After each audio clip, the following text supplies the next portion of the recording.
Some people were actively discussing how insignificant human life is, and it was like a game of dice. At the same time, a wild monster was strangling the guy. He could not take a breath, because his death was already predetermined by fate through rebirth. Subsequently, a mysterious force will offer him to choose one of the cards with rewards, and then the guy will make a random choice. He thought he was lucky, but the truth turned out to be much more prosaic. After all then, from an ordinary little man, he turned into a hero, even though the playing cards he chose were inferior. But even with such an unfortunate scenario, the guy intended to turn the world upside down. All that was left for him to do was take his final step and challenge the whole world. Some time ago, before the main events, the hero was indignant that in the game, he still had the status of a loser.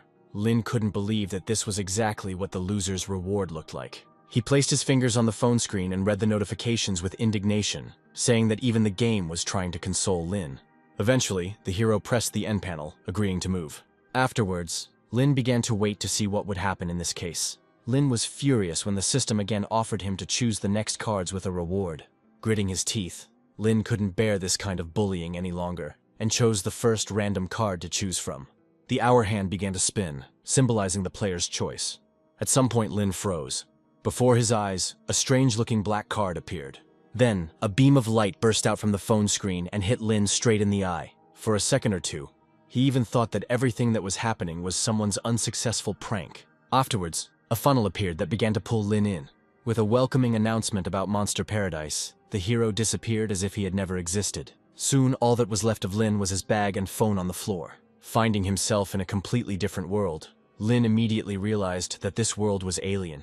At first, Lin believed that the path of that would become a road of destruction and annihilation, paved with the corpses and blood of monsters. However, the reality was much more cruel, because Lin had to do nothing but housework all the time.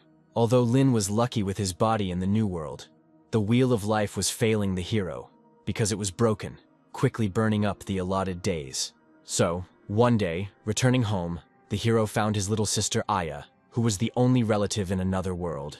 Due to this scene, as well as the teenager's character, Lin hit him in the face with a book. A little later, in their shared home, food was prepared for lunch. While eating, Aya reminded her little brother that she had grown up, and Lin could not so calmly burst into the house without knocking.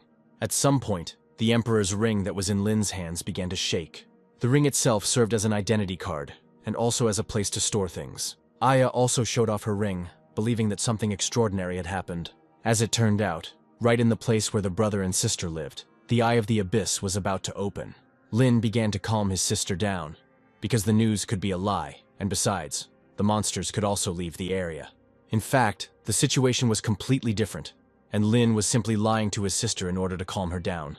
A little while later, Yaya informed Lin that she would go to her room to do her homework. Lin accepted his sister's words, promising to clean up himself. In fact, the hero was pondering the news, and also thinking about a way to exterminate the monsters in order to prolong the life of his body. Suddenly, a desperate cry was heard from the room where Aya had gone.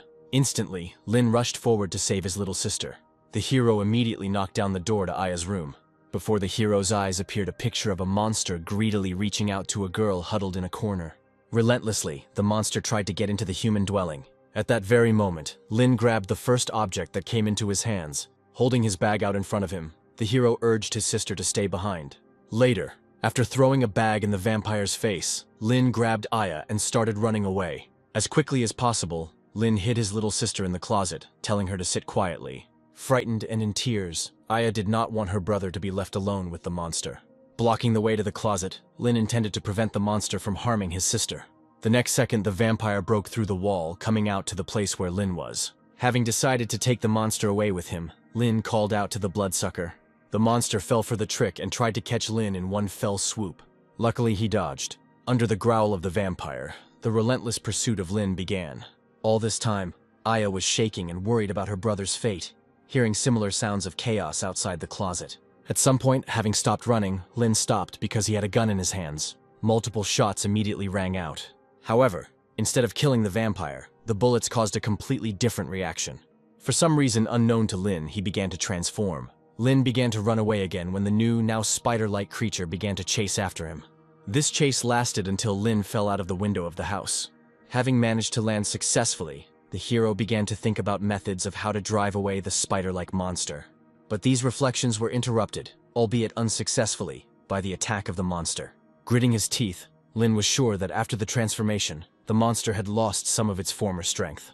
At some point, the hero noticed that there was a deep wound on the monster's chest. Firing back and dodging more blows, Lin realized that the monster was seriously wounded. Quite quickly, the hero realized that the monster had probably escaped from the knights. Then, a new idea came to Lin's mind, which was to stall for time. Despite all of Lin's attempts, the monster did not calm down. Every now and then, the clawed paw of that one passed very close to the hero. At some point, however, Lin fell under the monster's blow. Already on the ground, the hero was well aware that the end had clearly come. Lin raised his gun again, determined not to die like a loser.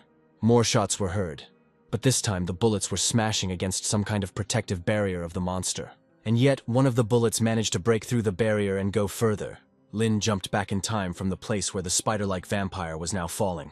A couple of seconds later, somehow, with new wounds, the spider-like vampire still showed signs of life. Suddenly, his body began to transform into its natural form. Soon, the monster again took the form of an ordinary vampire. Seeing this, Lin raised his pistol in a gesture of revenge. Taking a couple of steps, the hero approached the vampire who had already fallen to the ground, now considering him his prey. Then Lin took aim. A shot rang out and the bullet left the barrel of the gun. Later, exhaling, Lin believed that he had dealt with the threat. Immediately, the system made itself known, announcing that after the hero completed the test, it became active. Next, a system window appeared, congratulating Lin on gaining a level. Suddenly, a strange creature appeared near Lin, telling the hero that he could choose not only ordinary cards. Lin was frightened by the uninvited creature, and even accidentally called it names, which the system projection took some offense at. Without further ado, the system informed Lin that special gold cards could also be available to him for killing monsters. Then, when Lin began to look through one of them, he almost screamed in shock. After all, Lin's own card was there, although it had the signature of a complete loser underneath it. There was also a bloodthirsty monster card, which, in terms of its signature in terms of worthlessness, was not far removed from the hero himself. Next, the system explained to Lin that cards could be evaluated by the degree of color of the tech. Suddenly, Lin realized that he should probably be able to draw cards on his own, thereby increasing the chances of getting rarities. However, the system made it clear that this would not work. Lin had no choice but to accept his status as a loser. At some point, the system notified Lin that someone had arrived. The hero turned around quickly, hearing heels clicking on the concrete surface. While fixing her hair, a stunning beauty stood nearby, wondering if Lin was the one who killed the vampire. Introducing herself as Gilas, the girl informed the hero that she had come to the area because of a call about the presence of a monster. Lin hesitated slightly before answering, and said that the call came from the other man's sister. Meanwhile, the hero did not expect that Hylas, the famous hunter, would turn out to be a girl. Next, standing with her heel on the body of the dead vampire, Gilas repeated her question regarding its death. Lin smiled, noting that he was more fortunate in defeating the monster. Coming closer, Gilas sternly asked the hero to tell how it all happened. At that very moment, Lin suddenly remembered something. Suddenly, Lin started to run away, because he had completely forgotten about his sister. At the same time, Aya watched as part of their house simply disappeared. Wiping away her stingy tears, the girl regretted the destruction, because the loan still had to be repaid for 32 years. At some point, Lin's tired voice was heard from behind her. Immediately, Aya began to hug her brother, as she was incredibly worried about him. Almost immediately, Gilas appeared nearby, asking Aya not to worry about anything, because her brother had dealt with the monster on his own. Right there, Aya would have surely started to stand up for her brother, calling him the best, as well as a wonderful graduate of his school. Later, Aya learned that Gilas had come to the call to destroy the monster. Then the digital matrix started working. For some unknown reason, Gilas began scanning Lin's house. Gilas explained that through scanning, it would be determined what damage the brother and sister's home had suffered, in order to then pay them compensation. Hearing this, Aya was already looking forward to receiving compensation, while Lin was discussing the equipment that Gilas owned. Gilas was clearly lying when she bragged to Aya about the amount of life crystals the huntress possessed to power her equipment. To prove this, Hylas suddenly snapped her fingers. For just one favor, Gilas gave Aya a whole life crystal. Afterwards, Gilas approached Lin, and the hero decided to find out what exactly the huntress needed to check. Frankly, Gilas revealed that she wanted to buy Lin's equipment, which he used to destroy the bronze-level monster. The hero didn't know what to answer Gilas, who was thinking about the equipment of the huntress herself. Then, patting Lin on the shoulder, Gilas openly pitied him because of the broken wheel of life. Afterwards, turning around, Yelis announced that soon the brother and sister would be resettled and compensated for the damage they had suffered. Having made a farewell gesture, Gilis hoped that she and Lin would see each other again, and that he would not die prematurely. Masha followed the hunter. Lin did not attach much importance to Aya's question about where they would sleep. Later, having found a surviving room in his house, Lin offered to spend the night there. Only a couple of minutes passed before Aya had already fallen asleep. Even though it was in another world, Lin learned how difficult it was to be a responsible brother. Suddenly, a projection of the system appeared nearby, mocking the loser Lin. The hero exhaled with relief, because fortunately, except for Lin, no one else had seen the ugly little animal. Afterwards, turning to the system, Lin wished to draw another card. The hero confirmed his choice when the system clarified it. Hoping for luck, Lin poked at his choice of card. The card Lin chose suddenly glowed with a previously unknown hue. With a degree of skepticism, the hero spoke questioningly about a certain mission. Lin brought it closer and looked at the mission statement again. Next, the card gave specifics, demanding that Lin become a novice hunter, otherwise, threatening to deprive him of his blessing. As it turned out later, even without accepting anything and without agreeing to anything, the task was already automatically accepted. Almost tearing his hair out, Lin concluded that he remained an insignificant loser. Now, the hero had no choice but to accept the conditions of the card. A new day dawned, and from the half-ruined house, Aya's voice was heard, telling her brother that she was leaving for school. A minute later, under Lin's instructions, Aya ran out of the house. The hero grinned, because his sister was always late. Having slammed the front door, Lin now had no choice but to get down to business. At that very moment, a disgusting projection of the system appeared before the hero's eyes. Having torn the vile little animal away from licking, Lin tried to find out as much as possible about the fulfillment of the mission. Still not stopping much in licking, the little animal said that due to Lin's rank, it would be almost impossible for him to join the ranks of hunters. The hero was about to give the system a dressing down when it hinted to Lin that he should try to deceive the registration. Rubbing his chin, Lin agreed that he didn't have time to get going. Then, Lin came up with the idea of using the map to disguise himself as a tamer. Lin hoped that during the exam, they wouldn't use a weapon dipped in poison against him, otherwise the whole thing would fail. The system was taken aback, because Lin would have probably intended to use the card to level up as well. Alternatively, to use an already defeated monster, the system offered to present a card and then destroy it. In that case, Lin decided to find out if the people around him could see the summoned cards. As expected, such hidden topics were only accessible to Lin. As his next action, Lin summoned a monster card. Then the hero destroyed her. Immediately, a strange-looking young man appeared behind him. Looking at him, Lin recognized the vampire's good disguise. Almost immediately, without looking at the system's warnings, Lin was ready to use another card. The system obeyed, taking out and activating the upgrade card. Now, a bright swirling glow engulfed the summoned vampire. A short period of time, and the process was completed. The summoned vampire changed again, becoming more beautiful than before. Amazed by his beauty, Lin named the summoned vampire Bai.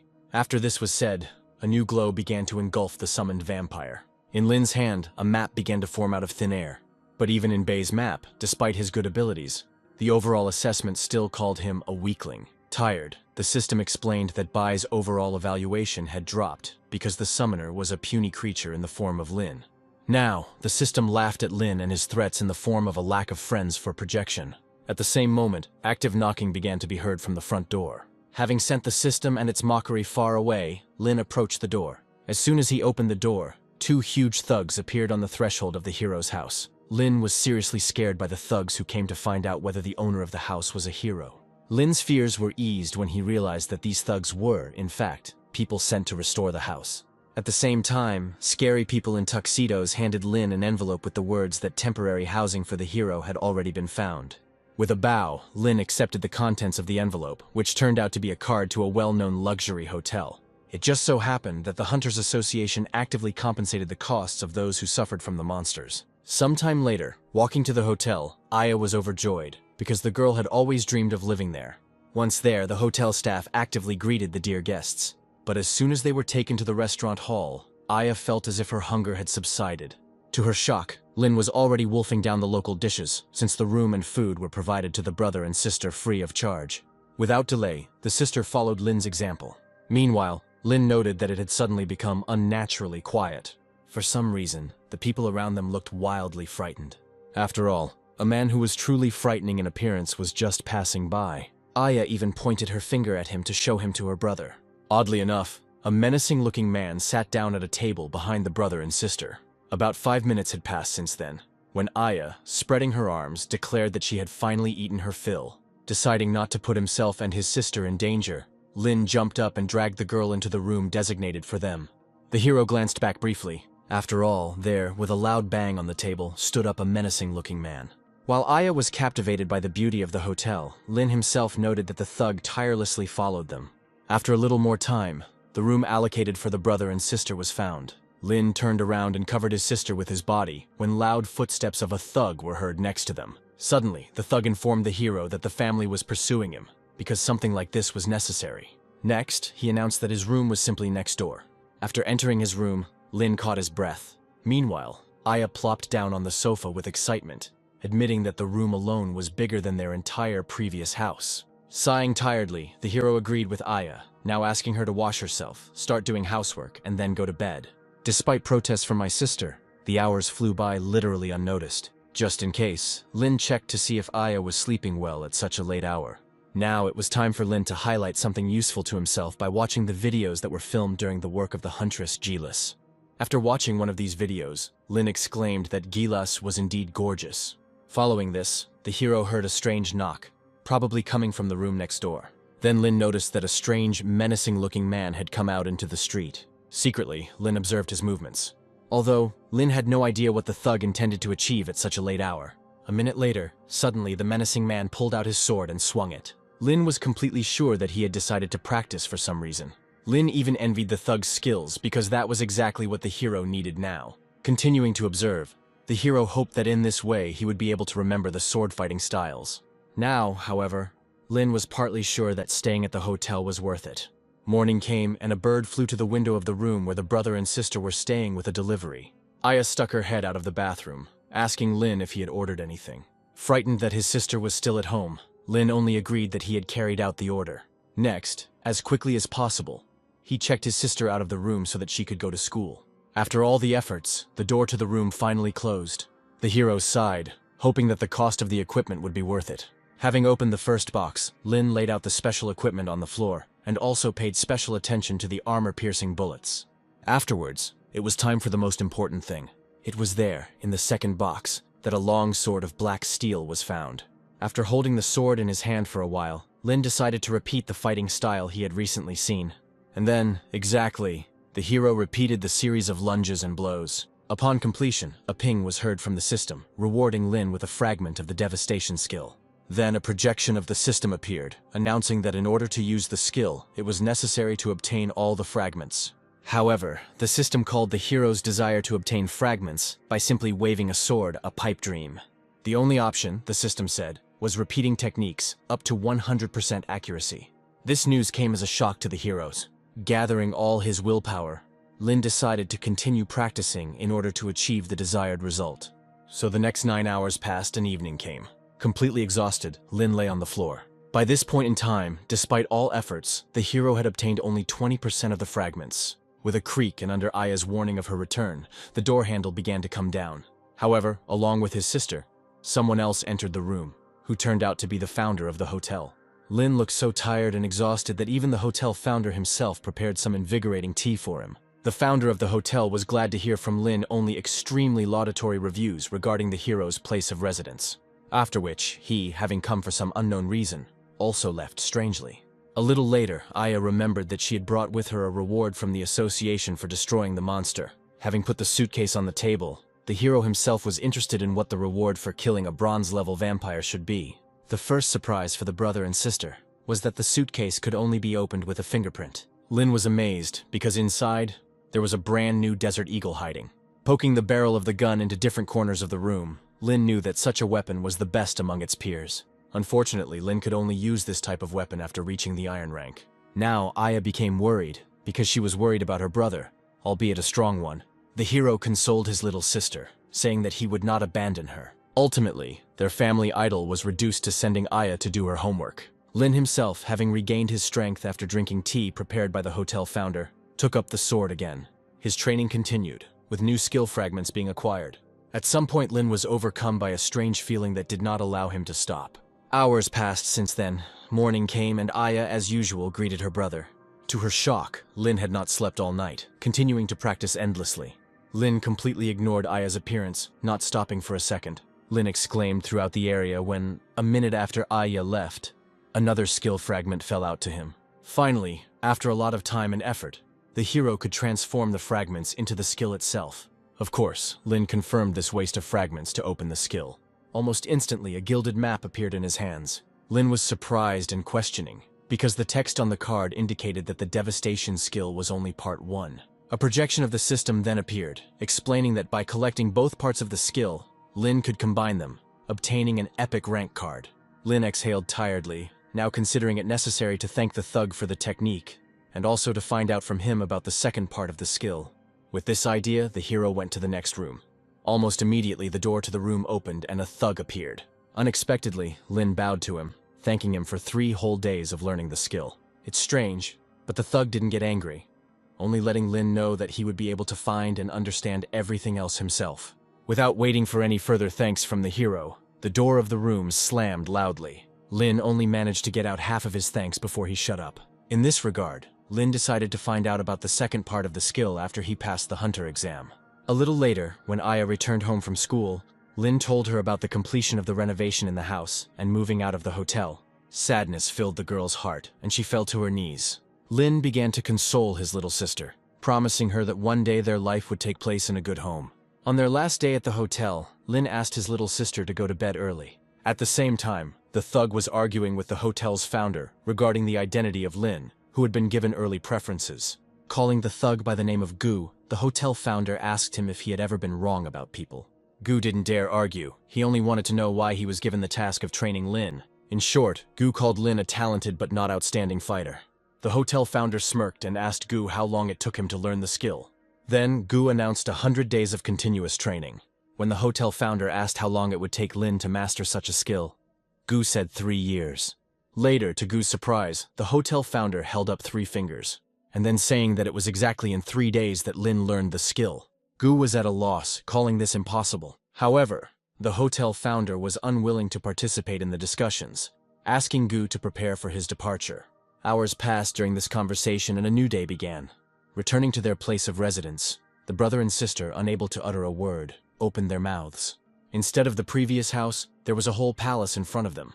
They would surely have mixed up the address. Soon a man in a suit appeared at the door and invited Lin to come inside. The gentleman in the suit hoped that Lin was completely satisfied with the restoration work carried out. When Lin asked him how this could happen, the man in the suit laughed, reminding him of Lin's friendship with Gilas.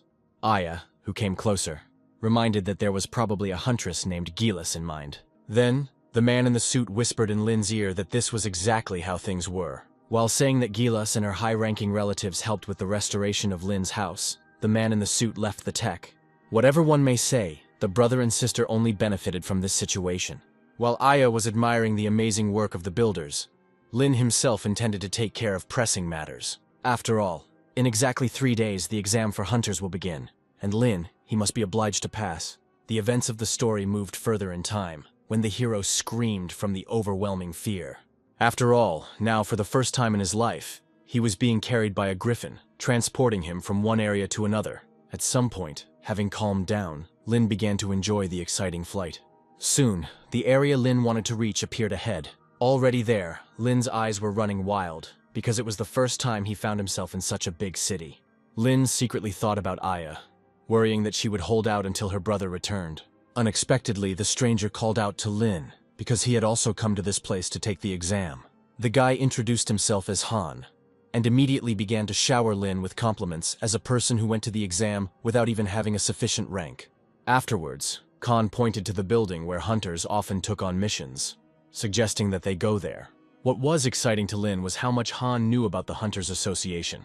A little later, the charming cat wife met Lin and Han as candidates for the status of hunters. The guys were briefly speechless from such seductive beauty. No less shocking for those was the number of people who showed up at this place to take the exam. While simply waiting, Han told Lin that there would be a briefing for those taking the exam first, thus making it clear how everything would go. At some point, the crowd's hubbub was interrupted by a commanding female voice. The girl with the whip made it clear that those who were late would be automatically disqualified. Upon seeing the girl, Han immediately blushed, calling her the demoness Yu. Having straightened the whip, Yu was about to tell the rules. threatening in advance that anyone who interrupted her would receive the full punishment. Next came the rules, which made it clear that the contenders had to overcome the desert. You strictly forbade bringing water and food with them, since the candidates had to obtain it themselves in the desert. During this briefing, Lin was actively making notes, but not noting the water, but the monsters. Next, you brought out a map and showed everyone the route, most of which was safe, except for the snowy mountain. For some reason, everyone exclaimed at once, because you also marked the location of a certain spatial relic on the map. Finally ending the briefing, you announced that everyone would be searched, and those who wanted to leave the desert before reaching the final would also be disqualified. When it was Lin's turn, for some reason you stopped him. For some unknown reason, the girl smirked at Lin's face, apparently thinking that he would not be able to handle the task. You let the hero pass. The hero quickened his pace, even starting to run into the portal. Without delving into the essence of Han's tales, Lin was still impressed by the demoness's stunning appearance. But before letting everyone into the desert, you once again informed the candidates that the conditions of orientation in space would be close to reality, and the ring would only give access to inventory. There was a dissatisfied murmur, and many candidates began to suspect in advance that they would not be able to pass the exam. Then, smiling broadly, you announced the start of the exam. And then, as quickly as possible, the crowd of people rushed into the portal. The terrain in front of the contenders blurred, and now they all found themselves in the desert. Left behind everyone, Lin had to develop a strategy to cross the desert within the allotted time. At this time, there were some people who were close to you, who somewhat admired the determination of Lin, who had not even reached the iron rank. In response, you argued that the boy would not last even 3 days in the desert. The story returned to the hero, who, by evening, had already reached the sand dunes. The system projection was also skeptical about Lin's ability to win. Having calculated Lin's strength, and also adjusted it to the distance required to cover it, the system informed him that he needed to walk at least 100 kilometers a day. Lin agreed with this, saying that he could not rely only on himself. After reading something in the book and then slamming it shut, Lin asked the system for information about the sand ogres. To the shock of the system, Lin began to talk some nonsense about collecting fragments to create a map, which he wanted to get from the ogres. Moreover, Lin did not think that the hero would be alone with this task. A couple of hours passed, night fell, and the events of the story moved to the camp of the ogre tribe. Many of the monsters were now asleep. At some point, something flew into the ogre's head and dinged.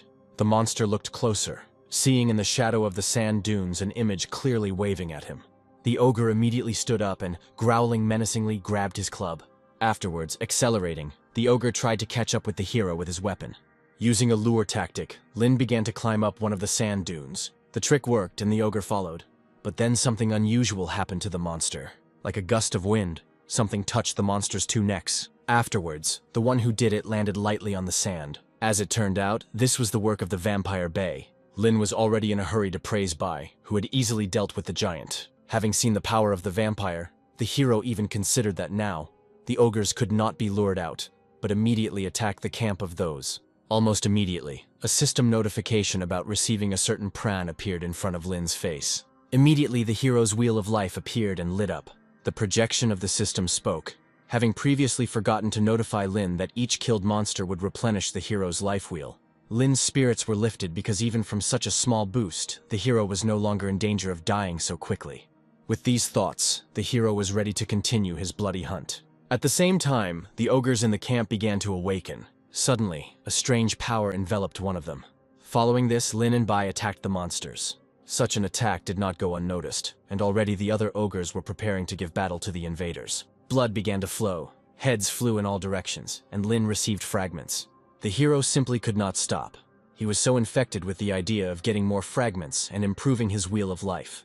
During this massacre, the system even informed Lin that he didn't have much prana left to obtain in order to advance to the iron rank. The hero himself was ready to put in the remaining effort to obtain a new rank. Therefore, Lin commanded Bai to deal with all the ogres. Suddenly, somewhere behind Lin, a piercing roar of an ogre was heard. The system's projection informed the hero that he had most likely created considerable problems for himself. The same distant roar reached the contenders who had set up their camp a couple of kilometers further.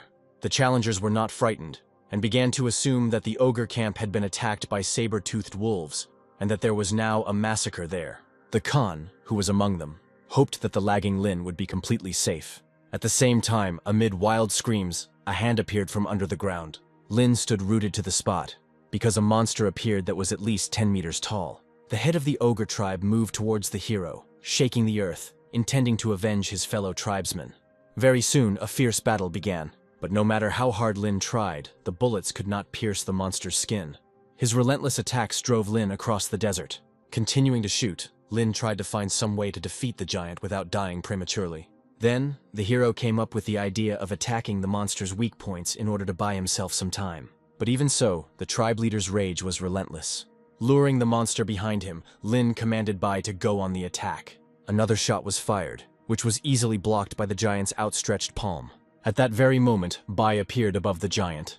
However, the ogre was attentive, and therefore drove the vampire off himself. In a split second, the ogre turned his attention to Lin, who was actively commanding the vampire. With an angry growl, the monster rushed towards the hero. Lin himself never expected that the monster would decide to turn its attention to the hero. Already approaching, in an attempt to swallow Lin, the ogre opened one of its mouths. But as it turned out, this was exactly the outcome that Lin himself expected. Skillfully, the hero changed the half-empty magazine in his pistol, after which he released a hail of bullets. The ogre was hit by the same iron-rank explosive cartridges that Lin had once received. The monster was defeated. Despite the victory, Lin was not happy to see the system projection, as it had disappeared as soon as the ogre leader appeared. However, to the hero's amazement, the system gave him a whole map as a reward for destroying such a powerful monster. Now, the ogre card, with an incredibly cool passive skill, was available to the hero. The system laughed at Linya, thinking that now the hero would be able to escape from enemies faster. Meanwhile, after exterminating an entire tribe of ogres, Lin had access to 3 summon cards at once. The system had besieged the hero in advance, because at a time it was possible to summon only 1 monster of your choice. Be that as it may, Lin recalled Bai and praised him for his work.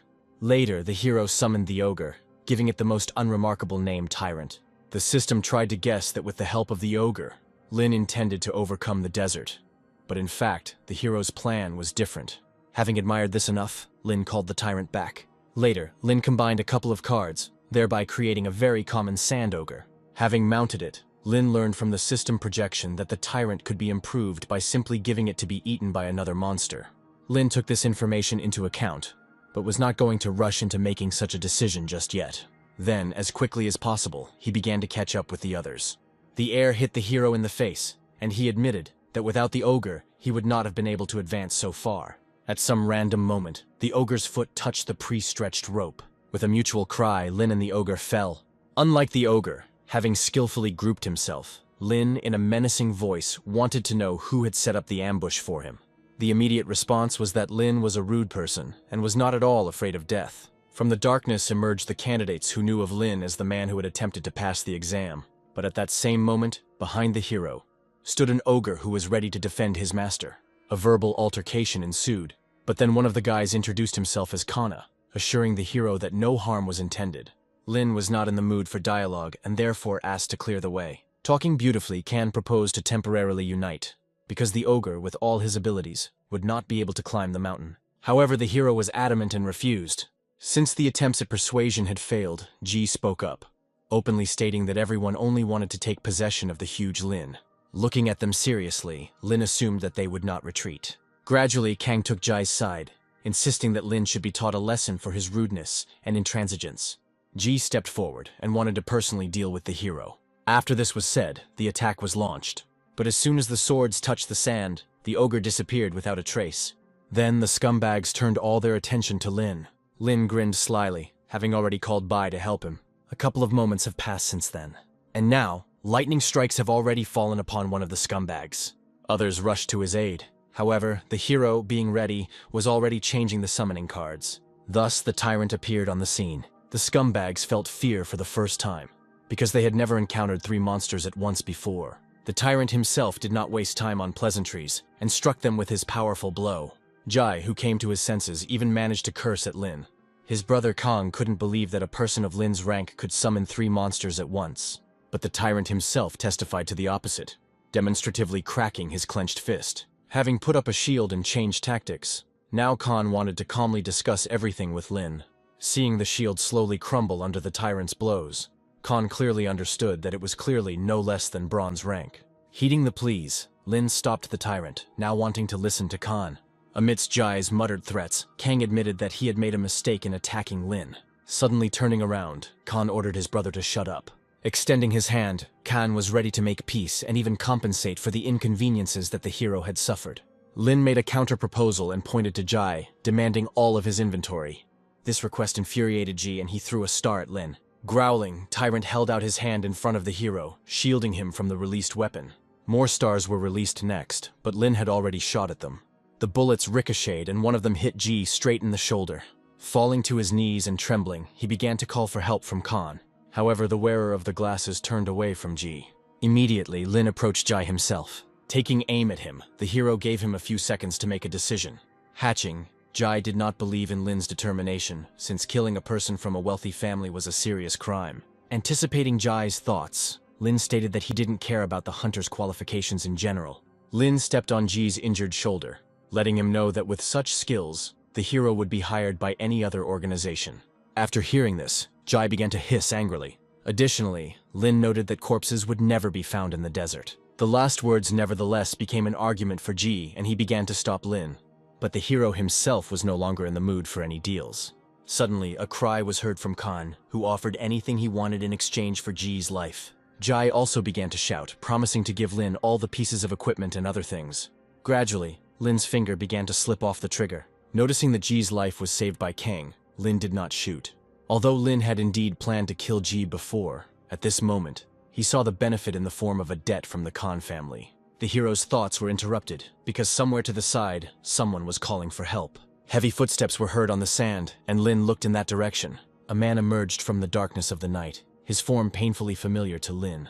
The scene changed a little, moving further into the dunes. As it turned out, Han stumbled upon Lin and the other contenders, thereby saving his own life. However, Khan could not explain how he managed to fight off the others and get lost.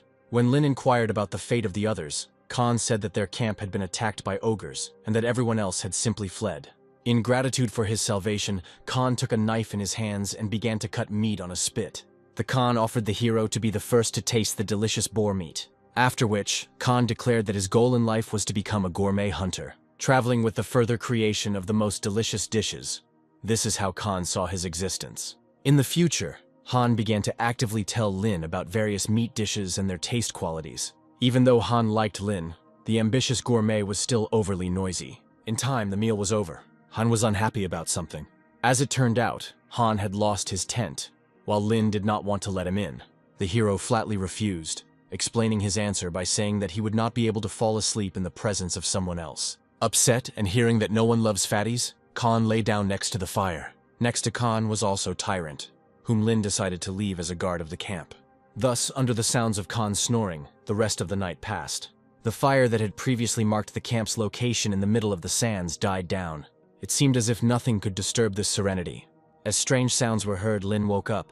Standing up, the hero called over the Tyrant, whose silhouette appeared opposite the tent. Jumping out, the first thing Lin saw was a sleeping Han. Then his gaze moved to Tyrant, who was clearly agitated by something. Having finally seen what the Tyrant had seen, the hero could not hold back his words. As quickly as possible, Lin began to wake up Han. Half asleep, Han only heard Lin trying to wake him up and force him to run away urgently. Rubbing his eyes, Khan did not understand at all why such a rush was necessary. Lin pulled him back and pointed to the horizon, where, in the middle of the sand and darkness, a whole swarm of clearly unfriendly silhouettes scurried about. Jumping onto the Tyrant's shoulder as quickly as possible, both characters began to escape from the unknown threat. Lin was indignant at Khan's incessant yelling, as it only attracted enemies to himself. And yet, the hero knew that there was nowhere to escape, since the disembodied crows could pass through any objects. In Lin's memory, the news of such creatures killing entire groups of hunters by simply sucking the souls out of them was still fresh. Khan also confirmed this, saying that even gold-rank hunters avoided birds. At some point, due to the shaking, Khan fell from Tyrant's shoulders. Luckily, the monster caught him deftly. Their common escape continued. With each passing minute, Lin became more and more desperate, and he even thought about calling for help. And yet, the hero could not give up, because in any of the options, death would await him. The agonizing wait for the inevitable began. Unexpectedly, the events of the story moved to the city, where the exam began. There, in her apartment, sipping wine, Yu noted that many of the contenders had already given up, and yet she was sad that among the participants, most likely there would not be a capable hunter. After this was said, the sound of the emergency rescue system was heard. A map opened up in front of Yu, where one of the targets was moving at incredible speed, Standing up from her seat, the demoness concluded that even a copper ranker couldn't move at such a speed. Having created a portal and entered it, Yu was soon transported to the desert. The girl hoped that the idiot who sent the distress signal was most likely eaten by a monster. Somewhere in the distance, among the sands, she saw a quickly running silhouette. At some point, the silhouette turned towards Yu herself, and from his shoulders, a voice was heard calling on the examiner to save the unfortunate. Subsequently, Lin flew towards Yu. The hero quickly stood up, remembering that he had completely forgotten about his monster. At the same time, the tyrant, who had not been recalled, flew headlong into Yu's dwelling on the other side of the portal. The hero, becoming agitated, began to actively apologize to Yu for the mess he had caused. But the demoness was primarily interested in Lin getting off of her first. Later, having successfully escaped, Lin explained the situation to the demoness. However, Yu was primarily concerned about the ogre's unnatural speed, considering it to be mutated. Lin agreed with Yu's verdict and did not lie to her. Then, standing up, Yu spoke about the crows, which would be dealt with by morning. Lin himself was in a state of extreme confusion, since such an event could most likely lead to his disqualification. Unexpectedly, the demoness informed the hero that after getting rid of the crows, the participants would be sent back to the desert. Lin even decided to lie that in fact, it was not the hero who called for help since the panic button was supposedly broken. After adjusting her hair, Yu called Lin smart, urging him to find a place to spend the night. Only now, after everything that was said earlier, did it manage to reach Lin. Laughing, Lin said in a tipsy voice that he would not be disqualified. After hearing this, Yu's expression changed, asking if Lin really wanted something different. Without meaning anything of the sort, Lin walked away. Soon, the living room door slammed shut. Suddenly, an unusual tremor ran through Yu's body. She rejoiced loudly because she had finally managed to find an outstanding candidate. A little later, Lin was informed that the crows had been gotten rid of. Yu didn't see anything shocking in this, since the issue of crows was taken up by the elite hunters. Leaving the hero in the desert, Yu warned him that if another summons occurred, Lin would pay for all the bills at the hotel. Then, Han jumped up to Lin, starting to hint at a stormy night between the demoness and the hero. The hero cursed him, calling on him to keep his mouth shut. Now, once again alone in the middle of the desert, the characters had no idea in which direction to move. However, during the break, the hero managed to check the map and now had a small idea of where exactly he should go. Hours passed, and the merciless sun was already at its zenith. Walking on the sand, the characters were again carried by the tyrant. Their path led to one object that Lin had memorized in advance when he studied the maps. Soon a supply point appeared in front of them, but the hero warned Khan that other participants might be hiding inside. After leaving the tyrant's shoulders, both characters entered the building, finding untouched supplies there. In an instant, Khan began to fill his pockets with a variety of supplies. Somewhere around this moment, Lin's eyes widened in alarm. He found that there were clothes scattered in the corner of the building, as well as marks that someone had been there not long ago. The Khan did not see anything surprising in this discovery, since this supply point was the only one in the area. However, Lin did not agree with this conclusion, still considering the discovery strange. The hero revealed that things necessary for survival were left behind, which meant that something had driven away the local inhabitants. Immediately after Lin's suggestion, a titan roared loudly outside the building. Hearing this, Lin commanded that it was time to leave. As quickly as possible, both characters climbed onto the tyrant's shoulders. Even though Han didn't see the threat, Lin was absolutely sure that she was already pursuing them. And indeed, a huge furrow in the ground stubbornly followed in the footsteps of the tyrant. Suddenly the tyrant turned around and swung his mighty fist. With a wild roar, it flew into the sand.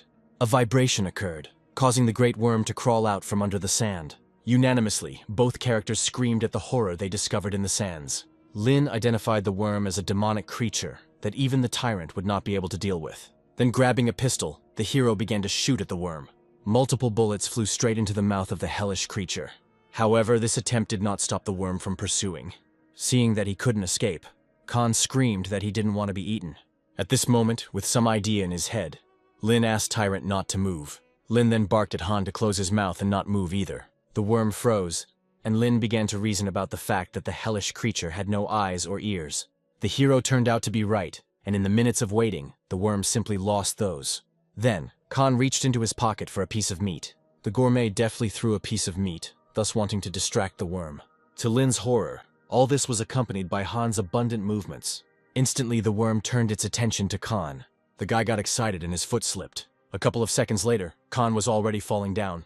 With a fairly noticeable crash, he collapsed into the sand.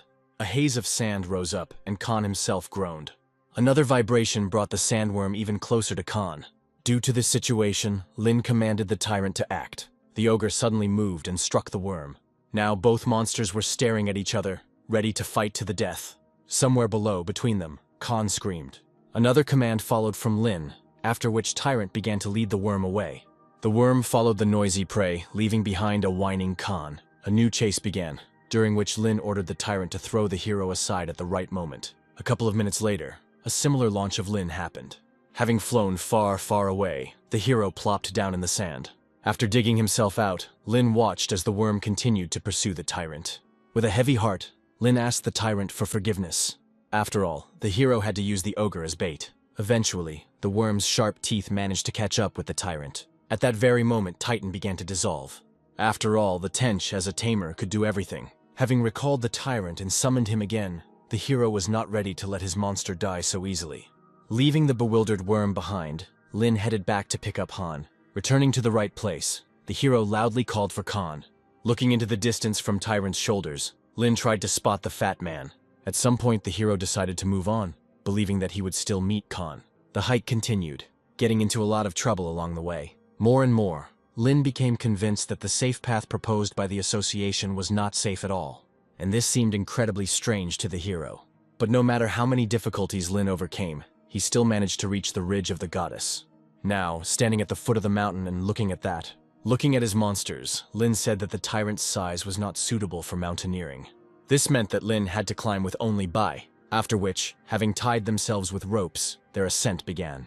Clinging to the ledges, Lin thanked fate that he had the giant's endurance. The next moment, the hero's foot slipped. Lin broke down, desperately calling for Bai's help. Bai reacted and turned his gaze to Lin. With one hand, Bai grabbed the ledge, and with the other, he tightly grasped the rope. Lin gritted his teeth, preparing to crash to the ground. However, the fall immediately stopped. Afterwards, a blush appeared on Lin's face. Embarrassed, Lin asked Bai to let him go. After all, the vampire, taking care of his master, began to drag him along. Lin couldn't stand this because he still had some male pride, even if it was just a little bit. So, having reached a certain height, Lin decided to set up camp. While preparing the supplies that Han had left behind, Lin once again thought about the fat man's fate. Lin sighed and wished for Han to survive, as he really wanted to try more of his cooking. As Lin put a piece of meat into his mouth, he suddenly noticed something strange. For some unknown reason, the vampire Bai disappeared somewhere. A minute later, a sad face of some monster was displayed in front of the hero's face. As it turned out, Bai caught him and brought him to his master.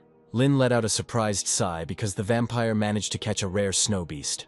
The hero even assumed that the beast was hungry, since it clearly came to such places from afar. Then, taking it in his arms, Lin fed the beast a piece of meat. The hero was touched by the cute little animal, whose beauty was actively admired by the female sex. But as soon as Lin let the animal go, it began to devour absolutely all the food that the hero had prepared. Having finished eating, the little animal approached Lin, grabbing him by the pant leg. The hero did not feel any danger. On the contrary, he thought that the little animal wanted to take him somewhere. As if understanding human speech, the animal began to nod actively. Since there was nothing else to do, the hero followed the animal. To Lin's surprise, he turned out to be quite lively. The hero became worried when, having gained speed, the snow beast jumped straight into the ice wall. However, he did not hit her, but on the contrary, passed through her. Stunned by what he saw, Lin opened his mouth. Approaching the wall, Lin touched it, realizing that it was just an illusion. In this situation, the hero dared to go inside and see what was there. After which, confidently, Lin stepped into the illusion. Having passed through it, the hero immediately felt a strong cold. Light hit his eyes and snow fell on his body. Having somehow gotten used to it, Lin began to open his eyes, realizing that he found himself in a completely different place. Then he turned around to call Bei, but the vampire was not there. Instead, a snow beast addressed the hero, saying that entry was only by invitation. Looking at the little animal, Lin realized that it was he who was speaking. The cute creature's voice sounded rough and arrogant, which seemed somewhat unnatural to Lin.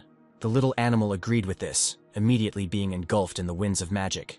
The winds of magic rose up and expanded, which could indicate the true form of the creature. Eventually, a giant appeared before the hero. Astonished, Lin stepped back, thinking that there was a yeti in front of him. The hero quickly recalled that such monsters were almost at the top of the charts in terms of strength, which is why the yeti had no trouble dealing with Lin. The hero hesitated, not even knowing what to say. Yeti reassured Lin, making it clear that he would not harm him. As it turned out, Yeti brought Lin to this place to ask for help. It goes without saying that Lin had no idea what Yeti was getting at, and yet, the interest in what kind of help could be given got the better of the hero. In an instant, Yeti extended his paw towards Lin. The hero climbed up there, ready to see. But first, Yeti wanted to tell the hero one story. Lin had no choice but to listen to her. Yeti began his story with the owner, who he had a long time ago. The Yeti specified that the owner was not human, but the monster realized this only after some time. Further, the Yeti said that the owner loved people and often ran up the mountain to communicate with them. This is how, according to the Yeti, the romance between the man and his mistress began. However, one day the hostess returned early. Then, the Yeti rushed towards her because he missed his mistress. However, almost immediately I realized that she would soon be gone. The Yeti learned that the man was a hunter and tried to kill his owner, but in the end, he only received a fatal wound. The mistress took pity on her beloved and gave him her own heart, sacrificing herself in exchange. The Yeti's story ended, now pointing Lin to the lake where the mistress was buried. Yeti specified that the owner's body was subsequently frozen in ice. This whole sad story did not answer Lin's question of why he was needed after all. The Yeti continued speaking, expounding the prophecy about the Chosen One, who had the power to bring his mistress back to life and melt the ice. Lin considered himself the Chosen One, but the Yeti reported 3 previous ones who had failed to create such a creation. However, the Yeti chose people only with a kind heart, and therefore, Lin was the first in this place, after thousands of years. Sighing, the hero asked what was required of him. Yeti only asked for a drop of Lin's blood, but even in case of failure, he promised to let him go. The hero didn't see any problems, and therefore bit the skin on his finger until it bled. Dripping blood onto the ice, Lin hoped that he would save the beautiful girl from the past. Slowly flying by, a wide drop of blood spread across the ice. Yeti urged Lin to take his time and wait for the results. Thus a whole hour passed, but nothing happened. Ultimately, Lin was forced to admit that he had failed to save his mistress. But suddenly the lake ice cracked. Everything around him melted, revealing a clear expanse of water. Lin was amazed by this effect, even considering his blood to be something special. After a minute, the Yeti's voice began to tremble. After all, from the bottom of the lake, a beautiful hostess rose. A little while later, she stood up, spreading out all her beauty. Lin fell in love with her immediately. The beauty's eyes blinked.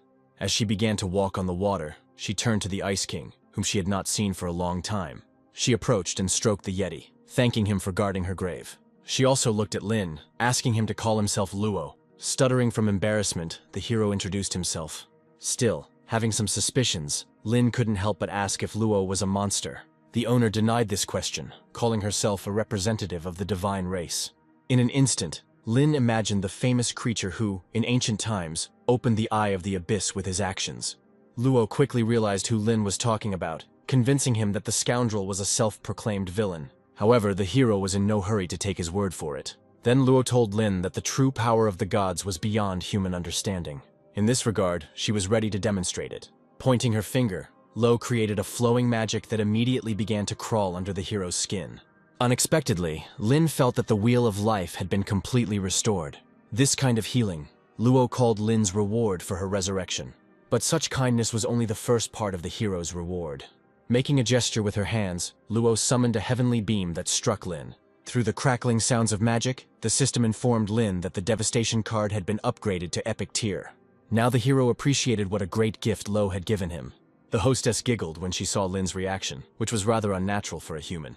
Later, the hero was placed on the paw of a Yeti. Now, after all the words and gifts, Luo was ready to let the hero go home. The hostess reported that as soon as Lin crossed the portal, she too would leave this place. When the hero asked where Luo was going, the hostess told him about her world. This answer even upset Lin a little, because he would never meet Luo again. Finally, Luo asked the hero to be careful and not to linger on the mountain. Lin was intrigued by Luo's hint about meeting many monsters. Luo elaborated, reporting on the monster's aura, which made other monsters hunt for itself. After hearing this, everything became clear to Lin. In any case, he said goodbye to Luo, hoping to see her again one day. In response, unexpectedly, the hostess herself wished for something similar. The action of the story again returned to the familiar snow-covered mountain. Lin returned there, shivering from the cold. As it turned out, all this time, Bai, covered in snow, was waiting for the hero. Oddly enough, Lin was ready to continue his journey without wasting time on resting in the camp. The conquest of the snowy peak continued. As he climbed, Lin wondered out loud how much his strength had increased since the Wheel of Life was repaired. At some point, having reached the top, Lin was confident that he would make it in time for the end of the exam. But as soon as the hero got up, he heard a terrible cackling. Looking in the direction of the sound, Lin saw a group of geese there. The hero never expected to meet such creatures in this place. Chuckling slyly, Lin even suggested that Bai catch a couple of geese to eat later. But such a thought quickly disappeared when Lin saw the following. The beaks of the previously peaceful birds were torn apart, and sharp jaws emerged from them. Lin had no choice but to flee from these terrible creatures. While fleeing, Bai saw a cave high in the mountains. To the sounds of Lin firing back, the vampire began to climb up there. With each subsequent effort, the cave became closer. Finally reaching that one, Bai began to pull Lin, who was still shooting back, along with him. Already in the cave, Lin praised the vampire, offering to wait until the monsters left on their own. At some point, the hero noticed that the monster geese began to fly away. As it turned out, even monsters could be afraid of something.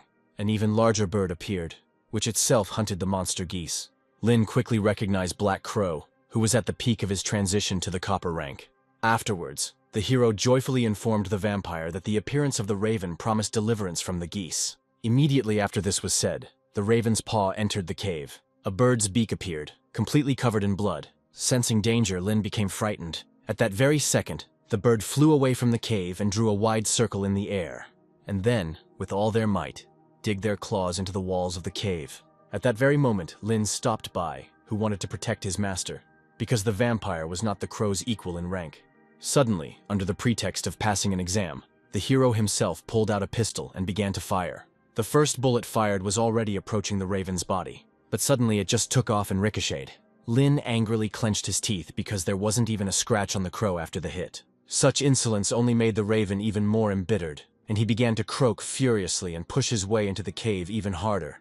All of Lin's ideas were gone, and for the first time, he thought that was the end. Despite everything, the raven continued its attempts to break into the cave. In this regard, after reloading his pistol, Lin asked Bai to help him with something. Waiting until the raven's head entered the cave, Lin gave the vampire a command.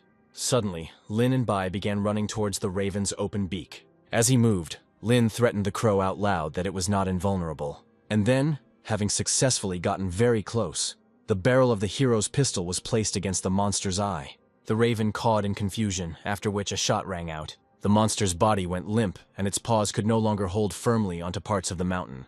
Watching the monster fall, Lin regretted wasting his last bullets on it. Immediately, a notification from the system appeared in front of Lin.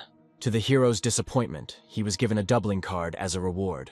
After all, from the point of view of effects, such a card only gave Lin increased experience for a certain time. The system projection started making fun of Lin again, considering him an incredible loser. Sending the system to hell, suddenly, Lin's ring began to vibrate. Lin guessed that this was a reminder about the end of the exam, which meant that the hero was late. Having emerged from the cave and continuing to conquer the mountain, Lin considered the fact that it was worth buying more bullets. At some point, looking around with bated breath, the hero noted that he and the vampire had climbed quite high, and yet Lin was closer to the top than ever before. After what the hero said, an unknown voice was heard from somewhere to the side. Nearby, also with his back pressed against the mountain, stood a guy with snow-white hair. He said that he was the same participant as Lin. They drew level, and Lin greeted the stranger. Then, as it turned out, Lin shot the crow that belonged to the white-haired boy. But the boy denied any accusations of attempted murder, explaining that he had released the raven in search of food. And yet the boy was not ready to forgive the hero so easily. Immediately summoning a new creation, the boy claimed that he would not forget Lin's deed. Straightening his shoulders, Lin wanted to hear an answer as to whether the blonde man really wanted to fight. However, he, standing on the summoned bird, gave Lin his word that he would take revenge. But later, the boy explained his decision by saying that Lin was too weak for that. Then, commanding the departure, the boy suggested to Lin that they discuss everything when the hero came down from the mountain. This answer angered Lin, who yelled after him, demanding that the blonde man return. At some point, having come to his senses, Lin began to think about an equally pressing problem, like descending the mountain. Later, Lin tied a chain around himself and decided to use Bai's wings to fly. A few moments later, Lin jumped off the cliff, now floating on the vampire's wings.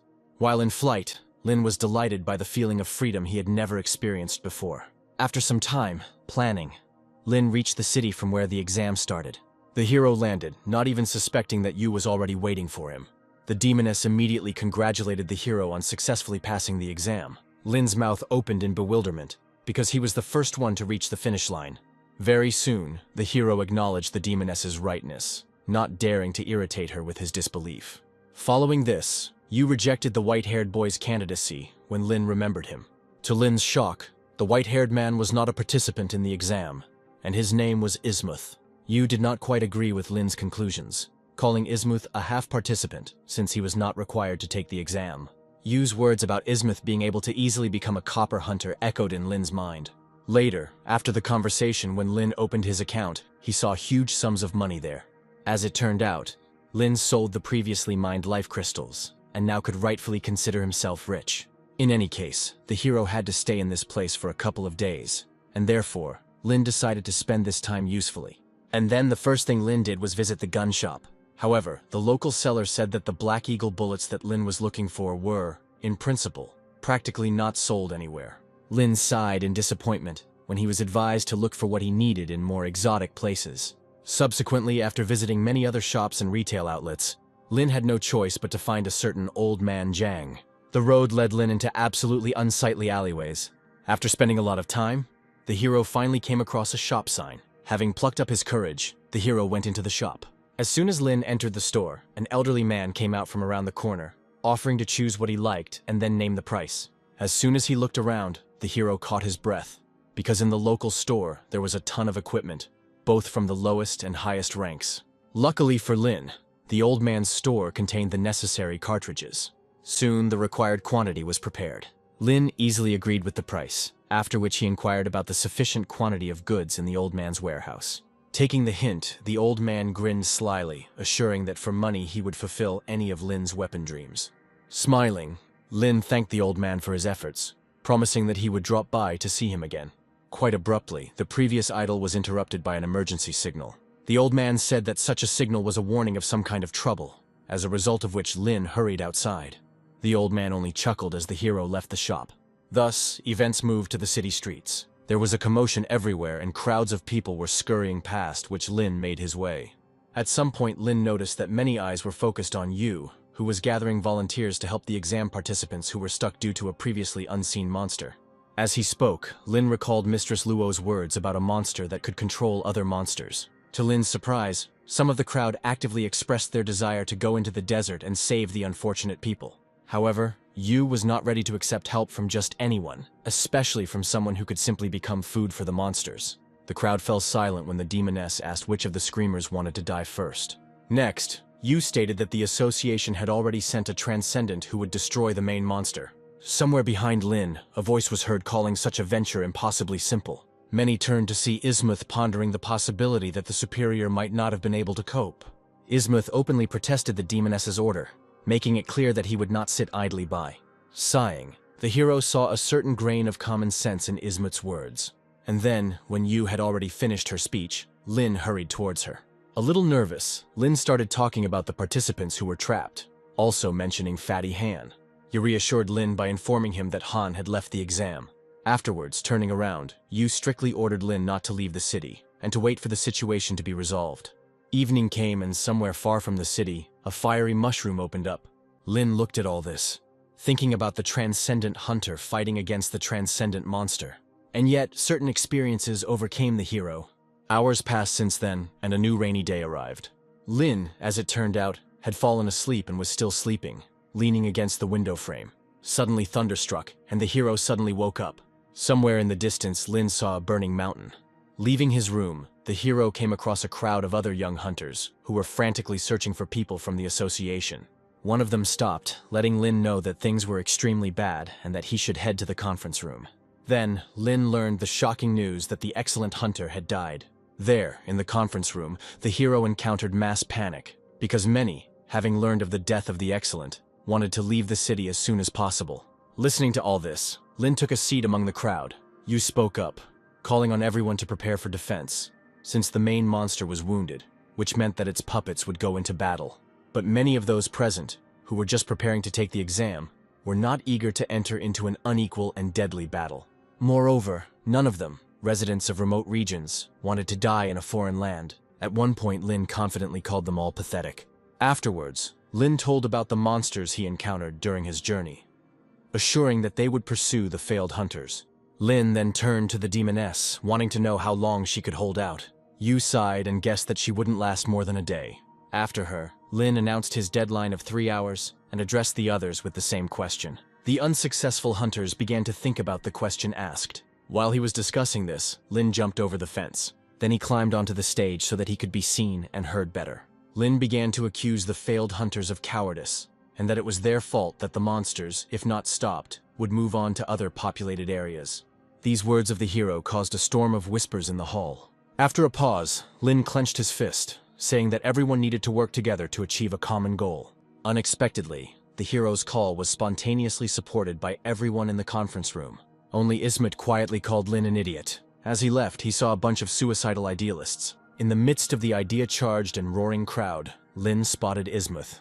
He walked away. The next moment, the demoness hugged Lin, calling on the crowd to stand up to protect the area as befits hunters. Subsequently, people began to disperse, because they now had a goal. Lin also wanted to do the same. For some reason, the hero asked Yu to wait. Lin looked around, puzzled. Looking sternly at the hero, Yu said that she would use teleportation to let Lin and 50 other people leave. The hero was at a loss, not expecting to hear anything like this. Raising her voice, Yu made it clear that Lin had done his job and inspired people. Yu did not hide the fact that the place would turn into a slaughterhouse, and that help would arrive too late. Feeling sad, Yu knew that she wouldn't be able to save herself, but she could at least delay the moment until the main forces arrived. Unexpectedly, Lin announced that he would stay. By hitting himself in the chest with his fist, the hero made it clear to the demoness that he would not be able to run with his tail between his legs. Understanding everything, Lin was also ready to drag out time until reinforcements arrived. Yu objected to Lin, since it was impossible to survive in any case. Lin agreed, but at the same time he considered it his duty to evacuate the residents to the mountains. Yu appreciated the hero's plan, even remembering a place where people could be hidden. After what was said, the hero grabbed the girl, shaking her. He praised her and was ready to help himself. The demoness broke free from Lin's embrace. Turning her back, she accepted the help, but at the same time she began to feel strange emotions towards him.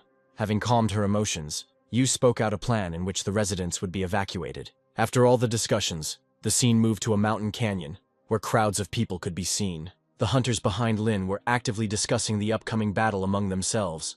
The hero decided to dispel their doubts by naming the group's strengths. The young hunters were inspired and supported the hero. Even through fear and uncertainty, they were willing to take risks. Their journey began, passing by scorched fields strewn with the corpses of monsters. Lin was even a little upset that professional hunters had already passed through here earlier, leaving no chance for the hero's guys to show off.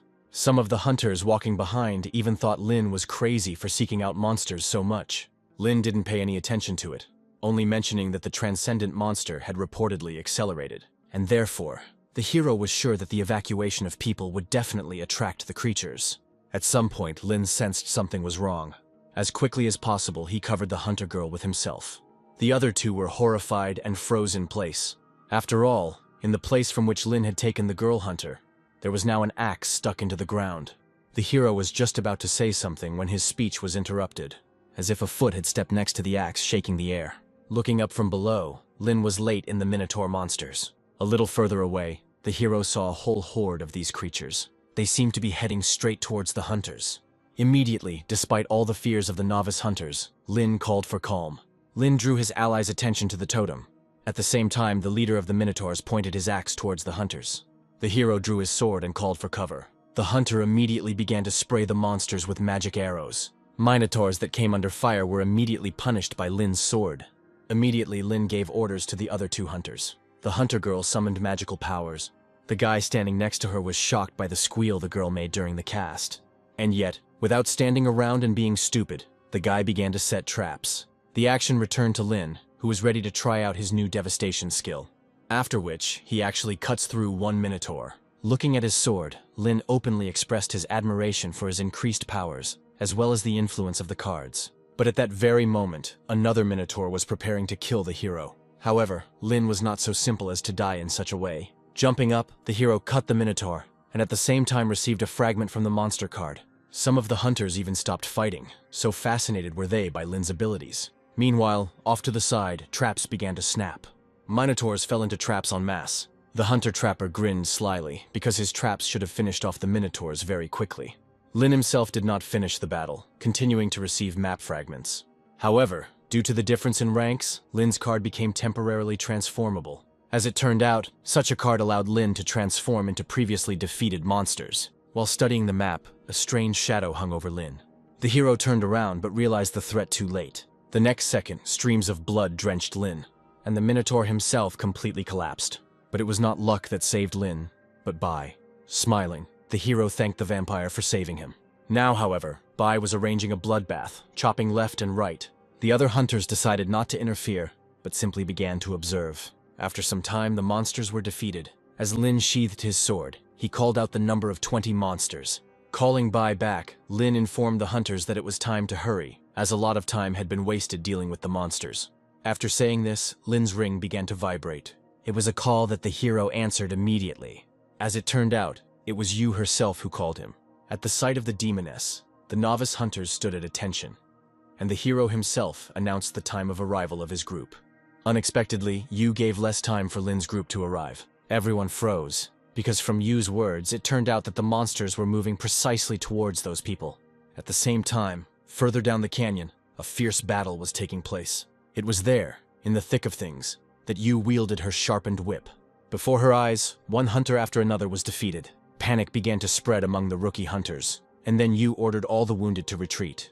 The demoness ordered everyone else to fight to the very end. After saying this, Yu's gaze froze on one of the areas of the battle, for there, towering over the other monsters, stood the bloody hyena. The surviving hunters were horrified by the sight of the demonic monster. Yu growled at them, declaring that the hyena needed to be gotten rid of. But the hunters' morale had already fallen. They were ready to tie up and drag Yu with them, rather than let her die in an unequal battle. A second later, the situation suddenly began to change for the better. A smile appeared on the demoness's face, and her eyes sparkled. After all, at what seemed like a hopeless moment, Lin came to the rescue. Having been thrown up by the tyrant, the hero stuck his sword into the hyena's face in mid-flight. While fighting, Lin ordered Yu to retreat and leave the hyenas to the hero. At the same time, Lin also released people from his group. To help himself, Lin only asked the hunter-trapper to stay. With these forces, Lin continued his daring fight. Having finally wounded the bloody hyena, the hero now waited for her to make a counter-move. The monster frowned, and in the middle of them, a horn appeared. With horn raised, bloody hyena charged at Lin. Lin shuddered in surprise, because in a split second, the monster had raised its own rank. Before Lin could do anything, a hyena pinned him down with its paws. Then the hyena opened its mouth, preparing to swallow the hero. The trapper hunter managed to notice the misfortune that had befallen Lin in time. But even he, at the moment of distraction, received unexpected help. After sending the others away, Yu returned to the hero's rescue. At the same time, a powerful blow flew into bloody Gehenna from the side. Guessing the moment, Lin summoned Tyrant, who began to beat the monster. After receiving a couple of slaps, bloody hyena jumped to the side. Having freed himself from her grip, Lin was also ready to continue the fight. Next, a group of smaller hyenas were lifted into the air by an ice spike, and something fiery began to swirl around the bloody hyena himself. Then, it flared up like a small explosion. All this was the work of Bai, who was also summoned by Lin. In the end, having defeated the bloody hyena with cunning, the hero even managed to get a fragment of the map. Yu actively followed the progress of this victory and the magnificent blade technique. Confidently approaching Lin, Yu began to reason out loud that she did not expect such skill from him. This praise was interrupted by the hunter-trapper, who was glad that Lin's group had managed to arrive in time. These words sobered the demoness, and she ordered everyone to retreat to the gorge to regroup. However, as expected, everything was just beginning. Squinting, Lin could clearly see a column of dust rising on the horizon.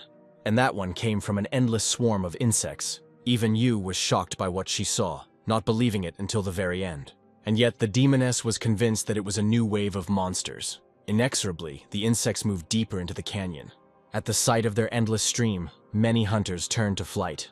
While Yu tried to stop the escapees, Lin calculated that the monsters would arrive in about 10 minutes. Many understood that they would not have time to make a blockage out of stones, but they were ready to use the corpses of previously killed monsters.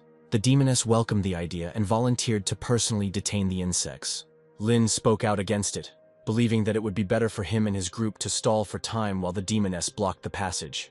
Then, approaching Yu, the hero reminded her that, being the eldest, she could not stupidly sacrifice herself. Lin scolded her for her active attempt at self-sacrifice, which would have left thousands of people without leadership. After saying this, Lin immediately led his men. Left behind, the demoness clenched her teeth. She had no choice but to follow Lin's plan. Silently calling the hero an idiot, Still, Yu didn't want Lin to die. Later, somewhere out there in the thick of the battle, Lin called the system. The projection of the system appeared, and Lin said that he wanted to use the card that dropped after killing the blood hyena. The system understood perfectly well that such a map was Lin's last attempt at survival, and therefore recreated that one. The next action of the projection was to throw the card at Lin. A second later, Lin's eyes flashed, and he mastered the snow step skill. The hero immediately got into action, believing that with such powers, he could handle anything. Moving at high speeds, Lin began to chop down the insects. The hunters that Lin took with him were left speechless, as they had never seen the hero move at such speed before. One of the monsters, however, managed to predict Lin's movements, and therefore rushed to attack. Still under the influence of new powers, the hero easily dodged the blow. At this very moment, with some kind of cunning plan, Lin asked the system to block the connection with Bai's Wheel of Life. The system quickly realized that the hero was planning to increase his rank and upgrade one of his attributes. As he continued to fight, Lin asked for his sword skills to be strengthened. The system didn't mind and did everything exactly as Lin wanted. After all these actions, the hero only had to survive. Thus, quite a lot of time passed, and even a new day arrived. Another insect monster was pierced by the hero's sword. The hunters from Lin's group celebrated their victory, because as it seemed to them, they had managed to deal with the countless horde of monsters. At that very moment, Yu's voice calling for Lin was heard from the improvised barricade. Everyone around was inspired and full of energy, except for Lin, who was quite tired and was already afraid of meeting a new wave of monsters. However, the hero did not even think of losing heart, because with his struggle, first and foremost, he was protecting his little sister. Suddenly, the ring of all the hunters began to vibrate at once. It was shocking news of the fall of a number of regions due to the invasion of monsters, which also brought casualties among civilians. Only Yu was preoccupied with thoughts of the transcendent monster, which was the cause of all these troubles. The demoness guessed that the next target of the superior monster's rage was the surviving hunters. The day continued, and the hunters spread out along the makeshift barricade. Yu no longer radiated optimism, even when Lin informed her that she should wait for reinforcements. After a pause, Yu loudly informed the hero that she was not at all afraid of death. The demoness was only afraid for the civilians who could have died due to the fault of the hunters who happened to be nearby. Suddenly, Lin approached Yu, reminding her that she was a senior hunter, and a gold rank one at that. Unexpectedly, Lin began to comfort Yu by reading her beautiful poems about life, death, and self-sacrifice. Embarrassed, Yu turned away and barked at the other hunters to gather their wits and focus. At that very moment, the hunter-observer informed everyone that the enemies were approaching.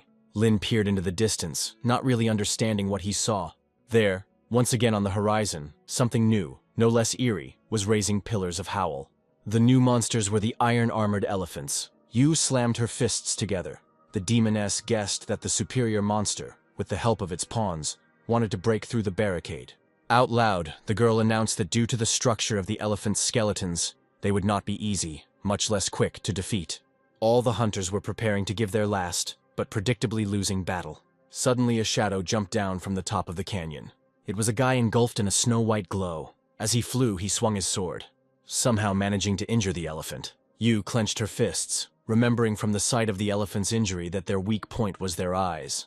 As it turned out, the demoness knew a guy named Jung, and he was an outstanding hunter. But even despite the injuries they received, the elephants were not going to give up so easily.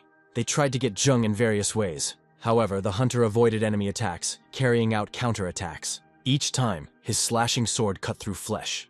Unexpectedly for Lin, Yu even called the hunter there her elder brother. He, having heard correctly, pushed off from one of the elephants, after which he jumped straight towards the demoness. However, Jung was not in the mood for small talk. In a commanding voice, he ordered everyone to remain in their places. Next, he stared at the horizon. After all, from there, from the endless steppes and wastelands, a new horde of monsters was already following like an avalanche.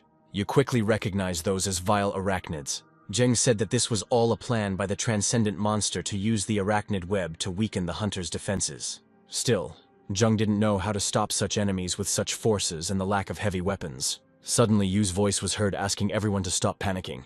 The girl made a gesture with her fingers, after which a minigun materialized in her hands. While Jung couldn't understand how Yu had gotten such a weapon due to failing the exam, Lin himself admired the sight of it. As Yu spoke about the black market and the opportunities there, the minigun's drum began to speed up. The girl was ready to give the monsters some heat. Finally, when the minigun's drum spun to full speed, A concentrated beam of energy burst from its barrel. Curving in the air, the beam flew into a steep section of the canyon. Zheng thought Yu had missed, and Lin laughed uncomfortably. However, the demoness herself thought differently. After what she said, a creaking sound was heard and sections of rock began to chip off. The masses of rocks and water that had previously held them back poured straight onto the hordes of monsters. Eventually, this mad whirlpool engulfed them all. Less than a minute later, to Lin's surprise, all the arachnids were destroyed.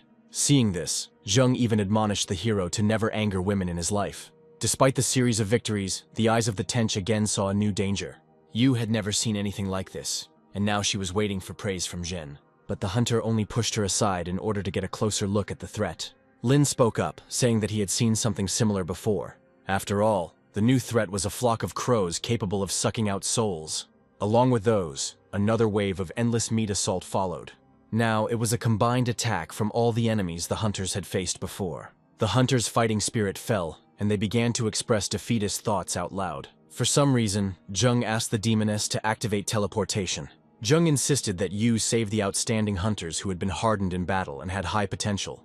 Unexpectedly, Yu and Zheng began to bicker, because the demoness did not want to run away with her tail between her legs. At the same time, Lin called out the projection of the system. While he had time, Lin learned that he had accumulated about 1,000 cards after defeating all the last monsters. Lin stunned the system by not making a choice from the cards. As it turned out, the hero planned to unite those. The system was not against such an experiment, but did not know what the final result would be. However, the hero, seeing that death was near, decided to try his luck. And then, at the hero's repeated command, the system began to combine all previously obtained cards into one. In essence, Lin didn't care what came up, he just wanted to activate the card. The transformation was completed and the destruction map was created. Afterwards, in the form of a huge plasma ball, it appeared in front of Lin. Having blinded many with its light, the plasma ball swallowed the hero. Nobody understood what was happening at that moment. The radiation grew, and even the monsters advancing on the barricades began to see its halo. A few moments later, she began to burn the monsters. An incredible release of energy, with its onslaught, began to devastate the ranks of monsters. Those of the hunters who did not close their eyes were even able to see that in a split second, the crows were exterminated. But the terrible power summoned by Lin was only gaining momentum. Having reached its peak, it spread in all directions. At some point, the light and noise generated by the plasma force died down. Feeling that it was all over, Yu opened her eyes, after which her eyes widened in shock. After all, the start of all this riot was Lin, who was now in a tired state. All the hunters rejoiced at once, because there was no trace left of the countless hordes of monsters. Realizing to whom they owed their victory, the hunters began to chant the hero's name. Yu even flew up to him in her rude manner, but praising him. Zheng then spoke up, trying to figure out what kind of magic Lin had used. Yu began to calm her brother down, because Lin was unable to properly explain what had happened. He eased up and turned his gaze to the demoness. In the end, he guessed that Yu was not indifferent to Lin. At the same time, out of the corner of his ear, Lin heard someone's laughter. The voice belonged to someone who was far away, in the canyon. Suddenly, Yu also felt a strange aura. Zheng bared his teeth, saying that someone had arrived. The strange figure in the cloak announced that he did not expect to meet a divine descendant. Lin thought he was talking about himself. Many hunters had already guessed that the frightening stranger was the same superior monster. Then the stranger grabbed his hood, stating that he would destroy any hunter. And yet, he was willing to give many a chance to avoid a sad fate. Pointing its finger, the vile creature wanted to get Lin, promising to let the others go in revenge. The moment of waiting and agonizing choice has arrived. After all, the creature offered to exchange one life for thousands. The hunters began to discuss the current situation among themselves, believing that with Lin's blood, the monster would be able to evolve. The villain's hissing could be heard, making it clear that there would be no help in the near future. If they refused, the scoundrel threatened to eat everyone. A projection system emerged that began to actively make fun of the hero's need for sacrifice. Moreover, the system calculated that due to the difference in ranks, Lin's death was 100%. No one expected it, but at some point, Yu came forward with consent. Going against everyone's will, the demoness agreed to a deal with the creature. Such an event distorted Lin's face, and the system was already saying goodbye to him. Approaching the scoundrel, Yu asked in return for just 1 minute to say goodbye to the hero. Yu also called Zheng along with her to be a witness. The hunter didn't even have time to understand anything before the demoness grabbed him by the hand. Very quickly, the girl approached Lin. There was a short pause. During it, Yu took the hero's hand. Having discouraged him, the demoness began to admit that Lin had shown his incredible heroic qualities. But both Jung and Yin considered these words as a declaration of love. Later, Yu did indeed mention that she had some feelings for Lin. Tenderly, she thanked Lin for appearing in the demoness's life. But Yu also asked the hero for forgiveness for her behavior. Suddenly, a portal opened behind the boys. With no small amount of effort, Yu pushed them into the portal. None of them could have expected such a turn of events. The last thing they saw was the tears in the eyes of the girl who believed in the salvation of the race through the hands of Lin and Zhen.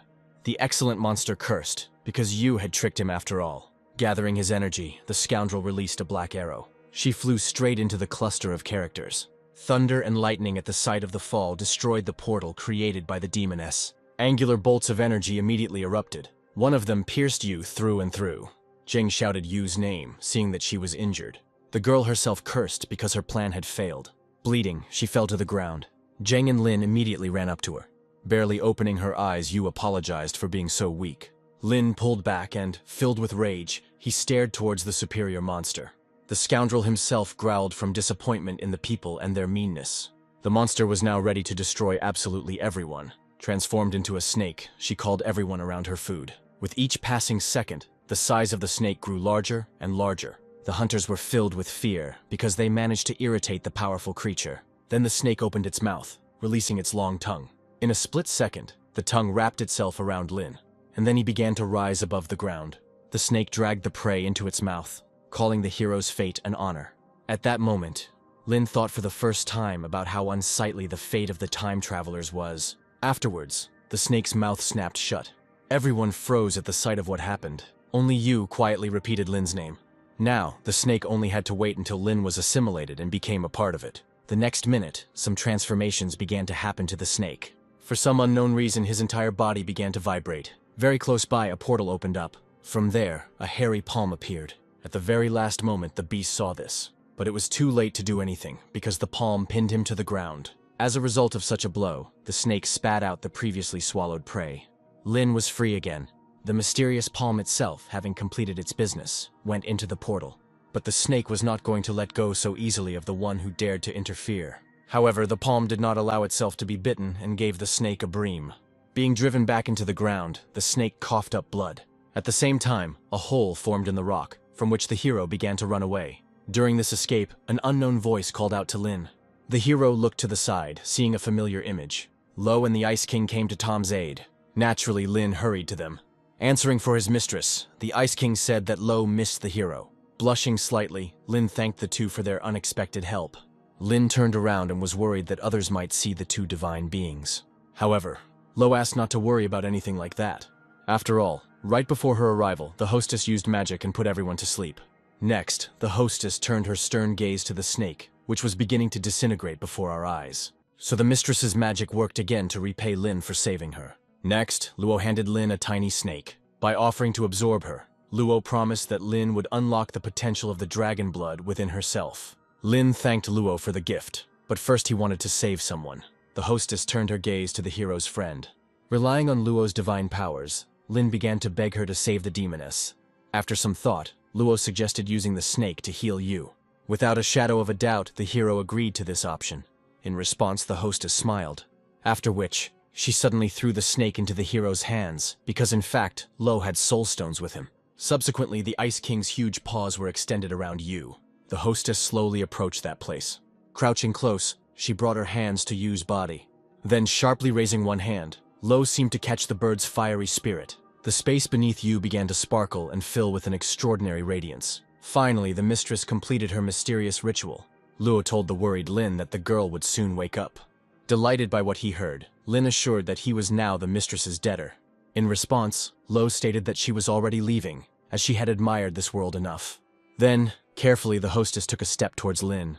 Coming very close, she whispered that she would like to ask the hero one question. After which she put her hands on the hero's chest. Looking into his eyes, the hostess wanted to know if Lin believed in love. The hero remained silent, actively filling with color. The hostess repeated her question again.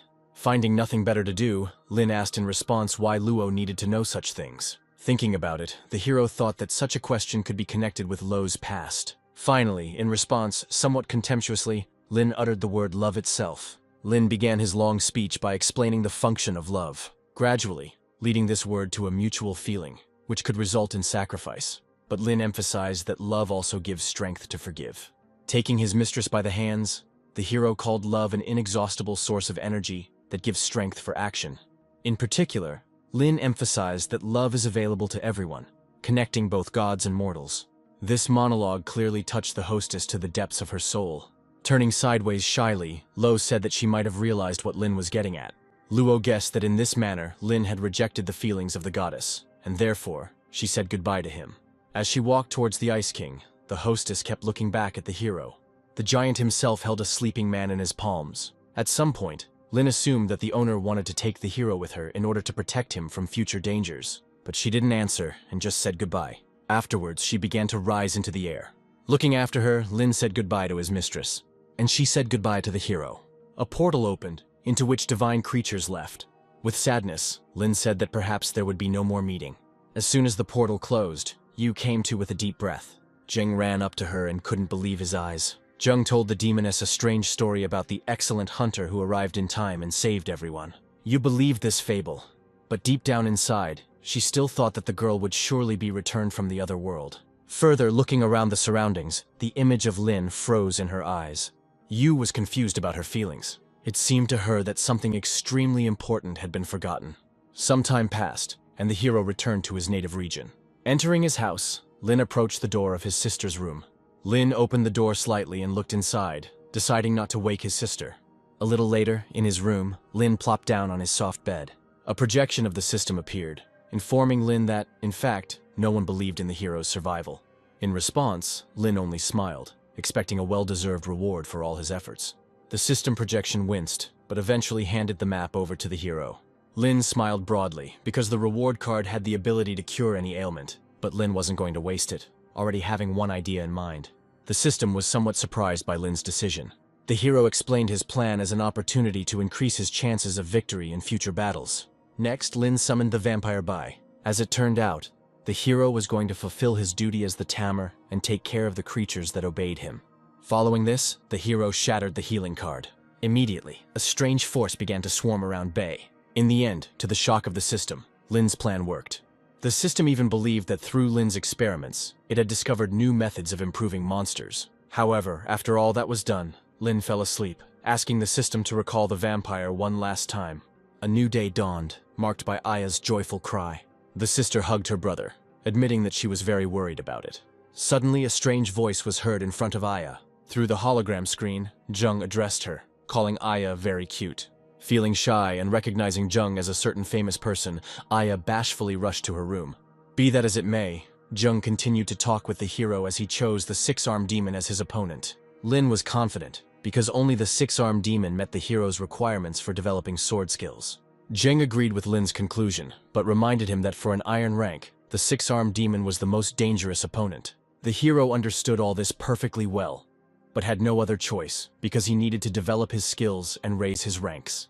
Zheng had no choice but to help Lin out and send him a video of the hunter's previous encounter with the demon. Suddenly, Linya was distracted by her sister's voice. Dressed coquettishly, she announced that she was going to school. Lin didn't even recognize Aya, because she said in a charming voice that she hoped to talk to Jen again. Seeing her brother staring at his sister's legs, Aya ended up hitting him with her briefcase.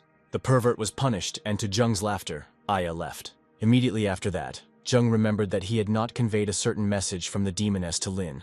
This message was a banal greeting, after which Zheng disconnected, and Lin was left feeling upset, because Yu didn't even find time to call the hero. After which, lazily, Lin launched the video that was sent. From the very first frames of the video, the hero's pupils dilated. In the first seconds, the death of the hunter was captured there. Some died, others fled from some many-armed monster. Lin himself was frightened by the speed with which the demon operated. Less than a minute into the video, the team of hunters was wiped out. Slowly, the demon began to turn around into the still recording camera, subsequently revealing his monstrous grin. Now Lin was worried whether he would be able to defeat a creature that possessed such terrible power. Afterwards, the action of the story moved to the city streets. Walking through the streets filled with people, the hero convinced himself that he still had to fight the demon. Thus, the hero reached the air transport, which was supposed to take him to the forest where the demon lived. Suddenly, gusts of wind hit Lin in the face, and only now the hero saw it. After all, an airliner approached the pier tower. The liner's movement stopped and it hung right above the tower. The gangway lowered, and people immediately began to climb up it. As expected, Lin was among them. A couple of minutes later, the hero walked between the cabins of the liner. Among them, Lin soon found his cabin. Inside that one, quite quickly, the hero fell onto the bed. Lin enjoyed the comfort, because this liner was the most expensive among its kind. Hoping to one day be able to afford to live in such mansions on a permanent basis, Lin opened the news. There were lots of stories about brave hunters who saved a lot of people in a mountain pass. Suddenly, the announcer started talking about how not all events in the gorge went smoothly. A photograph of Ismut appeared, portraying him as a traitor for not helping others. He was actively pursued by journalists, pestering him with uncomfortable questions. It seemed as if the whole world had turned against Ismut. Lin even felt a little sorry for Ismut, since he now had nowhere to hide from pursuit. Suddenly, the image of Han appeared before Lin, who could not believe in the hero's survival. Lin was glad to see Han, but nevertheless wanted to know why he had not waited for the hero's return.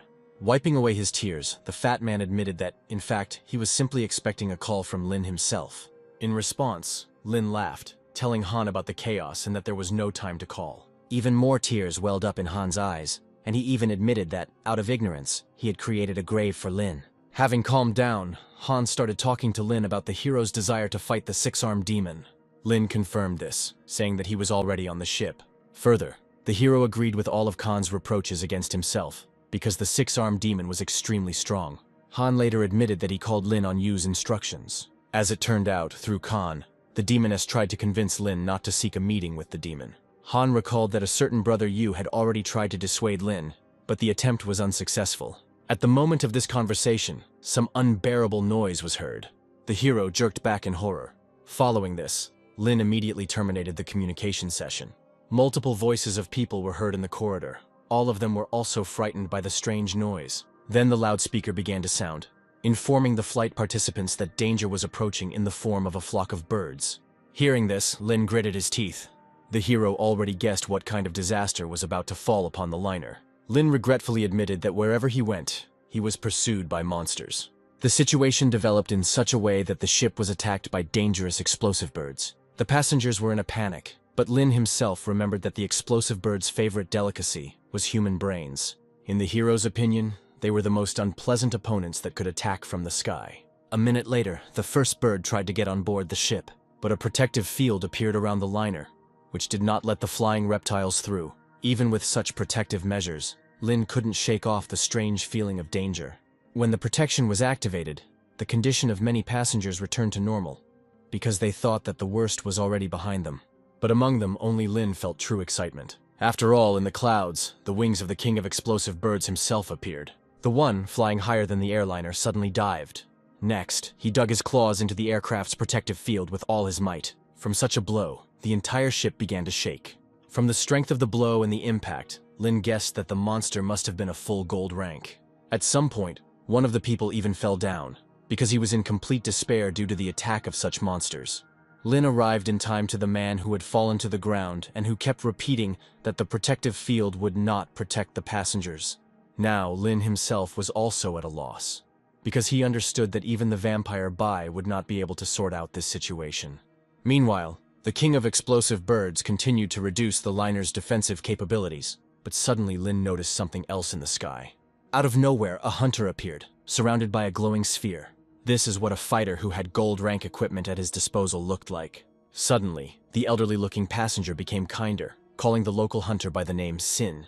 The passenger said that Xing was in the top 5 hunters, which meant there was nothing to worry about. Finally, Hunter Xing went on the attack. With swings of his sword, he began to chop down the birds. One after another, leaving a trail of blood behind them, the birds began to fall. Ultimately, Sin discouraged the explosive birds from further attacking the ship. While everyone else looked at their savior with love, Lin himself had never seen such power in his life. Unexpectedly, the hero became inspired by the idea of adopting Sin's technique for himself. In connection with this, Lin hastened to leave the upper tiers of the liner. As quickly as possible, the hero returned to his room. While in the room and taking out his sword, despite the skepticism from the system, Lin planned to learn Xing's skill through training. Despite all the persuasion and calls of the system to the voice of reason, Lin began to exercise. Remembering the movements in detail, the hero planned to get as many pieces of equipment as possible. Then, over and over again, Lin began to repeat the blow. Dozens of blows turned into hundreds. The count exceeded thousands of attempts, but the hero had no intention of giving up. At some point, Lin stopped and caught his breath. Lin knew that for himself, as a loser, such practice was the key to survival. Some time passed since then, and Lin's sword flashed again and fell. The system projection suggested that Lin stop, since he had already been training for 5 hours. Since simply repeating the movements didn't produce any effect, Lin decided to imagine himself in battle. Lin's imagination took over, and he imagined a 6-armed demon attacking him. In his mind, Lin used great devastation, but the technique lacked speed. Because of this, the demon suffered minor damage. With such input, Lin did not see his victory, only mutual death with the monster. And so, the hero came up with the idea of immobilizing the demon. For such an action, Lin planned to use Bai, and then the hero would have a window for just one, but decisive blow. Taking a deep breath, Lin closed his eyes, then opened them abruptly. Then he let out a piercing scream. Lin made a move, and the power magic passed through the cabin, even touching the system. The impact was so powerful that it even caused significant damage to the cabin. After which, a message from the system appeared stating that Lin had received a skill fragment. Encouraged by the result, Lin was ready to continue his training. A day later, the liner docked at a new area. From there, a hero who had practically no feelings descended to the ground. Later, Lin and the system began to discuss the location of the demon that was seen in the forest near this city. And yet, realizing that there could be many dangers along the way, the hero decided to enlist the help of hunters, at least silver rank. Thus, when Lin came to the local adventurers guild, he learned that one such group was just heading into the forest. Unfortunately, Lin had to hurry to catch up with the group. As an alternative, the girl suggested that Lin hire his own group, but tears began to flow from the hero's eyes, since he had already been presented with a hefty bill for the destruction of the cabin. Ultimately, the hero had no choice but to spend money on his own escort group. Immediately after signing, the girl at the registration desk informed Lin that they would contact him as soon as he paid for the team's services. A little later, having deposited the money, Lin left the guild building. After briefly discussing his plan with the system, the ring on Lin's finger suddenly vibrated. It was a message from the captain of the adventurers, who had arranged a meeting with Lin for the evening. As agreed, in the evening, the hero arrived in the agreed area. Looking around, Lin couldn't understand why he didn't see anyone nearby. At some point, someone called out to Lin. A little behind the hero stood a girl surrounded by 2 others, who introduced herself as Captain N. Lin approached N, and she reminded the hero of the terms of the agreement, under which they were obliged to deliver him to the forest alive and nothing more. At some point, before N could finish speaking, someone put a hand on her shoulder. The tall guy suddenly apologized to Lin, citing a special mission, who refused to take the hero with him. Lin fell silent, finding such changes extremely suspicious. The tall guy himself continued, guaranteeing Lin a full refund of the money spent. Lin was in a difficult moment, because he needed to get into the forest, and at the same time, they did not want to take the hero with them. In the end, the tall guy promised Lin an even greater compensation, which could allow the hero to hire an even more unique group. The hero was about to agree, but his mouth was shut by a projection of the system. After all, somehow Lin activated the mission card. Lin sighed heavily, because he was once again being asked to complete a stifling mission and receive not the most useful things as a reward.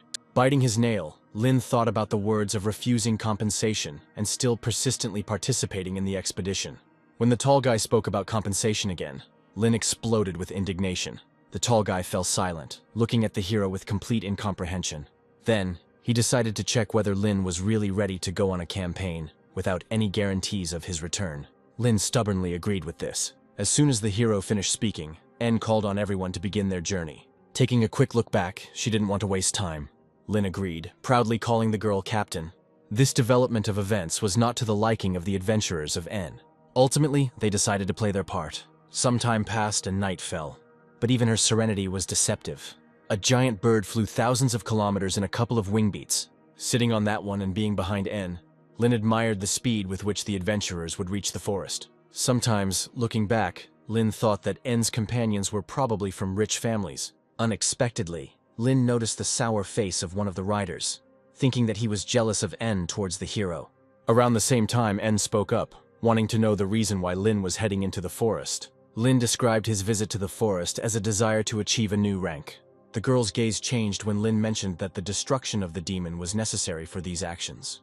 Looking at Lin, N absolutely did not understand his choice, especially considering the incredible difference in strength. In response, Lin only chuckled, saying that he expected to win. While Lin was buttering up N in his mind, he was thinking about the adventurer who kept his eyes on the hero. At some point, a forest formed ahead. Suddenly, a terrible growl came from the forest. Time after time, this growl was repeated. Everyone understood perfectly well that only a gold-rank monster could make such sounds. A little later, the whole group of adventurers got off the birds and entered the forest. Looking around, Lin said that he felt the source of the sound was somewhere nearby. Unexpectedly, the other adventurers suggested leaving Lin behind, since they had completed their mission and were now ready to go about their business. However, N rejected this idea, stating that they were all moving towards the same goal. One of the adventurers wanted to object, but he had no business expressing his thoughts. Apparently, their leader eventually agreed with N's decision. Lin could clearly feel the tension in the air, and therefore, he said to himself that the adventurers had a generous heart. After some time, in the depths of the forest, a lizard was found that was cutting down trees. The monster turned out to be a dragon, which was the one making the sounds that everyone had heard earlier. The adventurers regretted that there was no tamer among the participants, for then they could have taken possession of the dragon. Subsequently, the opinion fell on Lin, calling him a snack for the dragon, because the hero did not even have an iron rank. The two adventurers standing behind him chuckled and thought that only N and their senior were capable of facing the dragon. Suddenly, upon learning that Lin was a tamer, the elder spoke up. Now he was ready to take the risk and fight the dragon. At that very moment, due to the cheerful cry, the dragon himself noticed the intruders on his territory, after which he let out a thunderous roar. The roar was so deafening that Lin couldn't even move. Unexpectedly, the elder volunteered to fight the dragon alone. Drawing his sword, he asked N to wait just 1 minute. In an instant, a dragon rushed towards him. The adventurer also rushed towards him. No one present expected that the elder would dare to launch a frontal attack. Among everyone, only N was completely calm. She explained her attitude by the fact that the monster's rival was Herbert himself. When the dragon came close, Herbert smiled, saying that this was exactly what he expected. The dragon was approaching inexorably, and was already preparing to cut the adventurer in half with its powerful jaws. But Herbert teleported at the very last moment. Sparks of mysterious magic flowed along his body. As he fell, he pierced the dragon's neck with his sword. Lin opened his mouth in surprise, because once again, he witnessed a victory with just one blow. The defeated dragon fell to the ground, creating a curtain of dust beneath it, in which the image of Herbert was visible. Now the hero understood that this guy was incredibly strong. Pleased with his victory, Herbert walked confidently past Lin. In order to belittle the hero, Herbert even threw it at Lin to stay behind and not worry about himself. Later, looking back at the defeated dragon, Lin lamented that it did not have such an attribute. Otherwise, the hero would have managed to collect a whole dragon monster card. Suddenly, the system notified Lin that a dying monster had been discovered whose soul could be integrated into the map. Lin became cheerful because fate had given him a surprise. Promising to catch up with the others, the hero wanted to stay in this place longer. N was not going to leave Lin so easily, but Herbert supported the hero's request.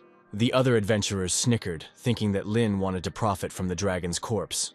Afterwards, approaching the dragon, Lin turned to the system in order to get specifics on further actions. The projection system told Lin to simply touch the dragon with his hand. Not knowing exactly how to do it, the hero simply placed his palm on the scales.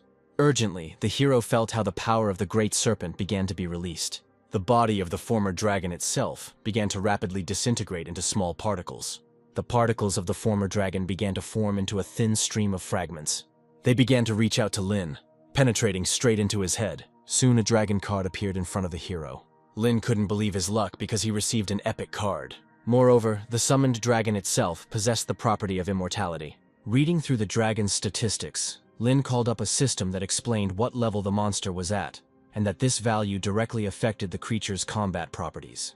At the same time, the system projection informed the hero that, like the other cards, the dragon card had a rarity, including divine.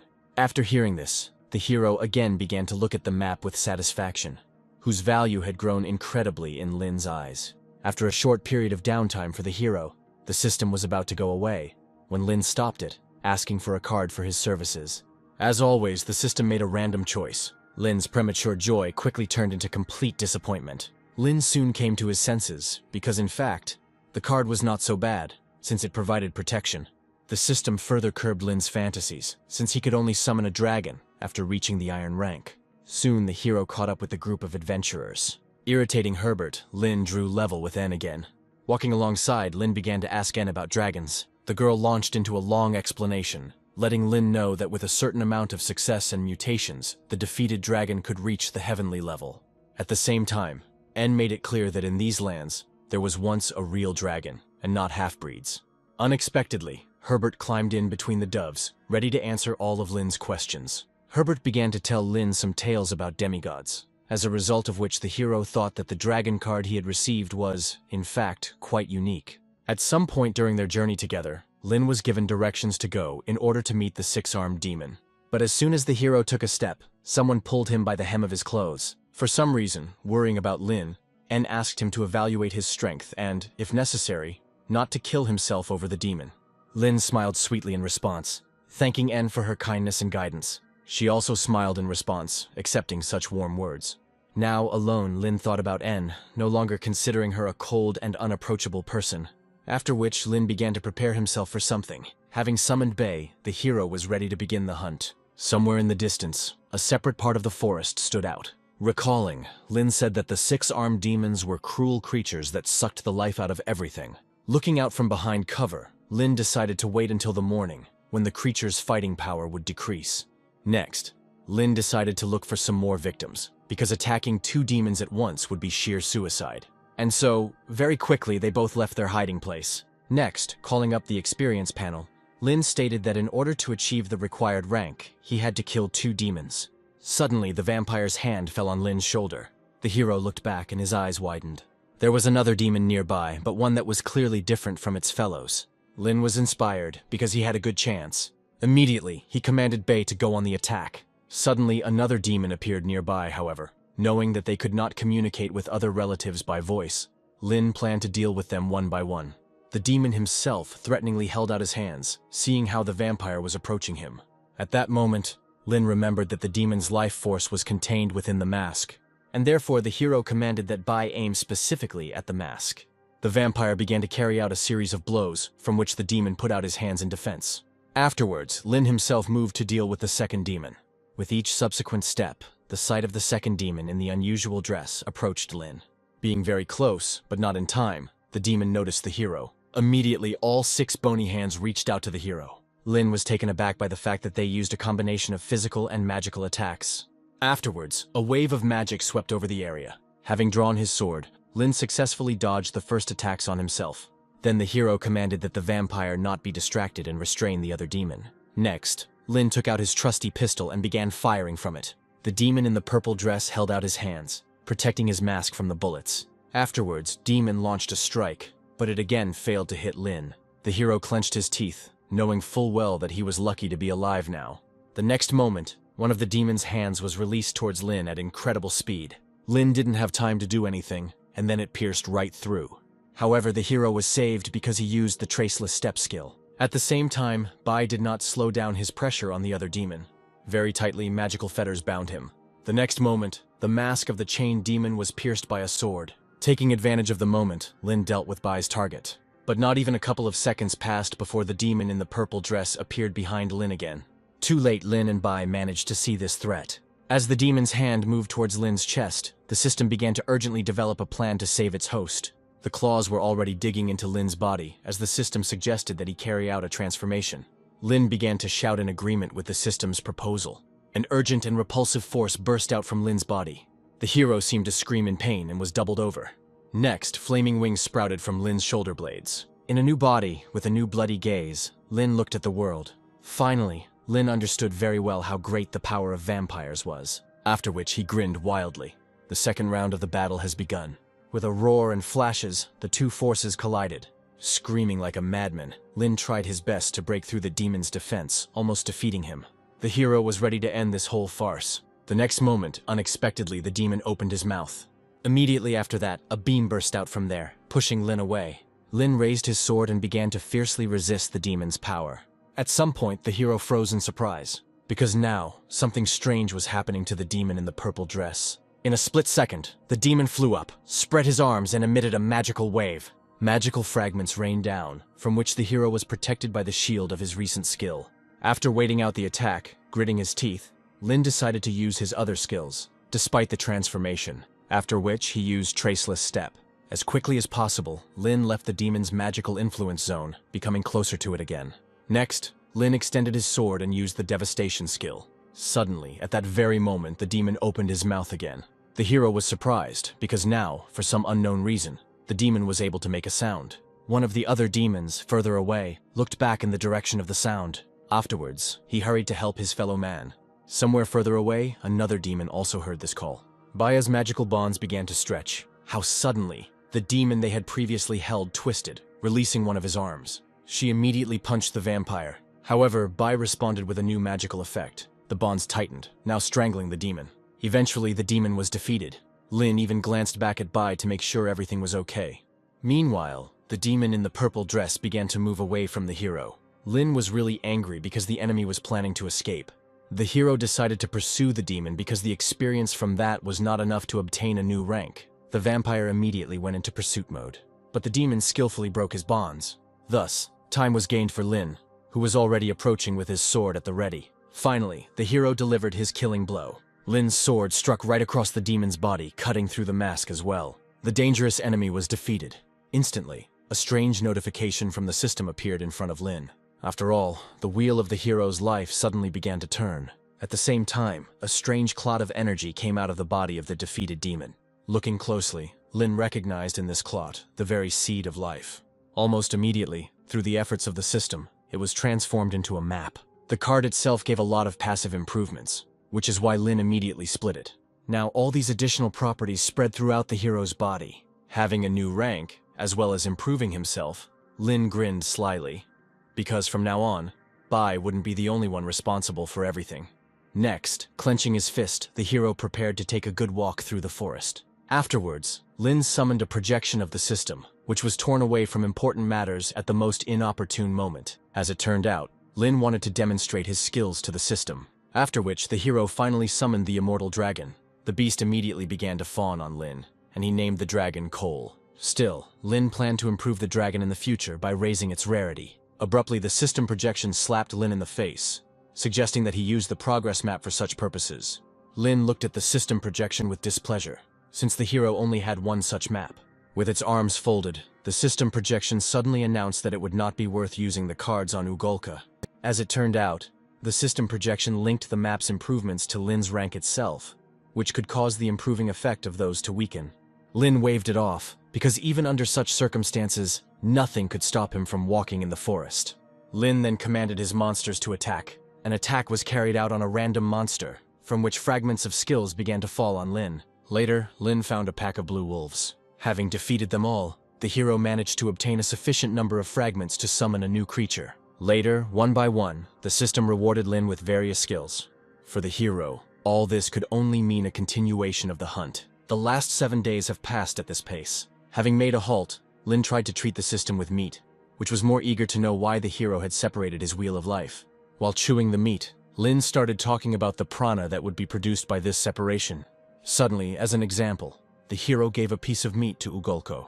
Lin began to explain that only in the state of separation of the wheel of life he could receive more experience, since the experience of monsters would also pass to him. Here, Lin made it clear that he would seal his channel in those cases when he had to meet with people, so as not to give them cause for suspicion. After which, laughing, Lin said that he would finally be able to not strain himself as much as he had done before. Returning to the food, at his own request, Lin began to listen to the long list of cards that were available to the hero. At some point, the projection system was surprised, because the mission map was updated. Lin perked up, because now he had to go deeper into the forest and find N there. The hero flatly refused. The projection system began to explain to Lin that such refusals were impossible and would only result in punishment. After which, smiling slyly, the system projection threatened Lin with the loss of the epic card. Lin's eyes lit up with indignation, in fear. The system reminded that if the task was difficult, then you can ask for help. The system projection brought up a map, marking Lin's last known location as N's. On a similar note, Lin set out to search. Mounted on a blue wolf, Lin galloped to the starting point of the search. After a while, the hero reached a clearing in the middle of which stood a stone. Lin jumped off the wolf. Lin began to examine the area and found it strange and badly burnt. The stone haunted Lin, and yet, there was no trace of N anywhere. In such a case, the hero had no choice but to use the tracking skill. A second later, Lin's eyes flashed with an unnatural light. Lin then took a deep breath. Getting on all fours and crawling, the hero caught the spirits of N, now knowing where he should go. Following the trail, the scent led Lin to a waterfall. Not seeing anyone around, the hero thought for a moment and came to the conclusion that there could be a cave hidden behind the waterfall. But then an interesting idea came into the hero's head. Summoned in the blink of an eye, Lin smashed the monster card. Now to help himself, Lin called upon the ghost. Immediately, the hero commanded the ghost to check the space behind and under the waterfall. Next, Lin began to humbly wait for the results of the reconnaissance. Thus, at least half an hour passed. Another minute passed, and now Lin was clutching his head because he couldn't understand where the ghost had gone. True to Lin's cry, the ghost's head appeared from the water. The hero couldn't wait for the results of what the ghost saw. As it turned out, there was a cave under the water, where N's team went with the help of scuba gear. Lin did not feel sad for long about not having such equipment, because an idea came to him. So with the help of the transformation card, the hero was able to dive deep underwater without needing air. The ghost led Lin straight to the cave. Laughing at his own resourcefulness, the hero was ready to enter there. Soon, together with the ghost, Lin swam into the cave. Having swum through a long tunnel, the hero eventually surfaced at another part of the cave. Just in case, Lin decided to remain in his ghost form. Having reached the dry part of the cave, the hero began searching for N. At some point, Lin saw a lying body. Coming up and taking a closer look, Lin recognized the body as Herbert's henchman. After examining him, the hero came to the conclusion that he was killed when the poor fellow tried to escape. Lin thought it was strange, as if something had burned right through his assistant. Continuing on his way, Lin decided to be even more careful. The road continued until Lin reached the next part of the cave. The hero stopped abruptly and cursed at the top of his lungs. After all, there was an incredibly strange creature with tentacles, whose aura was excellent. Lin clutched his head and blamed fate for always bringing him face to face with the transcendent monster. At some point, Lin saw blood on the cave floor. Looking at the bloody trail, Lin guessed where the adventurers had gone next. Deciding not to go in circles to track, Lin activated the corresponding skill. At the same time, the monster threw one of its toothy tentacles towards Lin. The hero cursed, because somehow he managed to reveal himself. Tentacles followed Lin, going deeper into one of the cave's tunnels. In his ghost form, Lin pressed himself against the wall of the tunnel, letting the tentacle pass by him. In his thoughts, the hero was glad that the transformation had managed to save him. In connection with this, Lin first decided to get away from the monster. The hero understood perfectly well that he would not be able to defeat the superior monster on his own. And so, as planned, Lin continued his search. Somewhere there, in one of the tunnels, Lin eventually managed to find N, who was dragging Herbert. As he approached them, Lin heard Herbert complaining to N that he wouldn't be able to last long because of the creature's poison. Having decided not to show himself to them abruptly, Lin began to observe. At some point, having lost all his strength, Herbert fell to the ground. Herbert saw a blood transfusion as his only salvation. Herbert asked N to let the girl's blood into his body. Having no other way out of the situation, N grabbed a knife and cut her hand. Everything was done in a split second. Anne was preparing to pour her blood into Herbert, and yet, she asked him not to die prematurely. All this aroused a lot of suspicion in Lin, because replacing the blood would hardly have been able to rid Herbert of the poison. But then it came to the hero, because Herbert wanted to sacrifice N in this way. Pouring her blood into him, before her eyes, N's own strength weakened. Herbert continued to play his part, although he seemed to be on the verge of death. At some point, a sly smile flashed across his face. The tip of a knife flashed in the adventurer's hands. Lin managed to see this, and yet the hero was unable to prevent the terrible thing. Piercing N's body, Herbert said that such a sacrifice was necessary. After which, having pulled out the blade, Herbert pushed the girl away. Falling backwards, the girl uttered insults directed at Herbert. Herbert just grinned, adding that they sincerely regretted the loss of such beauty. At that very moment, Lin commanded Bai to save the beauty. Herbert heard this cry and turned around. In time, he managed to jump back from the vampire's attack. Taking advantage of the moment, Lin ran up to N, picking her up in his arms. Herbert noticed the presence of the hero, which made him angry. In the blink of an eye, Herbert disappeared, after which he teleported behind Lin, wanting to teach him a lesson. But before Herbert could do anything, a dragon's roar was heard behind him. The adventurer couldn't believe that Lin had summoned two monsters at once. After which, Herbert skillfully dodged the dragon's fiery stream. After which, Lin was imprinted in Herbert's eyes, armed with a rifle, going with him to the showdown. Lin then commanded his monsters to capture Herbert. At the same time, the hero began to shoot at him. Ultimately, one of the bullets managed to wound the adventurer. Herbert stopped, and at that very moment, the vampire's fetters wrapped around him.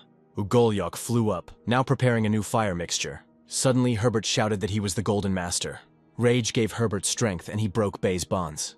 By making the jump, Herbert intended to teach trash like Lin a lesson. Lin himself stood humbly. When Herbert approached the hero, his eyes suddenly trembled. In Lin's eyes, there was something furious and animalistic.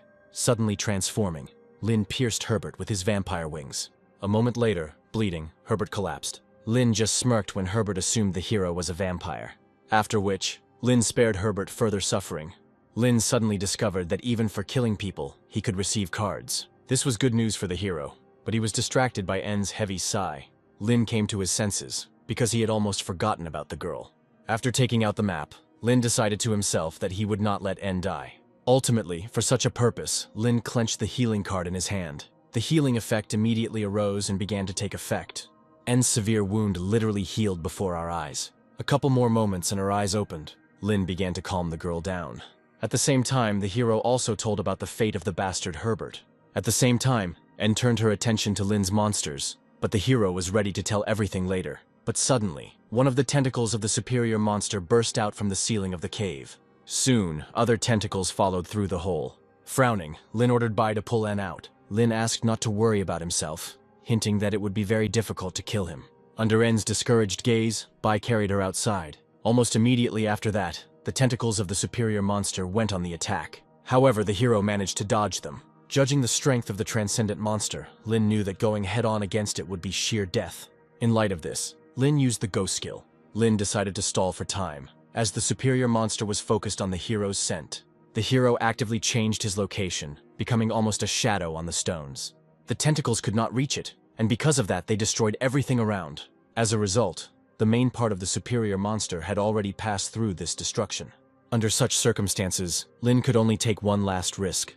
Becoming a shadow again, the hero decided to try to escape by passing through a thin gap at the ceiling of the cave. The superior monster became enraged and began to destroy everything again. The tentacles kept reaching out to grab onto Lin's ghostly form. At one point, the transcendent monster even opened its funnel-shaped mouth to swallow the shadow. It was now that Lin decided to use the transformation card. Having lost his shadow form, Lin acquired the form of an eagle. Flapping its wings, it rapidly approached the opening in the ceiling of the cave. A couple of seconds later, it erupted in a blast of rock and dust. But even there, outside, the tentacles stubbornly followed the hero. Suddenly, the stone that was placed in the middle of the scorched earth emitted an electric discharge. With an arc, he landed straight into the tentacles. Looking at all this, Lin finally understood the purpose of the stone. A little later, the hero assumed his natural form. He approached the edge of the crevice. From there, in the darkness of the caves, the superior monster looked at Lin with an evil eye. But the hero had no time to enjoy his victory, and so Lin hurried to the waterfall. While he was there, Lin didn't understand where Bai and En were now. Suddenly, a pebble flew at Lin's head. The hero turned around, seeing that the vampire had similarly attracted his attention. Lin still didn't understand why Bai didn't speak. With these thoughts, the hero went behind a high boulder. Then he met a completely soaking wet En. The girl blushed, because Lin saw her in an incredibly wet state. Before the hero could turn away, a loud slap followed on the cheek. Lin was upset by En's reaction, and yet En forgave Lin for such impudence. Lin was surprised when En sat down opposite him. Unexpectedly, the girl thanked him for saving her. Blushing, En promised that she would definitely thank Lin. In response, Lin laughed and said that returning to the city would be enough. But in fact, he was trying to complete the mission as quickly as possible. A little later, a riding hawk descended to the heroes. Suddenly, the topic of the character's conversation touched on Herbert, to which Lin said that he had finished him off out of mercy. Looking down, En called this news good. The girl was going to embellish the story of the death of Herbert and the people so that the adventurers would not be posthumously considered scoundrels. After this was said, En's riding eagle soared into the sky. As she flew, En explained that Herbert was from an aristocratic family, which meant that his death should not look like ordinary revenge. The hero understood that En was more concerned about making sure Lin didn't get into trouble. Afterwards, Lin casually started a conversation with En about the essence of the adventurer's expedition. As it turns out, En's mission was to kill the superior monster, but it was much stronger than expected. When En started talking about the reason for her salvation, Lin scratched his head carelessly, relatively lying that she simply caught the hero's eye. Embarrassed, the girl glanced briefly at Lin. En understood perfectly well that Lin was lying, but she was not going to torture him with questions any further. Over time, the scene changed to a carefree night city, at the borders of which En and Lin were now located. Quite exhausted, the hero could not believe that he had returned to civilization. But then, En turned to the hero. demanding that he hand over some things. Lin pretended not to understand what the girl was talking about. Anne elaborated on what she meant by Herbert's ring. Without arguing, Lin handed over the ring, at the same time receiving assurance from N that the hero would receive his reward. Finally, N was ready to part, but she sincerely wanted to meet Lin again. Lin agreed with this proposal, smiling stupidly at the end. Some more time passed, and the hero finally found himself at home. Having time, Lin asked the system to sort all the previously collected cards. After counting and breaking it down by specialization, Lin found out that he apparently had no transformation cards left. In response, the system projection informed the hero about receiving a new skill for killing Herbert. Panels with descriptions of skills appeared before Lin's eyes, and the hero began to read them carefully. As it turned out, the new skills could expand Lin's wheels of life, which he naturally decided to do right away. In addition, the system projection notified Lin of the presence of a card that would remove the level restriction from the item. Lin frowned as he considered this information. Unexpectedly, the hero suggested trying this map on the projection of the system itself. Lin correctly guessed that, to some extent, even the projection of the system was an object. The projection of the system acted as the hero wanted, thereby unlocking the store function. Immediately, an active store window appeared in front of the line. Lin frowned sadly, because the offers in the store were beyond his means. To this, the projection of the system only responded that a fair price must be paid for everything. Next, the system wanted to remind Lin of his rank advancement. The system reminded Lin that he could not quickly advance through the ranks, because if he did, it would cause the wheel of life to become destabilized. Lin was worried about such downtime, but the system hastened to give the hero an alternative in the form of practicing life forces. Then, Lin began to think about choosing a life skill. With these thoughts in mind, Lin eventually contacted Jen. Lin apologized for calling so late, but still, he had no one else to turn to. Jen didn't like Lin's fawning, and he praised the hero for getting a new rank, considering him his equal. Next, Jen began to describe at length the importance of choosing the right life skill. Considering the specific nature of Lin's pain, Jen recommended that he choose a military life skill. However, Jen warned the hero that the skill was difficult to master, and most never fully developed it. In the end, considering Jen as his ally and assistant, Lin chose the military life skill. At some point, Jen started talking about the package, believing that the hero had not yet received it. Lin's jaw almost dropped because, according to Jen, the gift sent to the hero was precisely the military life skill. Somewhere around this same time, Aya returned from school. She rushed to her brother and hugged him with all her love. The little sister was very worried about her brother, because he was the last person she had close to her. Lin reassured the girl.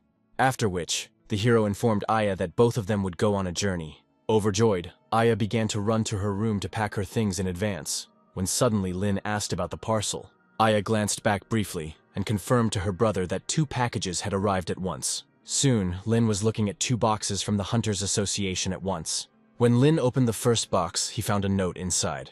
The hero's spirit temporarily lost its strength. Inside the box was a ring, as well as a code that apparently unlocked it. Immediately, a sweet smell of perfume hit Lin's nose, thinking it was N's perfume. Soon, the hero examined the contents of the ring, which the system's projection did not consider outstanding. But at some point, they were both shocked again.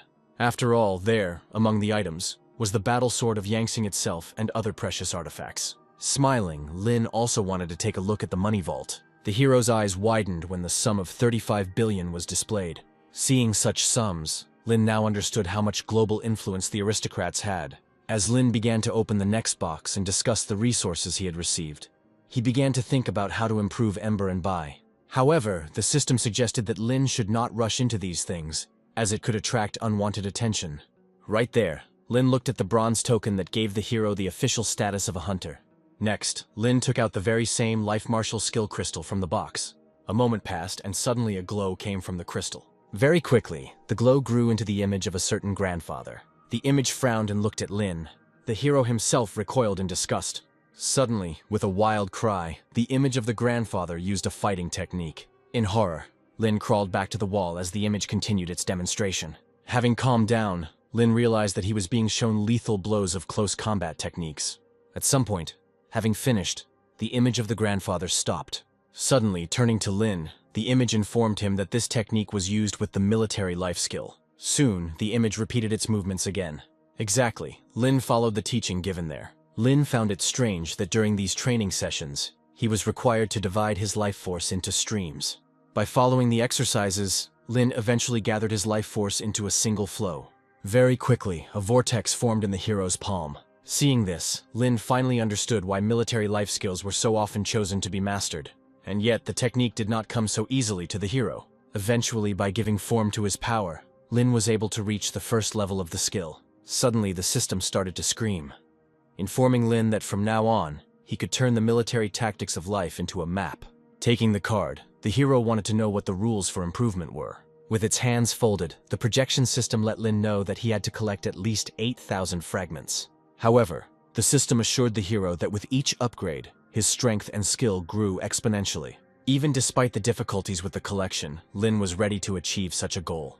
And yet, the system found a way to mock Lin by telling him that people often reach the first level of a skill in half an hour, not a day. Somewhere in this same interval, in a magnificent dress and with a ladle in her hands, Aya appeared. The hero was not in the mood to chat, as he had not slept all night.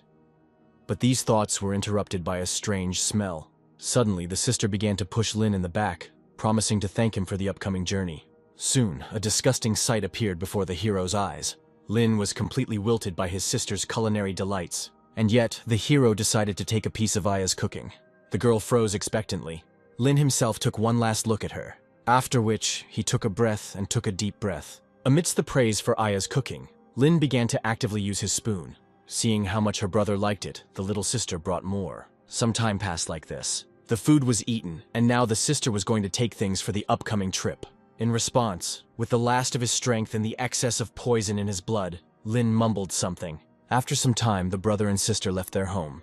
After closing the door, Lin crushed one of the summoning cards. Instantly, a scarlet eagle appeared in the air. The sister was surprised, because she had no idea that Lin had become a summoner. Already in the air, Aya could not forgive her brother for hiding so much from his sister. In any case, Aya, as a way of forgiving her brother, offered him to try her cake. Hours passed, and the city of Jiagong appeared on the horizon.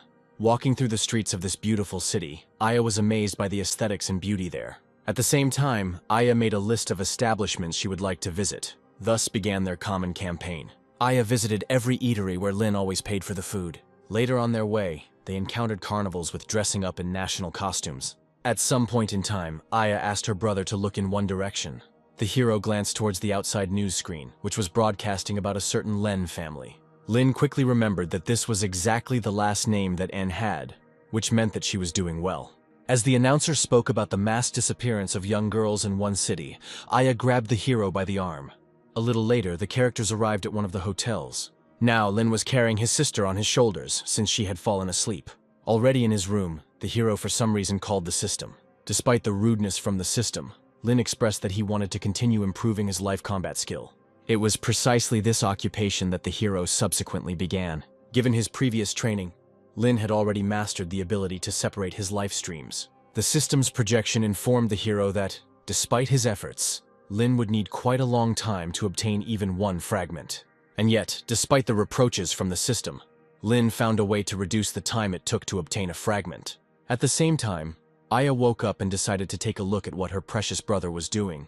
Approaching the room, the girl began knocking on the door. But despite his sister's efforts to call her, the hero did not hear her at all. Thinking that he had fallen asleep, Aya gave up trying. Meanwhile, the girl decided to take a walk, since she herself did not want to sleep. While walking, Aya was sulking at her brother for going to bed so early. Suddenly, something confused the girl. Stopping, Aya looked around, because it seemed to her that someone was watching her. Aya's nerves couldn't take it anymore, and she decided to go back to the hotel. Aya crumpled up the piece of paper where the sweets had been and threw it into the trash can. But the way the piece of paper disappeared into the black space of the urn seemed strange to Aya.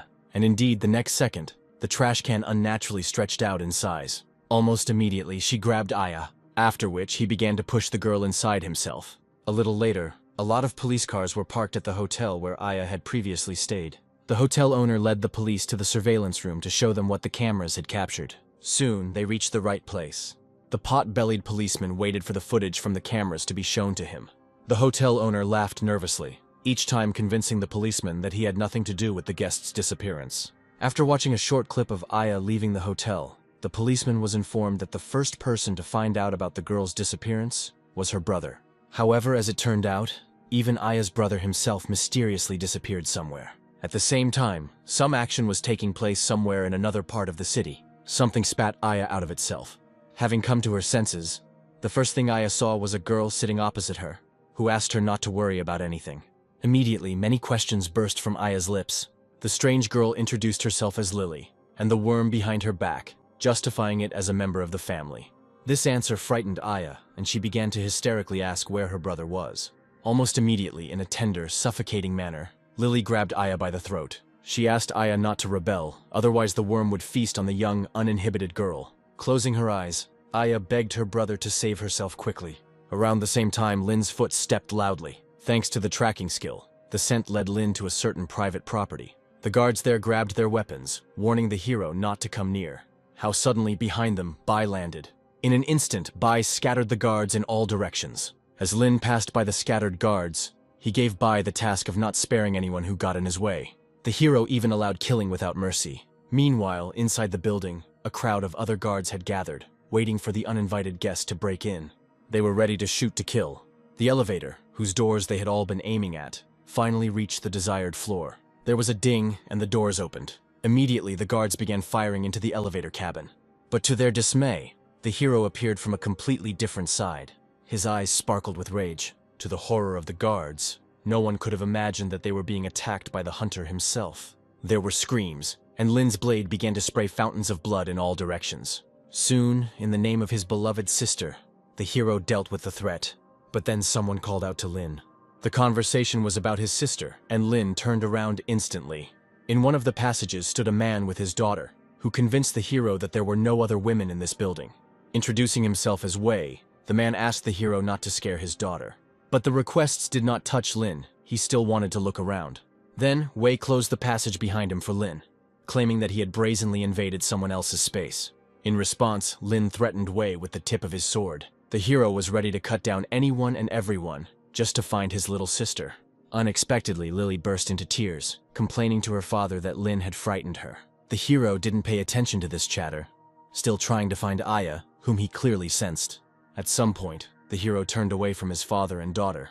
The cunning Wei took advantage of the moment and took something out from his bosom, after which, he threw a card towards the hero. Immediately, the card summoned a worm, which Wei asked to devour Lin. Lin just grinned contentedly.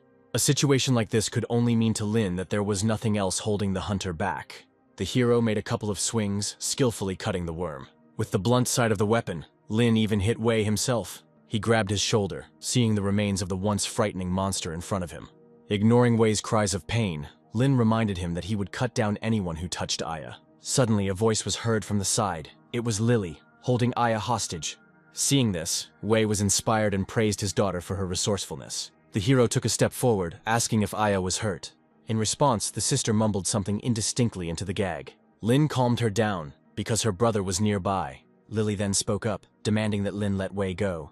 But as soon as Lily said this, Lin suddenly appeared behind her. Immediately, the hero hit the girl with the hilt of his sword. The girl lost her balance and fell to the floor. Next, Lin turned his attention to his sister, freeing her from the ropes. Right there, Aya hugged her brother. Wei was beside himself with rage, seeing how well other people's family relationships were developing. Suddenly, Lin turned his attention to Lily lying on the floor. Gritting his teeth in anger, the hero pointed the sword towards the girl's body.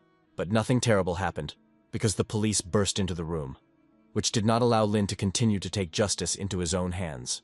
The hero stopped in his actions but did not answer. The policeman asked Lin to calm his anger and hand the villains over to justice. Lin pulled the sword away, still wanting to know if all the other disappearances were the work of Wei and Lily. The police officer did not answer directly, mentioning that Lily was also a victim. At one point, Wei looked back menacingly when he heard the words about justice that the policeman promised. Trying to escape, Wei threatened that in a couple of days he would be free again and take revenge.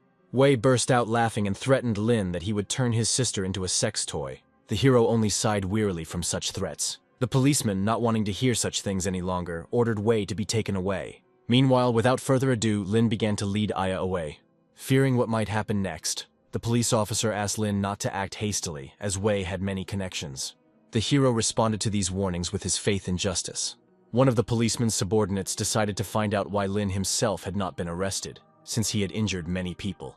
At this, the policeman called on his subordinate to shut up and look around. Soon, the action moved to the street, where Wei was taken out. Wei was insolent and pushed away other law enforcement officers in every possible way.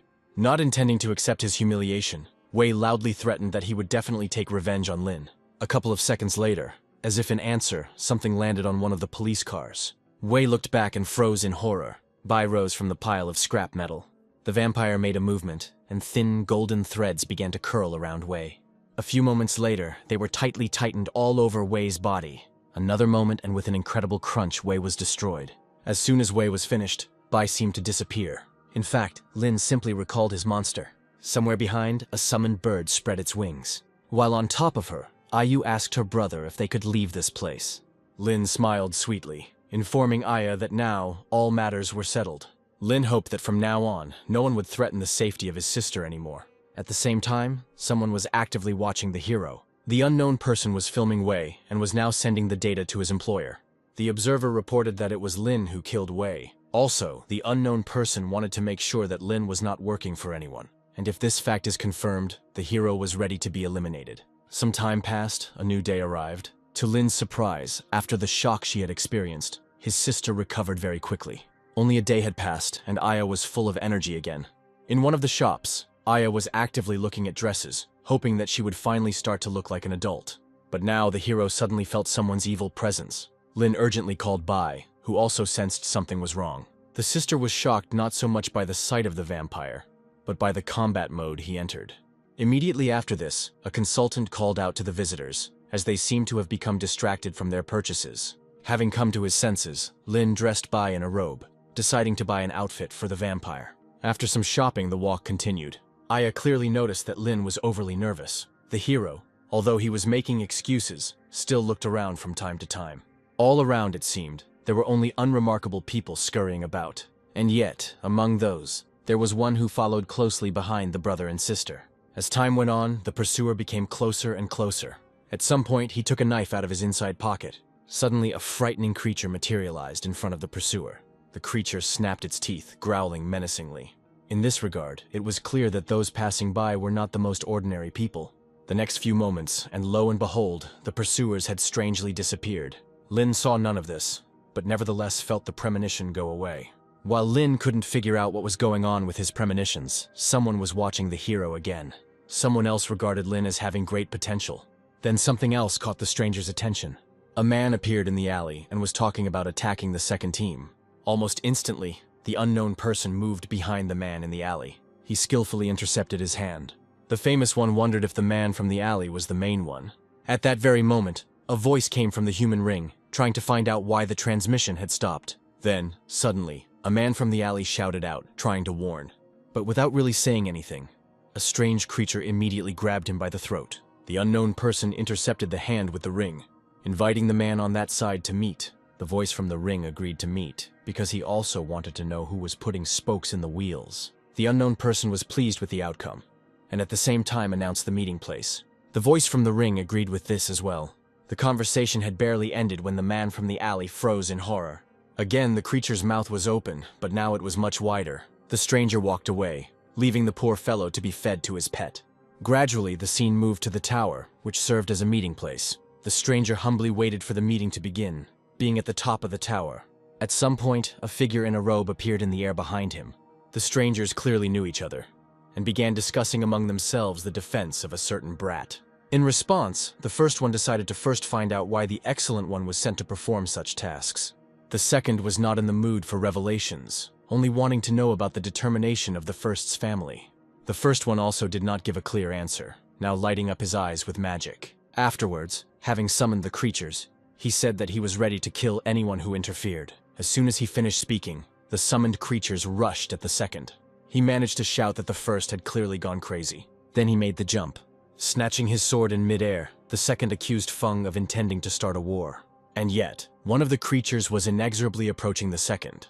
With one movement, the second stranger cut the monster apart. But at the same time, others were also getting closer to that. During this, Feng even joked, "Right, the old people should also warm up." The second one didn't take this joke very well. Meanwhile, the fanged creatures were approaching.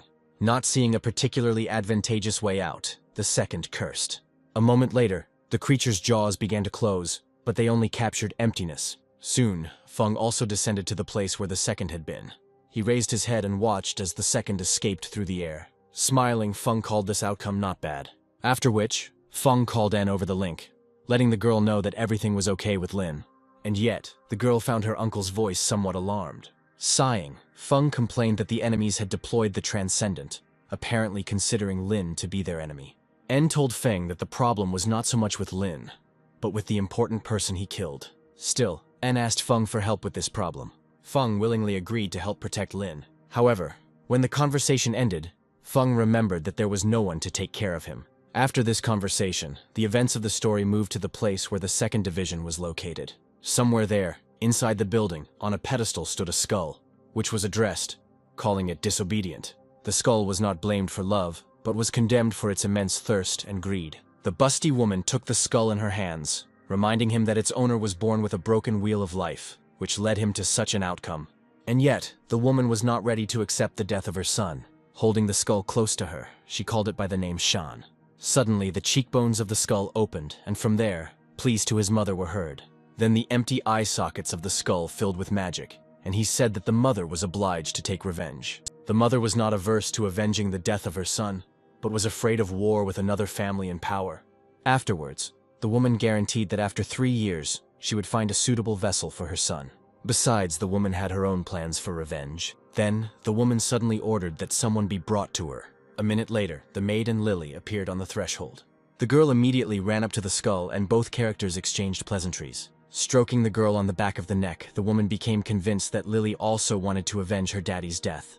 Lily was burning with the desire to quickly tear her daddy's killer to pieces. The woman nodded approvingly, offering the girl the power to take revenge. But for this, first she had to survive for a year. After this was said, the maid began to take the girl away. Lily herself, being charged with motivation, was ready to survive. Time passed, a new day arrived, and the scene moved to a museum. Yawning at such an early hour, Lin could not understand why his sister had suddenly fallen in love with history. Meanwhile, the sister also wanted to look at the artifacts that had recently been delivered to another museum. The hero was not averse to accompanying Aya there as well. In another place, the tour guide introduced the brother and sister to the exhibits. While Aya was stuck to some artifact in the display case, the hero's attention was captured by something else. With each passing second, it became more and more difficult for Lin to break away. Eventually, Aya also noticed her brother's strange behavior. Soon he moved away completely, walking around the hall. Ignoring his sister's questions, Lin couldn't quite understand. A tour guide also appeared, informing the hero that the exhibit had not been properly studied before. The hero pursed his lips when he heard that the find was archaeological. Turning around, Lin pointed to the laptop, which was behind the glass, and it was an archaeological find. The tour guide confirmed this, noting that archaeologists still have not figured out the structure of the artifact. The hero thought about it, thinking that some other time traveler had brought the equipment into this world with him. Much later, Lin contacted Yu, who told him about the ancient ruins where the artifacts were found. The hero suggested that the ruins were named after a man who lived long ago. Yu paused for a moment, telling a story about a man who appeared out of nowhere, became famous, and then mysteriously disappeared. Such information only strengthened Lin's theory that travelers had already entered this world. In any case, Yu sent Lin all the information she had on the matter. The hero thanked Yu, also noting that she looked wonderful. Their conversation ended, but Lin still felt and enjoyed the demoness's hot temperament. Now the hero decided to find this traveler at any cost, and master the secrets of leveling him up. But first, the hero should visit the ruins. After some time, Aya looked at her brother with confusion, as he was getting ready to go somewhere. Lin answered honestly that he wanted to see the ancient ruins. As a guard and care for his sister, Lin left the vampire. Afterwards, the action moved to a place not far from the ancient ruins. Walking through the streets, Lin looked for the hotel he had booked. Despite the difficulties with orientation in space, the hero still found this hotel. The hotel owner led the hero through the corridors, explaining that he had arrived at the height of the holiday season. As they traveled together, Lin decided to find out something about the ancient ruins. The hotel owner began his story from afar, but he stopped when he brought Lin to his room. The door opened, and both characters walked inside. Once there, the hotel owner began to tell about a man from ancient times whose possessions were a palace. The story took an unexpected turn when the hotel owner announced that in just one night, the entire empire, including the legendary man, had simply fallen apart. Lin looked into the distance, seeing the main site of the ruins of the former palace. A little later, having taken his place in line, Lin was not particularly happy with it. Lin believed that the image of the city clearly resembled something from the hero's own past world. At that moment, the projection system felt something. The projection of the system darted forward and called upon the hero to follow it. Of course, that's exactly what Lin did. Soon, the system's projection led Lin to a strange floor. The system informed the hero that there was clearly a cavity under the floor, where a lot of energy had accumulated, which could give Lin the skill. The projection of the system was completely confident in its discoveries, believing that in this way, the hero would receive a blessing. The system also revealed that the energy was hidden 3,000 meters underground. Already in the room, the system once again analyzed the received data, reporting that there was clearly a mutated monster of unknown rank underground. Lin thought seriously, because due to the lack of transformation cards, he couldn't just go underground. Then, the system opened its store, offering Lin to simply buy the necessary cards. Lin sighed and decided to take 5 at once. The hero was distracted from important matters when he heard a couple doing yoga in the next room. At some point during Lin's eavesdropping, the lights suddenly went out. The system's projection even became a little frightened, because a frightening silence immediately reigned around. Through his heightened senses, Lin knew that there was someone outside the room. Having taken out his weapon, the hero stood against the wall, loudly asking who was behind the door. There was a knock and a voice that belonged to the owner of the hotel. He reported that the hotel was experiencing power outages. Lin found no problem in the situation and said he was going to bed. But then, there was an even louder knock on the door for some reason. The owner of the hotel wanted to tell Lin more stories about the ruins. The very next second, someone flew into the hotel room from the window. Frightened, the hero pressed himself against the wall. A strange-looking girl with crooked legs looked at him. A little later, she rushed at the hero. Lin dodged, while the system informed the hero that the girl was under the influence of a parasite. However, the hero did not hear any of this, and simply began shooting indiscriminately. When the shooting ended, the system decided to keep silent about what had been said earlier. Meanwhile, the hotel owner tried to get inside by punching a hole in the door. The system once again informed Lin about the parasite, and that in order to save his subordinate, he first had to find the source. Having made his way in and delirious, the owner of the hotel spoke of a certain order, according to which Lin had to be killed. In response, the hero raised his weapon, having no desire to die. More shots followed immediately. Following this, other people infected with the parasite burst into the room. The hero cursed because he never expected to meet such a crowd. Seeing the only option for salvation, Lin jumped out of the already broken window. But even there, drugged people were already waiting for the hero. Then, while still in flight, Lin broke one of his cards. A riding bird appeared and picked up the hero in the air. In a moment of relative safety, the system projection shared the opinion that this was apparently how the parasite that lived deep under the ruins behaved.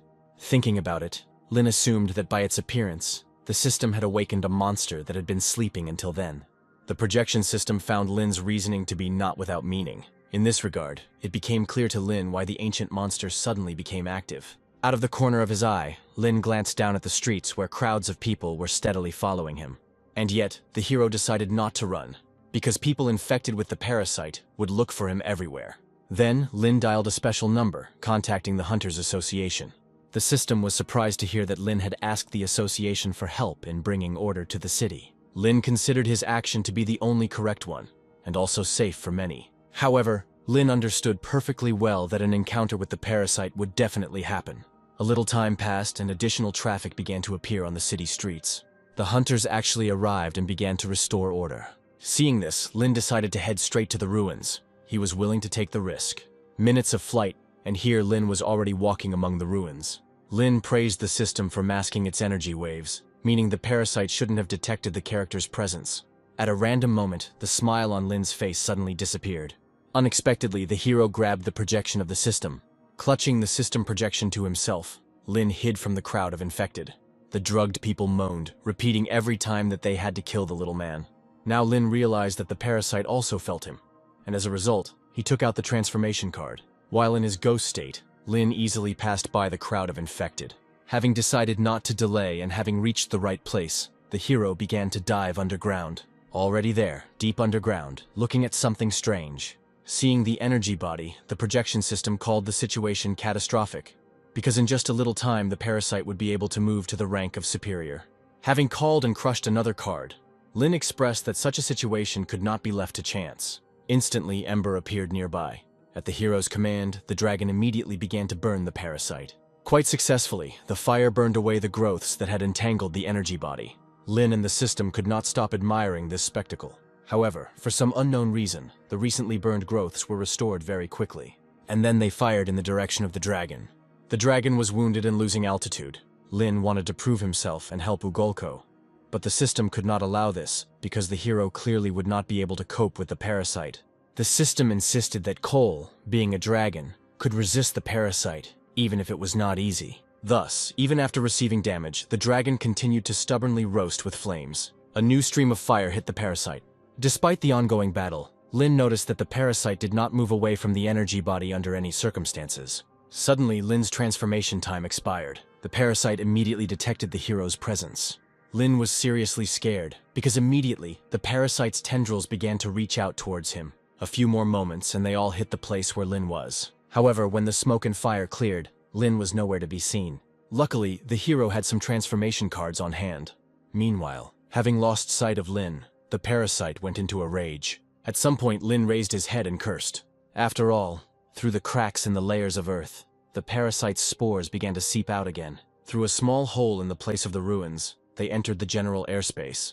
The spores were carried by the wind and scattered throughout the area. Their stream again rushed into the city, where the hunters were now restoring order. Many of them noticed too late how the disputes were descending. A couple of random seconds and voila, many of them have already inhaled the spore.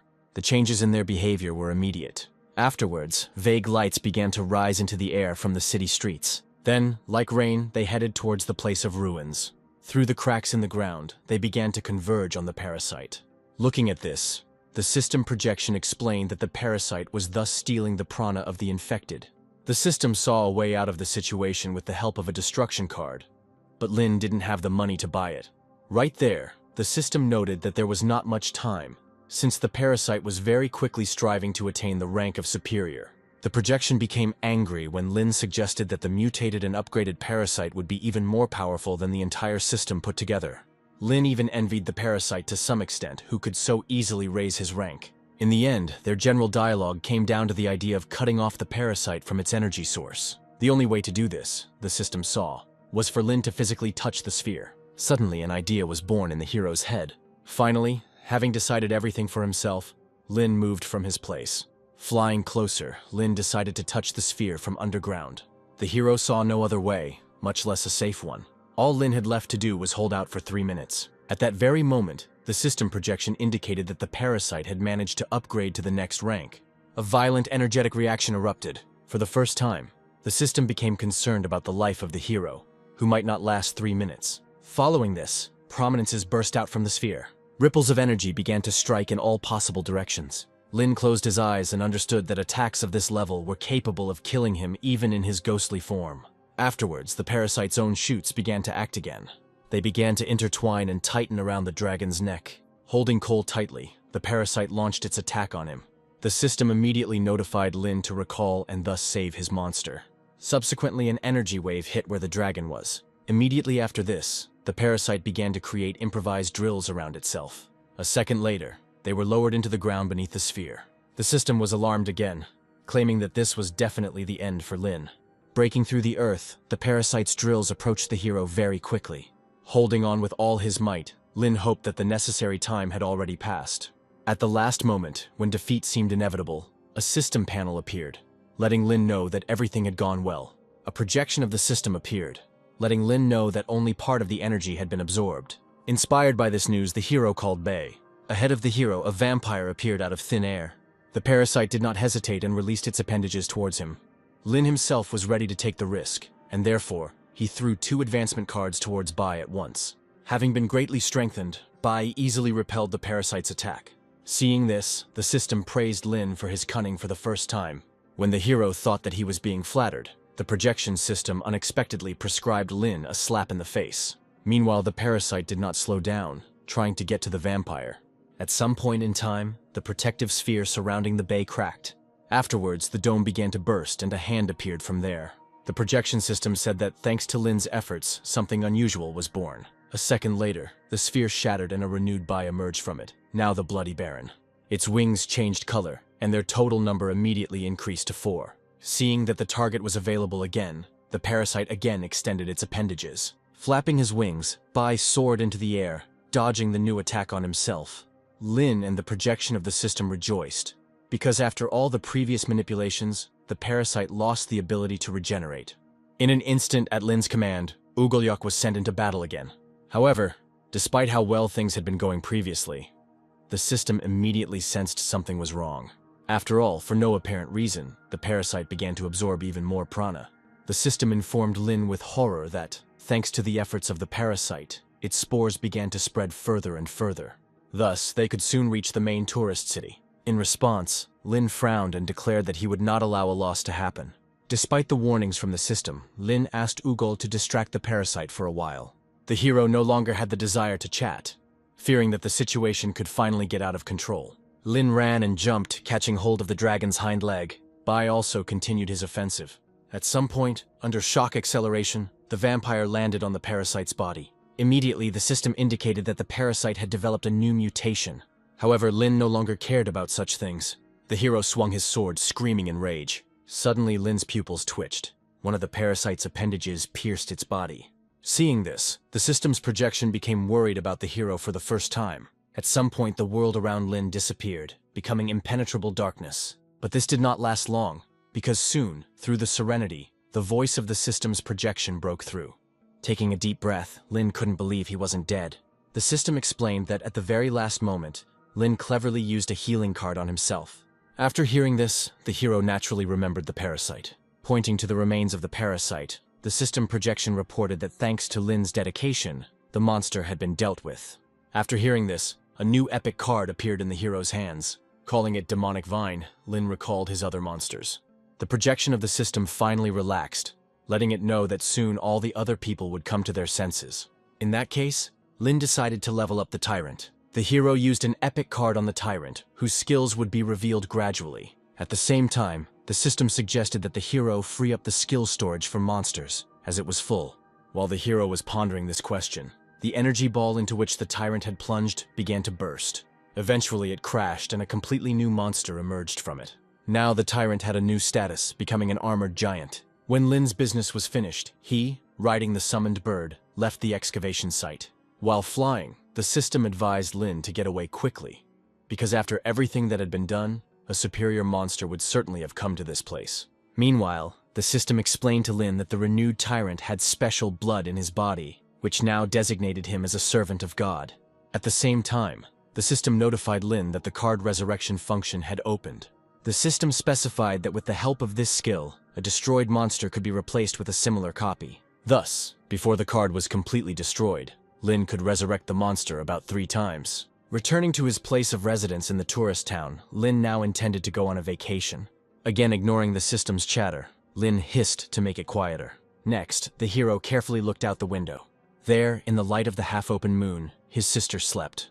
After admiring the curves of Aya's body, Lin was upset that she slept with the curtains open.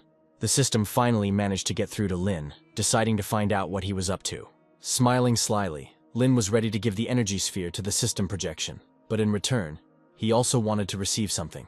Sighing, the system projection promised that it would make a great gift for the hero. Next, he said that Lin would be given 10 random cards. Hearing this, Lin asked again. In fact, the hero was counting on a much larger number of gift cards. But the system put Lin in his place, reminding him that his rank was still not high enough. Gritting his teeth, Lin was forced to agree even to such a proposal. Later, the hero began to make a choice from random cards. Having finished his choice, Lin prayed to the well-known spirit to grant him good luck. Finally, the cards began to open, rewarding the hero with rewards of varying rarity. Still, Lin was pleased with the results of the random. The only thing was that Lin, clutching the card in his fingers, had never seen an insight card before. The system projection explained that the insight card could help Lin in difficult times, but it only worked once. Be that as it may, the hero was pleased that fortune smiled upon him. But the joy did not last long, because the grumbling of the system projection again made the characters start fighting. Thus the night passed and the morning of a new day arrived. The first thing Aya did when she woke up was to go online. The girl turned off the screen when Lin entered the room with the ordered breakfast. To all his sister's questions, Lin answered that he had important things to do, and therefore returned only in the morning. A little later, while having a snack, Aya suspected that it was Lin who dealt with the transcendent ruin monster as reported on the news. Lin dismissed the suggestion, making it clear that he didn't have enough strength for such a thing. And so, instead of answering other questions, the brother suggested that his sister concentrate on food. After breakfast, Lin was ready to continue taking his sister to various interesting places. But for some unknown reason, Aya did not want to go anywhere. Lin was alarmed by this news, thinking that Aya had fallen ill. Without turning around, the girl said that she would have fun next year, after her senior year. Aya continued to express that she had to devote more time to her studies. When his sister finished speaking, Lin hugged her, happy that Aya had finally grown up. In that case, Lin informed his sister that they would go home as soon as possible. As soon as Lin left his sister's room, Aya turned on the news again. The hunter who gave the interview talked about how to become a strong person and not be a burden. Such speeches motivated Aya herself not to become a burden for her brother. The girl hoped that one day she would fight shoulder to shoulder with her brother. Afterwards, leaving the cleaning on her brother's shoulders, Aya went to her room. Lin just chuckled, thinking that he had considered her to have matured too early. Having some free time, the hero decided to activate a new mission map. Hoping that the bad luck would no longer occur, Lin split the card. Despair fell upon Lin, for the conditions of the mission were once again terribly uninteresting. Then, Lin clutched his head and squealed indignantly, because there was no way he could have reached the 6th level of military tactics in a month. The sister heard the funny squeals and urgently looked out of her room. Lin didn't hear her, because in his thoughts, he was preparing himself for the impossibility of losing. Having made up his mind and having time, Lin immediately began to practice. And yet, the hero understood perfectly well that for such a task, 1 month would not be enough. The projection of the system agreed with this, frightening the hero with its sudden appearance. Having caught his breath, Lin decided to ask if the system itself had any ideas. Smiling slyly, the system mentioned a way to quickly accumulate fragments. Lin assured that he was ready to do anything. In that case, after giving another slap, the system projection pushed Lin forward. In flight, a funnel opened up in front of the hero, subsequently swallowing him up. Almost immediately, Lin appeared on the other side of the funnel. As soon as the hero stood firmly on his feet, he was dumbfounded by what he saw. After all, in front of him, standing at full height, was the old man from the training projection. The old man opened his eyes, hoping that the student was ready for class. After which, the old man struck a blow that Lin miraculously missed. Immediately, another action followed. The old man's steel fist hit the hero right in the gut. Falling to the ground in pain, Lin couldn't even imagine that this was exactly what accelerated training looked like. Lin was afraid that if he died in this place, in reality, he might become a vegetable. Luckily, the hero jumped back when the training projection was about to trample him. Even while scolding, the old man tried to force Lin to fight and not run away. At some point, while defending himself, Lin still managed to hit the old man in the temple. Along with the drops of blood that appeared, the system informed the hero that he had just received one of the fragments. The missed blow inflamed the old man's rage and he unleashed a series of attacks. In defense, Lin now realized what exactly system projection meant and even praised it. And so, having withstood the initial onslaught, the hero counterattacked. Actively fighting, Lin understood that he could fight in this place until he died. After which, Lin's furious attacks intensified, and along with them, the amount of fragments that fell out increased. Having fully grasped the fighting method and conditions, Lin was ready to continue. Who knows how much time passed, but an endless stream of notifications from the system appeared and disappeared before Lin's eyes. Soon, the 5th level of military skill was reached, but the hero had no intention of going to rest. Later, after leaving the simulation, Lin was lying on the floor groaning. Hovering above the hero, the system's projection believed that Lin would certainly not be able to complete the mission. Sweating from what he heard, Lin immediately jumped up.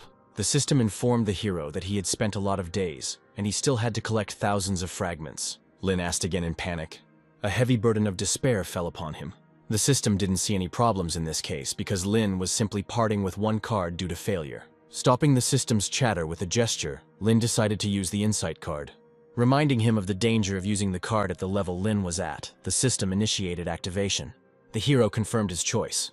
The next second, a sharp pain pierced Lin's body. Then he was completely bent over. Looking at this, the system projection expressed that Lin would most likely not be able to cope, but the hero, through the pain, said that he could handle it. Somehow overcoming himself, Lin folded his legs. Even despite such persistence, the system's projection thought differently. Lin himself felt how the forces that permeated him were becoming increasingly uncontrollable. But now, Lin was counting on at least 4 hours of action, which would allow him to reach the required level. The hero screamed. His clothes were torn, but still the required level of military skill was reached. The system became seriously worried about the hero's fate and called on him to stop. But Lin was no longer in control of the process. No matter how much he wanted it, the training could not stop. At some point, the hero found himself standing in the middle of a field surrounded by old teachers. They were ready to begin training. One after another, they moved forward with the intention of attacking. Lin froze as he was completely confused. In the real world, Lin's hand touched the floor without feeling.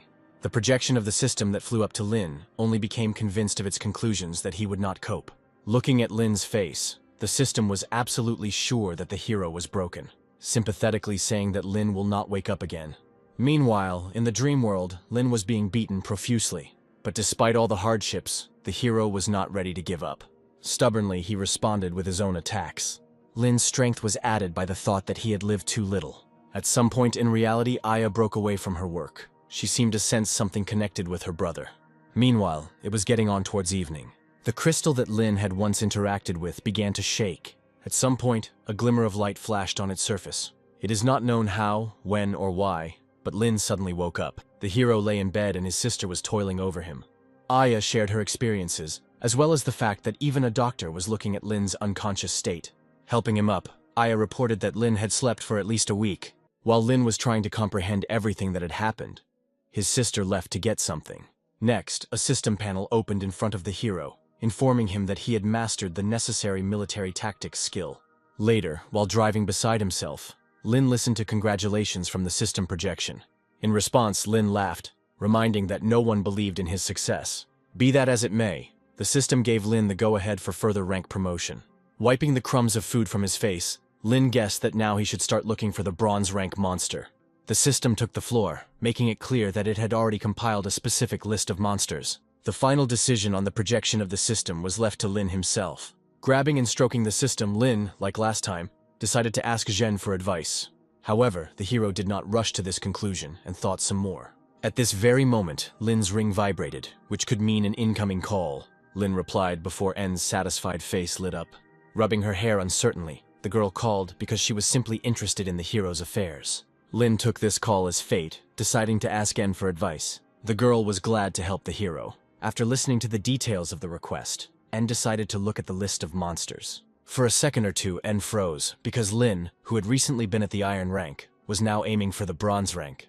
After studying everything, N expressed that in the current version, the skills that Lin would have received would not play a big role. The girl immediately added that they would show themselves when the hero reached higher ranks. A minute later, a cup of coffee was brought to N.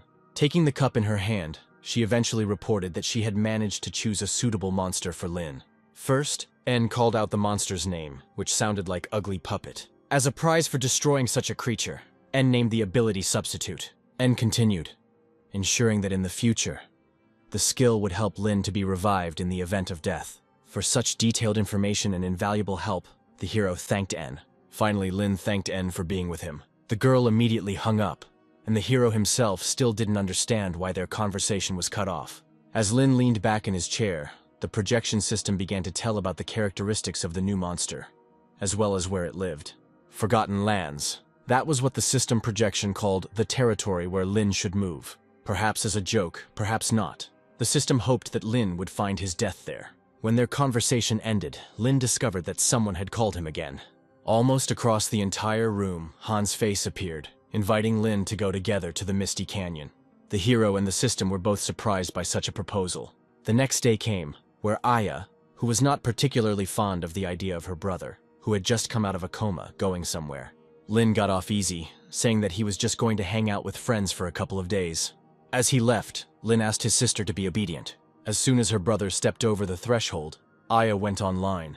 What the girl read there made her spit out all the water she had previously filled her mouth with. Some time passed and the scene moved to the citadel of the foggy city. As soon as he got off the plane, Han complained to Lin that the flight had been incredibly long.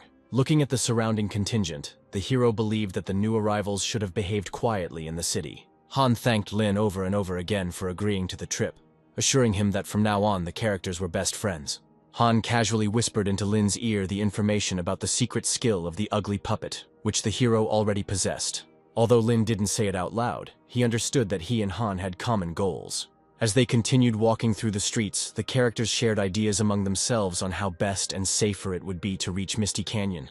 Later, Lin noted that a considerable number of strange individuals had gathered in the city. Moreover, there were far more strangers among those than members of the hunting association.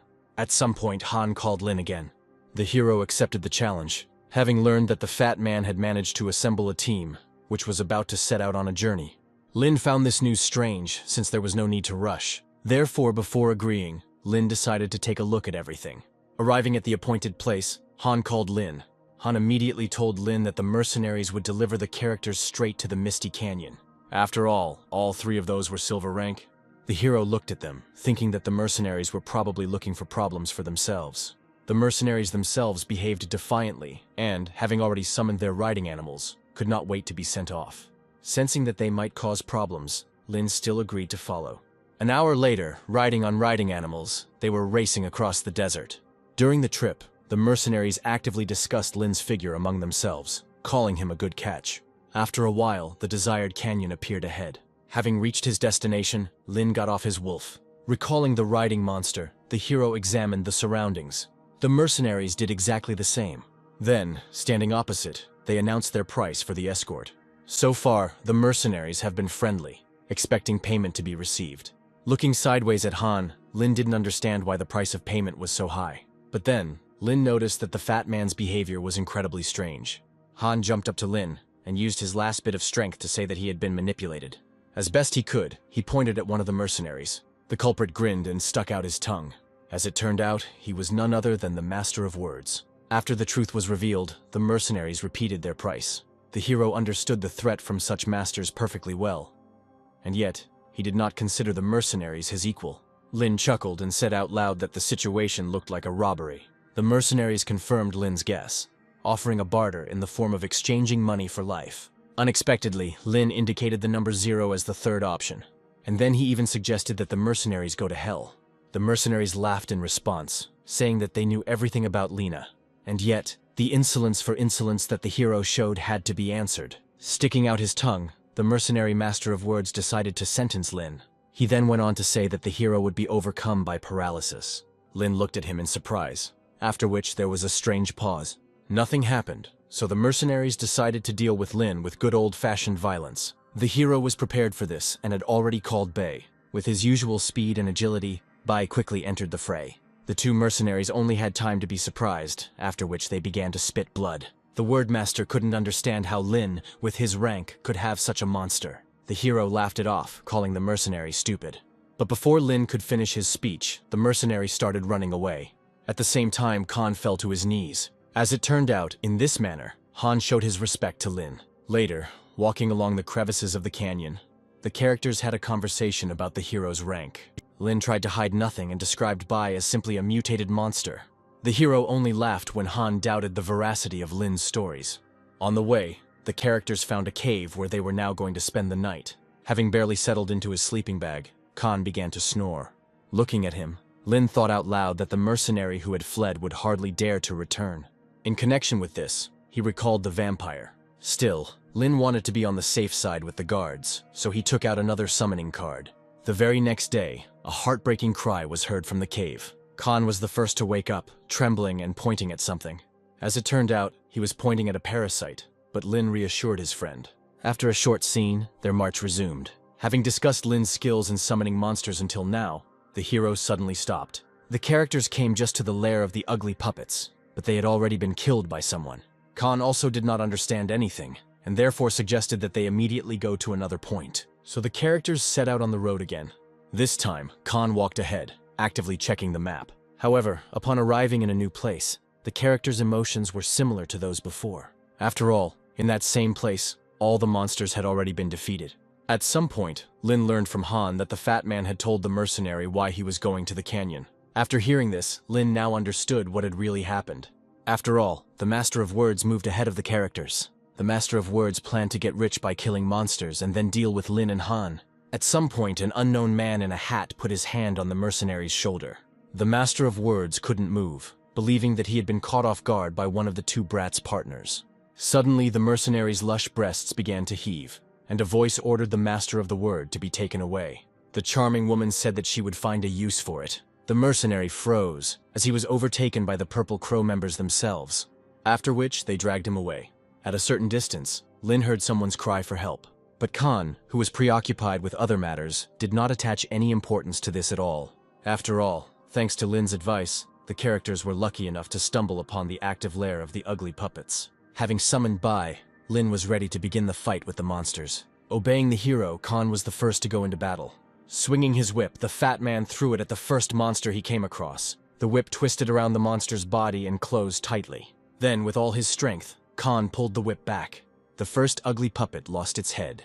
When Khan turned around to see how the hero was doing, he didn't see him anywhere. Not knowing what had happened, Khan did not notice how another enemy was approaching him. The puppet prepared to deal with the fat man, taking him by surprise. In fear, Han began to call for help from Lin. Suddenly, the puppet's progress was hindered. As it turned out, Bai helped the fat man. Now, the fat man had the opportunity to attack again. After some time, Khan stood there completely exhausted, because he had already killed the same puppet for the 5th time, which constantly regenerated. Meanwhile, Bai was busy dealing with other opponents.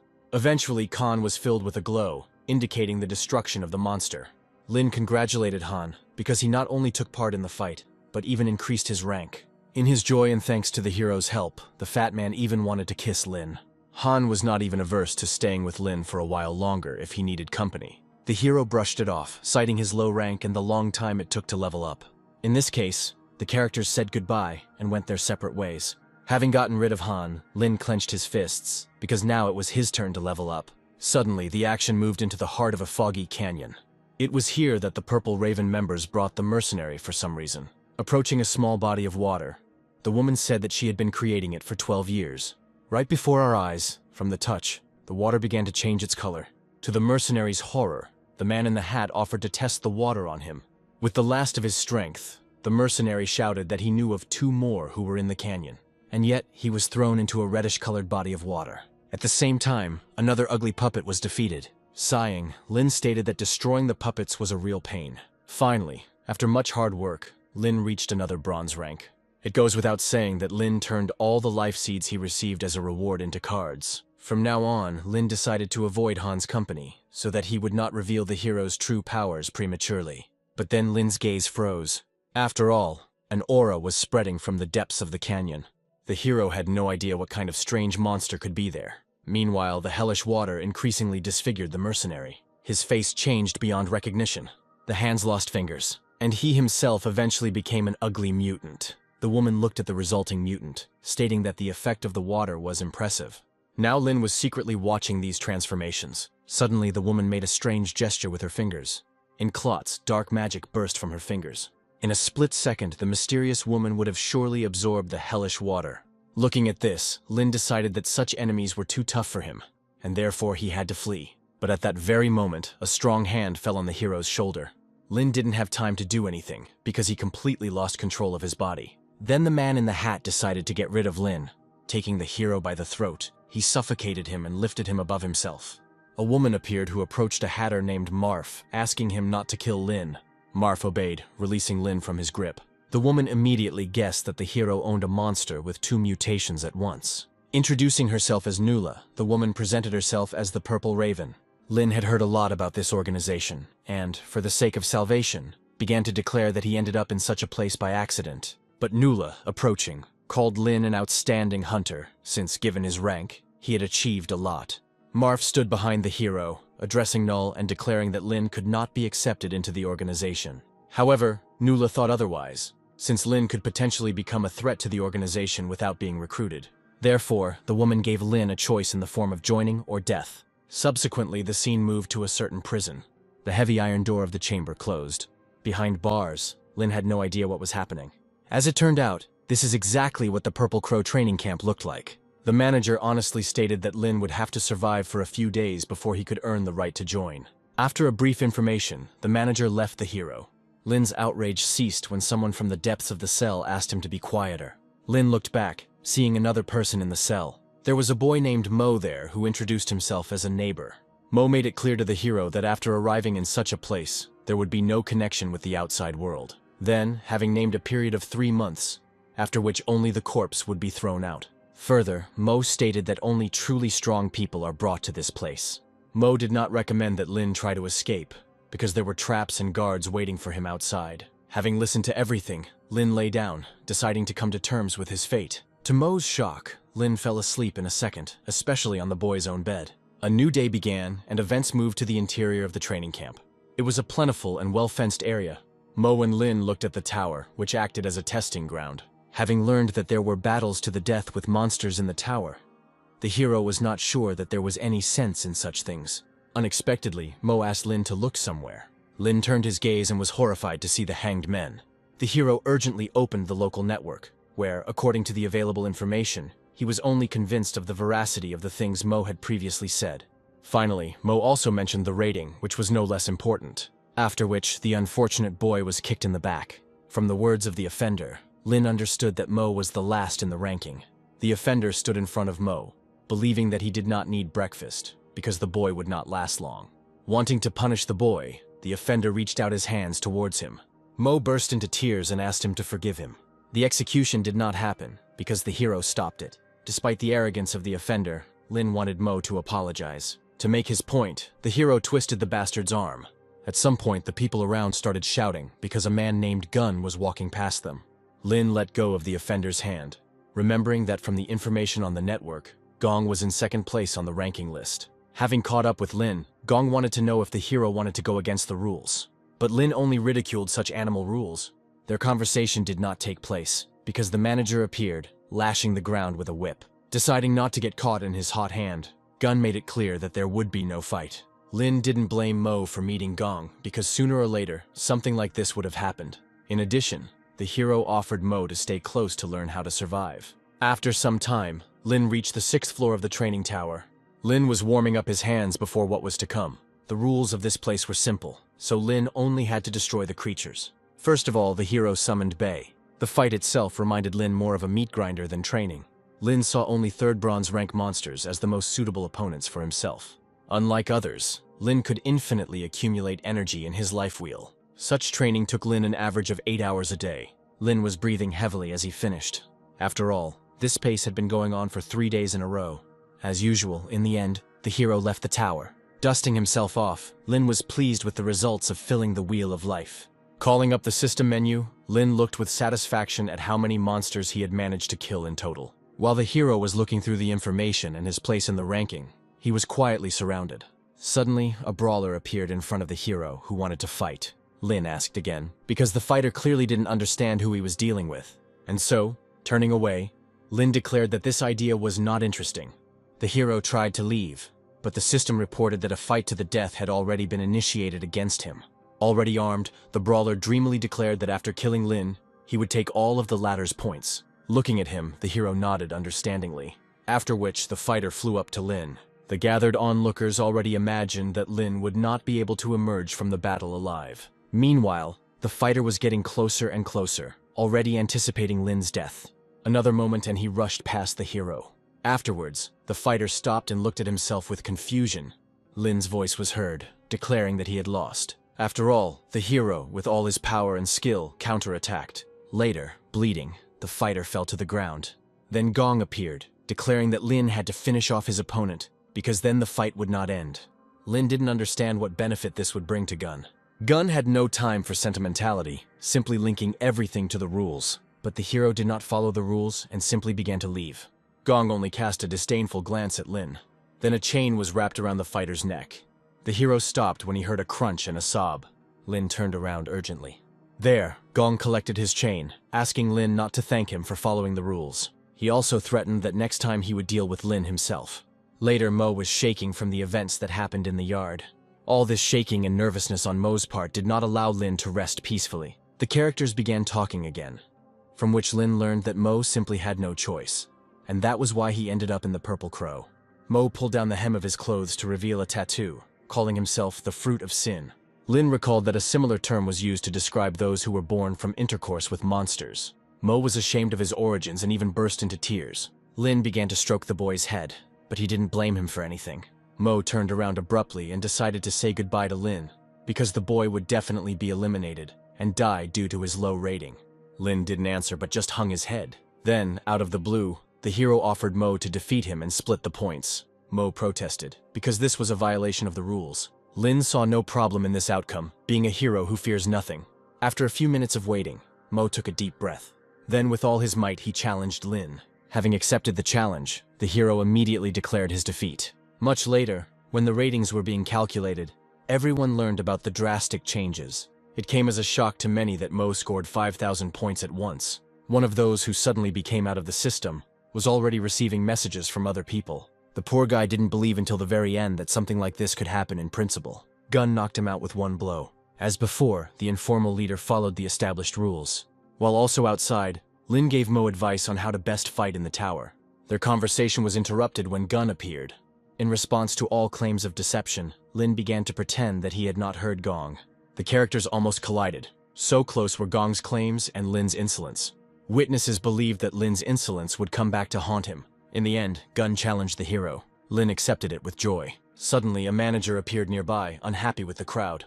Gun did not hide anything, and therefore accused Lin of fraud. Approaching Lin, the manager let him know that there would be no special treatment for the hero.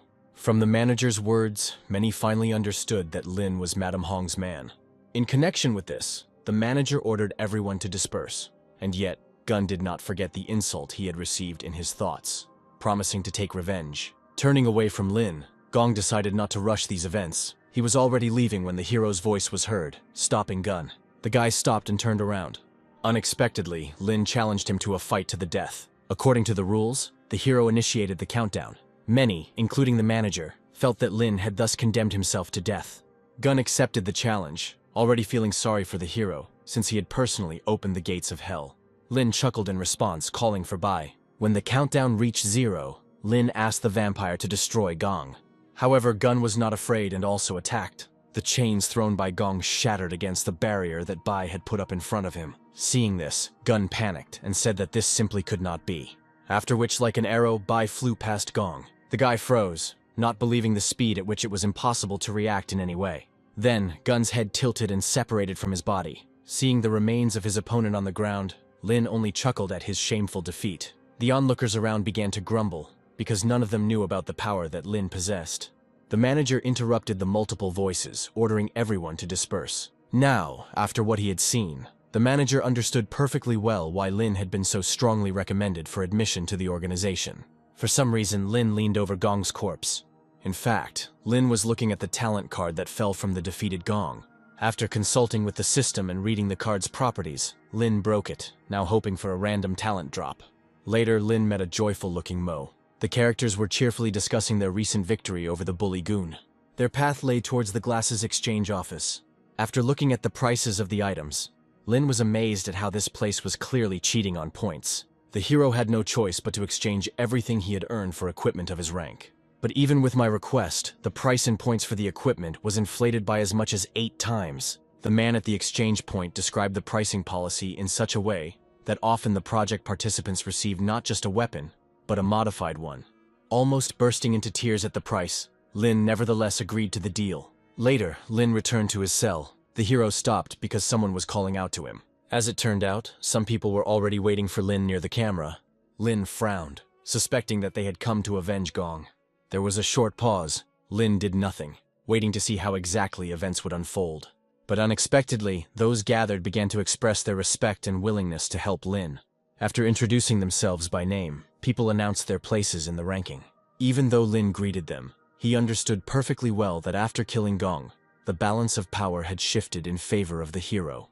One of those who came as a sign of gratitude even passed something to Lin. Smiling, they gave Lin the blade skills that the hero loved to use. Lin accepted the gift, of course, however, partly believing that the attraction was provided not only by Gong's death, but even by the connection with Lady Hong. Afterwards, Lin was promised help and said goodbye. Mo was also beside himself with happiness, because due to his connection with Lin, they were now actively sending him various gifts. Afterwards, Lin began to study the skill that he had been given. After a preliminary assessment, the system projection stated that the skill was very unique and extremely ambitious to develop. Lin chuckled contentedly. In his mind, he was already imagining 3 epic sword skills at his disposal. From the outside, Lin looked very strange, squatting and muttering something under his breath. At that very moment, Lin remembered Mo's words that no one left the camp alive. And so, the hero urgently decided to find out how the bodies were carried out of the camp. Pomraknev said that the bodies were simply thrown off the cliff for the amusement of the monsters. The only people who were treated differently were those from noble families. The hero thought about the information he received. There was no solution found on how best to proceed, and therefore, Lin decided to continue training. Later, while at one of these training sessions, the hero disconnected the connection between the wheels of life. Before fighting the silver-ranked monsters, Lin was already looking forward to the reward. Next, the first thing that happened was that Bai took off into the air. The vampire began to accumulate the place of the upcoming fight with special magic. Then he went on the attack. The very first monster fell under the influence of Bai's threads. Immediately after this, the vampire moved into direct close combat. While the vampire was distracting attention, Lin himself took action. Despite Bai's efforts, one of the monsters was distracted by Lin. The hero immediately met him with a blow from his sword. One swing of his weapon after another, Lin forced the monster back, until finally, the monster was driven away to a sufficient distance. At some point, the monster made a sharp attack. Having covered a huge distance, it now approached Lin with its sharp claws outstretched. Of course, the hero managed to defend himself. Right now, a different freak was approaching Lin from behind. Given this kind of pressure, Lin was able to confirm that silver-ranked monsters were truly special. However, this did not save the monsters from the blade's edge and Lin's attacking abilities. Finishing the combo, Lin left the monsters lying on the floor without any signs of life. After some time, they were finally dealt with. The hero was happy, because by actively using cards to increase loot, he now had a lot of card fragments associated with different monsters. Lin even decided to brag about his successes to the system projection. Studying the results of the battle, the system suddenly noted that the hero had obtained 2 new and previously unseen cards at once. One of these was the combination skill card. The next interesting card gave Lin the ability to seal monsters and make cards out of them. Subsequently, the system explained in detail how and under what circumstances it was possible to seal monsters. The hero had already imagined catching incredible epic monsters, but the system mentioned that something like this could only be done once. As a result, the system handed Lin one card, believing that it was the one that would be useful to the hero. The system gave Lin strange explanations, as if the card could allow him to become the director of his own film. The point of this card was that if Lin had played it correctly, he would have been able to escape. In this regard, Lin had to think things through as best he could. The hero stretched tiredly, because for now, all he had to do was drearily exterminate monsters in the training tower. Without giving Lin a chance to relax, the system unexpectedly threw him a whole chain of quests. The projection just smirked, stating that she had done nothing and the entire process was automated. At the same time, some events were unfolding at the observation post. Something among the many cameras caught the manager's attention. After all, it was clear from them that Lin was now heading to the floor with gold rank monsters. The subordinates told the manager that Lin spent most of his time training, and now no one could catch up with him in points. The manager thought that Lin had decided to come to his senses, and therefore ordered that he be monitored. Meanwhile, the hero ran into a group of monsters. During this battle, Lin asked the system to activate a combination skill card, choosing his camouflage. The projection of the system obeyed and did as Lin ordered. Immediately, a special camouflage map was created. Lin was delighted to receive the special card. Under its influence, the hero managed to completely disappear from the monster's sight. Later, having managed to catch the monster by surprise, with quick and precise movements, the hero has already knocked him out. Standing on a pile of defeated monsters at this very moment, Lin came up with an idea of how exactly to escape. Lin had wanted to improve one of his skills concerning revival, but the system strictly refused to allow it. In that case, Lin requested to improve the skill related to the Seed of Life. The hero broke into a smile, because he had come up with a brilliant plan. Later, Lin looked at the modified pistol he had purchased. Mo was surprised that Lin spent all of his earned points on this weapon. Afterwards, Lin patted Mo on the shoulder, wishing him success and recommending that he use the crystals he had given him wisely. Lin hoped that Mo would be able to manage his life wisely, and not only become a member of the Purple Crow. Awkwardly, Mo agreed, in his heart sensing that Lin would surely say goodbye to him. Asking Mo to take care of himself, Lin returned to the training tower again. As he left, Lin hoped that one day he would meet another femboy. After some time, an alarm was raised in the control room. As it turned out, Lin moved to the floor of the tower where there were second-degree gold-rank monsters, which the hero could not possibly defeat. The manager glanced at the monitor screens, actually seeing Lin there. Gritting his teeth, the manager decided to save Lin at all costs. Meanwhile, as predicted, the hero was gradually suffering defeat. The powerful blow was followed by a loss of balance, during which another hungry monster approached Lin. However, the hero was waiting for exactly this opportunity. Then instantly, saber-toothed fangs sank into the hero's throat. Right there, a much larger monster raised its paw to crush Lin once and for all. It was at the very moment the manager entered that this happened. He cursed because he was late. Immediately, lasers shot out from the walls. The beams burned the monsters, destroying them one after another. Frustrated, the manager approached what was left of Lin. No matter how much the manager scolded him, he still arrived too late. Having called the center, the manager announced the hero's death and asked Mrs. Hong to come. However, this was all a cunning plan by Lin, who created a fake corpse and was now in a state of invisibility. A little time has passed since then.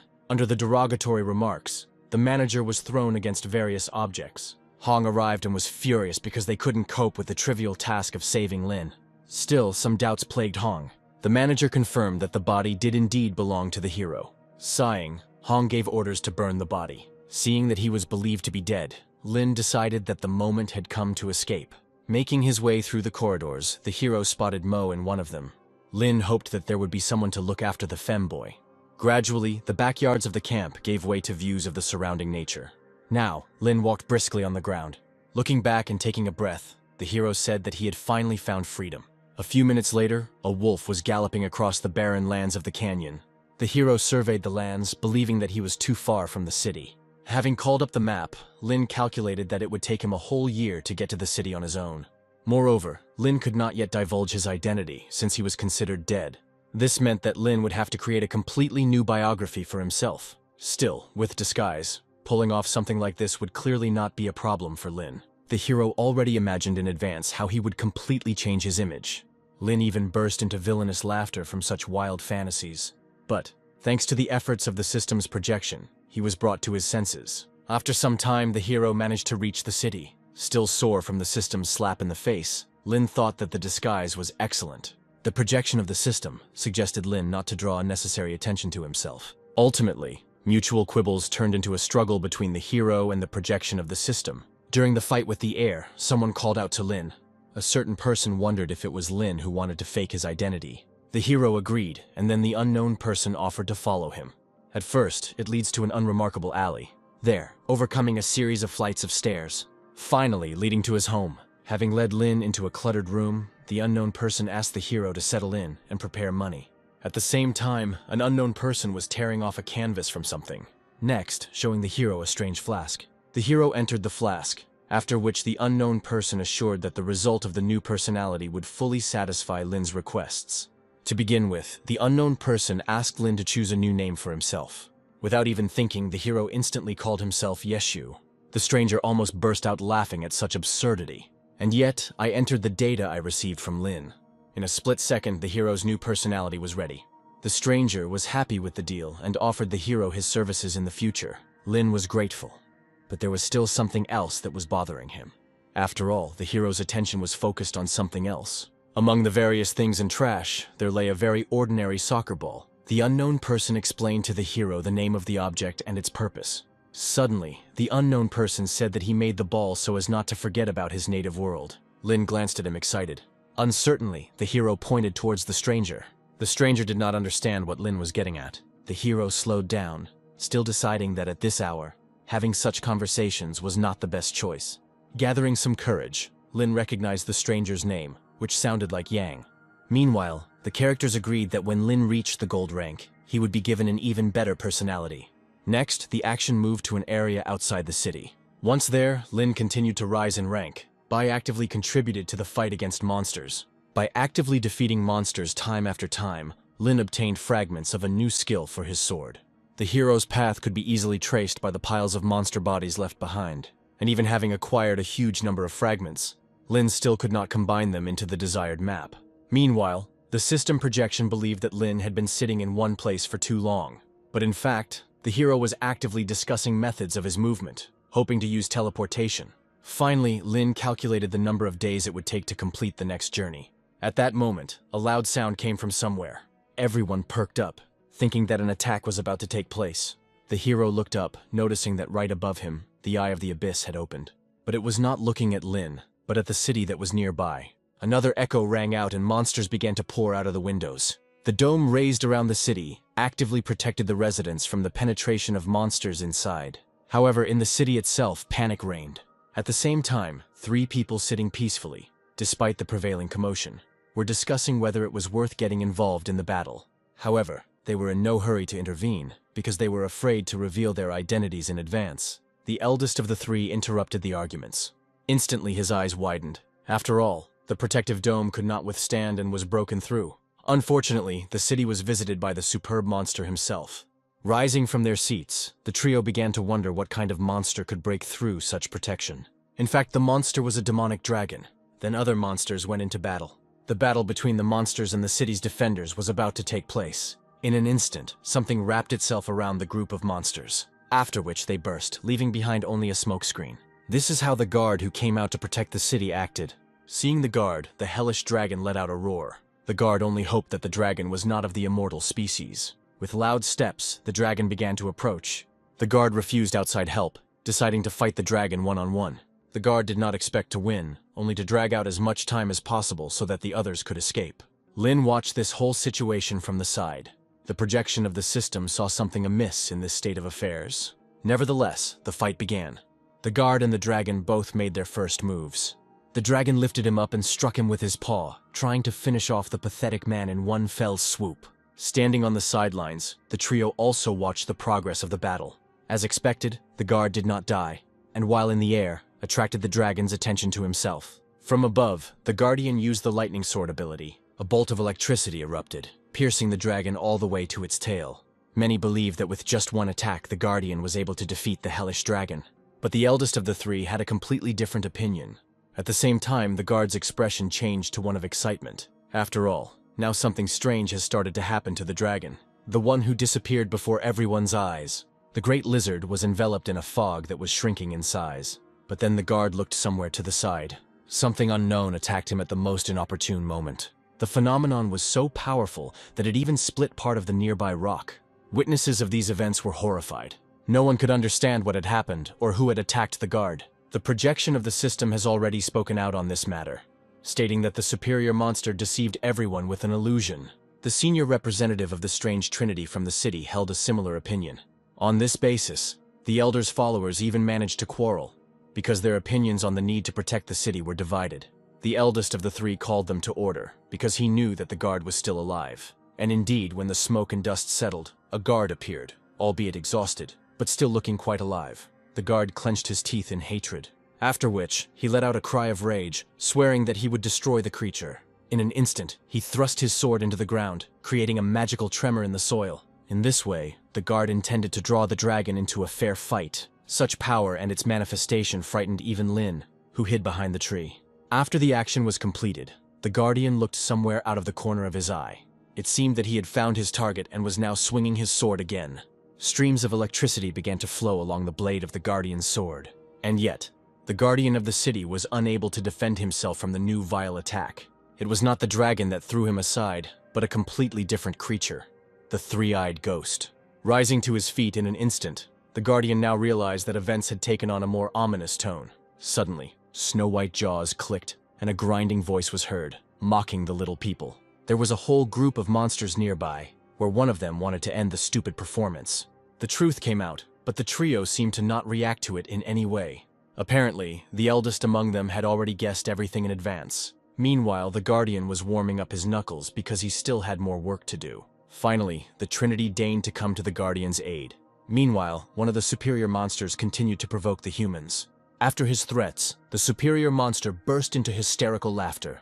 Suddenly, the girl from the trio spoke up, reminding the bastard that the advantage in numbers was on the hunter's side. Another excellent monster immediately spoke up, hinting that he would take possession of the girl's pretty face. Then one of the monsters began to move. The hunters took up defensive stances. The eldest of the three summoned his sword. At that moment, a familiar vile voice was heard behind the elder, and the girl's face itself was removed like a mask.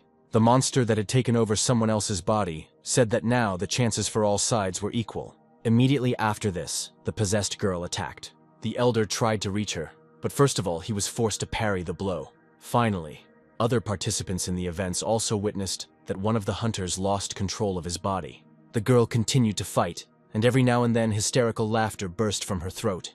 The elder tried to reach out to the girl, to encourage her to fight the monster inside her. But every time, only annoying laughter came from the girl, because the monster had complete control over the body while it was wearing a mask. Looking at this from the outside, Lin said out loud that the situation was becoming more and more dangerous. There was a battle going on in the visible area, but even the powerful guardian could not really break through the defenses of the superior. The system also spoke out, assessing the hunter's chances of winning as extremely low. Sweat rolled down Lin's face. He understood perfectly well that only the old man of the three could turn the tide of events. At some point, the Guardian also shouted with a similar request. The old man was constantly on the defensive, perhaps out of pity. He tried not to hurt the girl. With every passing second, the old man convinced himself that he should do differently. Finally, the elder took one right step forward. Finally, the old man apologized. With a precisely calculated blow, he pierced the possessed one. Neither Lin nor the system projection had ever seen such power before. The superior monster left the girl's body, who now asked her boss for forgiveness for what happened. The ghost himself continued to mock the old man, and the fact that he had to kill one of his students.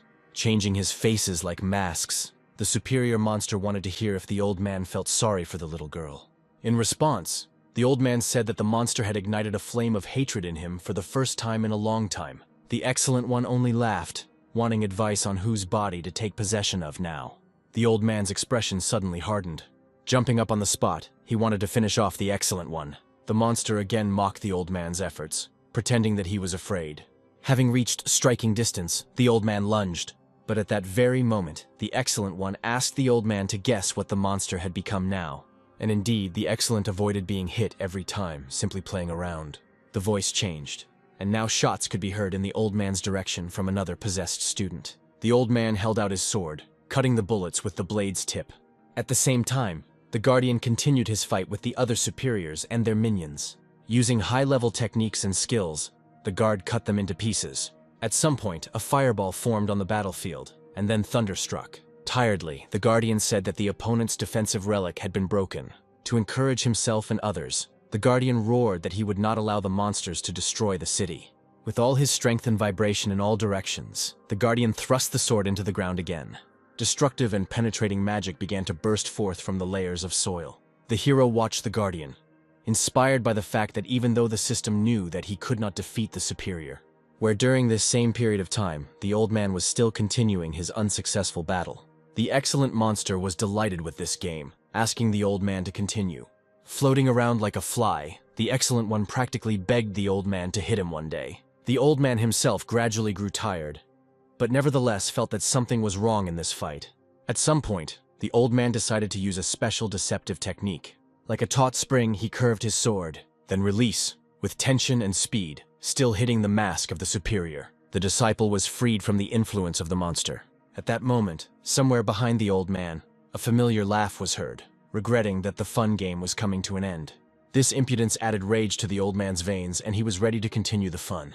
Then, the mask owner pointed at the two transcendent monsters, declaring that he would only accept the old man's challenge once the other monsters were defeated.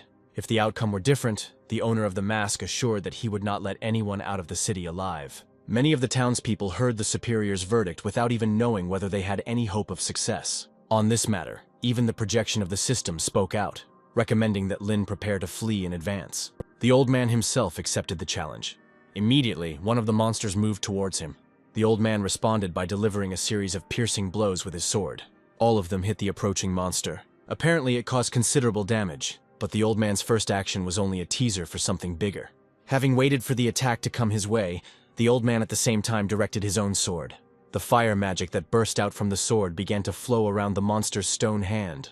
At some point, transformed into a whole magical dragon. Opening its mouth, the summoned magical dragon bit off the top of the monster's body. Seeing this, Lin almost cried out. He was so shocked. Now it was the turn of the next excellent one, who was already flying towards the old man. Having made a turn, with one movement the old man deprived him of his limbs. With his next move, the old man intended to end the protracted game. Having gathered the magical charge together, he finally threw it out. The area was covered by an incredible spectacle of a series of explosions and flashes. When it was finished, everything was covered in a thick cloud of smoke. When it dissipated, an old man stood over the defeated monsters without a single scratch. Finally, he looked at the superior, expecting a duel with him. The excellent one applauded, because the old man did not disappoint him. Spreading his arms and rising into the air, the superior one announced that he would not seize the old man's face. Initially, the monster wanted to find out more precisely whether the old man was worth the time spent. In response, the old man frowned with displeasure. Afterwards, in the middle of the eye of the abyss, a space opened up from which a glimmer of light descended. This light illuminated the old man, surely giving him strength. Even the superior one didn't understand what was happening. The system did not see anything unusual in this situation, because the old man, in terms of his strength, was one step away from the rank of immortal. To the shock of Lin and the system, the old man suddenly began to dissolve into the light. Then, the beam of light was reformed into a concentrated stream. Barely missing the Excellent One himself, the stream struck the ground. Subsequently, giggling, the Excellent One began to avoid the flow in every possible way. Looking at this scene, the old man's still living disciples had no idea how the Transcendent One had dodged. After a minute of avoiding, a more powerful beam drew a line in the air next to the Superior One. An old man appeared from it, hidden by the glow. The old man was even more angry than before, accusing the Superior of deceiving his rank. After all, in fact, he was the leader. A danger much more powerful than previously assumed. Lin looked at the system, and it made it clear that the chief was almost the highest stage of development of the monster's powers. To the surprise of the Superior, the old man froze, because in his thoughts, he understood that he could not defeat the villain single-handedly. And yet the old man could not allow others to suffer at the whim of the monster. Putting his sword forward, the old man set the Superior a mandatory condition in the form of victory over himself. The Excellent One only laughed time after time, convincing the old man that resistance was useless. The old man let out an angry cry, calling on the Superior One to defend himself. A new battle broke out in the sky. Numerous witnesses held their breath, because no one knew what the fate of the old hunter would turn out to be. At some point, the smug voice of the Superior was heard. As it turned out, he intercepted the old man's sword. Afterwards, the monster inflicted a serious wound on the old man. Multiple witnesses shuddered at the monster's triumph. Having thrown the old man aside, the Superior One called upon his minions to pour into the now defenseless city. Observing this development of events, the system projection recommended that Lin reel in his fishing rod. But then I was quite surprised. After all, the hero asked the system to use the print card on the Excellent. The system began to remind Lin that the card had a one-time effect, but the hero was already 100% sure of his choice. Pointing at the Superior One, Lin said that he could not allow evil to roam freely. After what Lin said, the Excellent One himself felt something was wrong. The process of sealing the monster began, accompanied by its annoyed cries.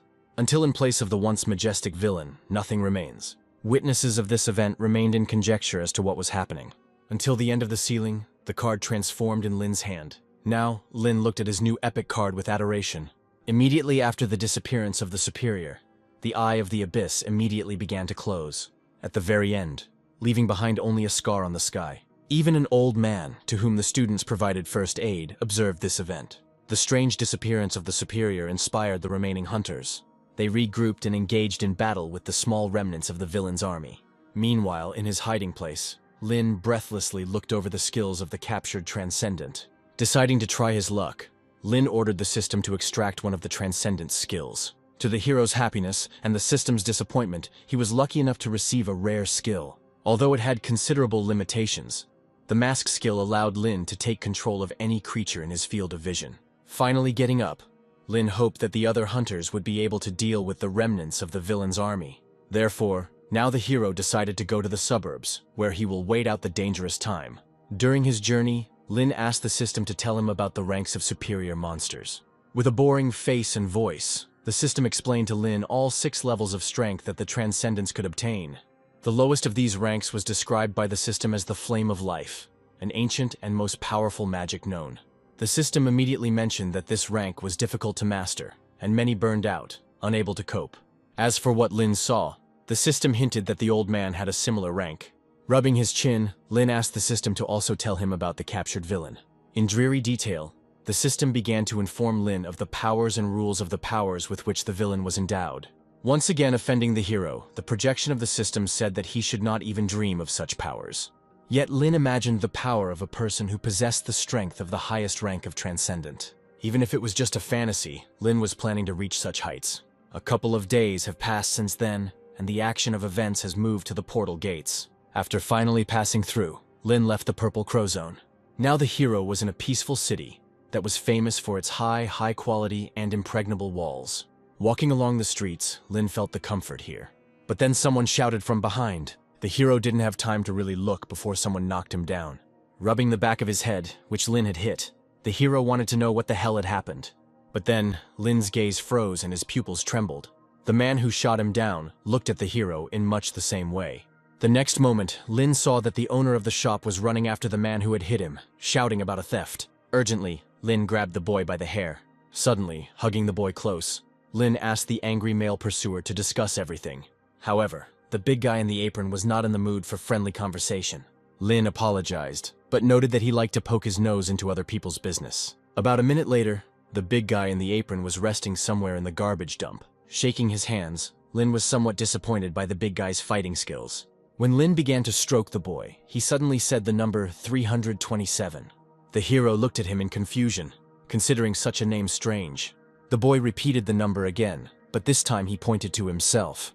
The boy simply did not answer any of Lin's other questions. Since it was getting dark, the hero found the best choice to take the little boy to his room.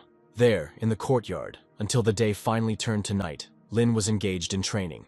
Through practice, Lin earned skill fragments again. Finally, after much hard work, the required number of fragments were collected. By combining them, Lin created the Wild Flame Sword card. Lin glanced at the skill card, remembering thanks to the system that even that one, the hero could improve. On purpose, the system even gave a whole tedious lecture on how Lin could get new fragments, but the instructions were so confusing and difficult that Lin barely understood even half of what the system said. The boy secretly heard similar conversations with himself. The boy looked out and watched as Lin practiced, chatting actively to himself. At some point, Lin felt someone else's gaze on him. Unexpectedly, the boy began to repeat Lin's movements. The hero called him over. Lin promised that he wouldn't do anything to him. After all, the hero was bored training alone. And then Lin handed the bamboo stem to the boy. He took the barrel firmly in his hands. Then he began to fence skillfully. Both Lin and the system came to the conclusion that they had discovered a genius. Lin soon realized that the boy was copying his movements. With every swing the boy made, Lin became convinced of this. Later, Lin demonstrated which sword stance was correct. Later, Lin hugged the boy for his success. A little later, at the boy's request, Lin ordered food for him. From then on, they wasted no time in training together. As the days went by, the characters even began to be kicked out of the cafe because of the boy's gluttony. But not once did their mutual training sessions miss. One day, Lin's joyful cry was heard as the required number of fragments had been collected. A new epic card was in Lin's possession. The hero clenched his fists solemnly. This feeling was interrupted by the boy. The hero looked down. The boy said that now Lin needed it even more. The hero trembled, not knowing what to say. After some time, Lin returned to the boy's words. As it turned out, in time, the hero found the boy's relatives. However, until they arrived, Lin promised to take care of the boy. Unexpectedly, Lin uttered the name Jeremiah. That's exactly what the hero called the boy. Sometime later, the hero finally returned home. The first thing he was met with was Aya's annoyed cries. At some point, my sister's eyes froze. Aya was horrified to see that next to Lin was his son. The hero explained everything, and soon a dining table stretched out before the characters. During the meal, Aya sympathized with the boy's fate. At the same time, Aya noted that the boy had an excellent appetite. Hours passed and evening came. Having retired to bed, Lin felt that he could finally rest. As soon as the global network was found, with a multiple vibration, Lin's ring slipped off his finger. Lin was bombarded with notifications about missed calls and messages. First of all, the hero decided to recruit the fat man Khan. In an excited conversation, Khan mentioned the Misty Canyon. During the conversation, the fat man mentioned some frightening monster from there. But all this did not answer the question of what exactly Khan wanted. And then, bursting into tears, Khan reported the death of his father. Lin wanted to meet and console Han, but he refused. Having blamed everything on the upcoming exams, the fat man passed out. Events like these reminded Lin of the importance of spending his time wisely. Not wanting to lose to fate, Lin assumed a meditative posture. Once again immersed in the crystal, he was ready to learn. On command, multiple teachers pounced on the hero. Every time he got punched in the face, Lin imagined that he was getting closer to his goal. After all, in his fantasies, he imagined himself as a future great hunter. After much and repeated efforts, a critical amount of fragments of the new skill were collected by Lin. Exhaling, he ordered that those be united. Thus, Lin received a new map of combat techniques. Having finished, exhausted, Lin fell onto the bed.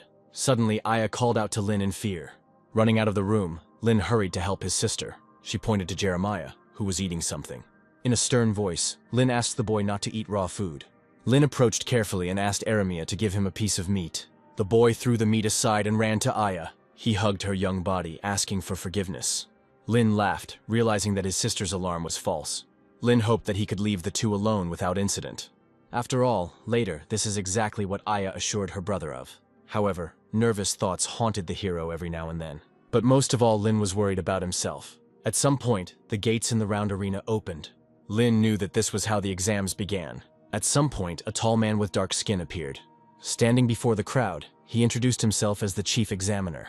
Unexpectedly, he announced that the preliminary assessment was complete. Then, taking out a piece of paper, he announced those excluded. One of those excluded wanted an explanation.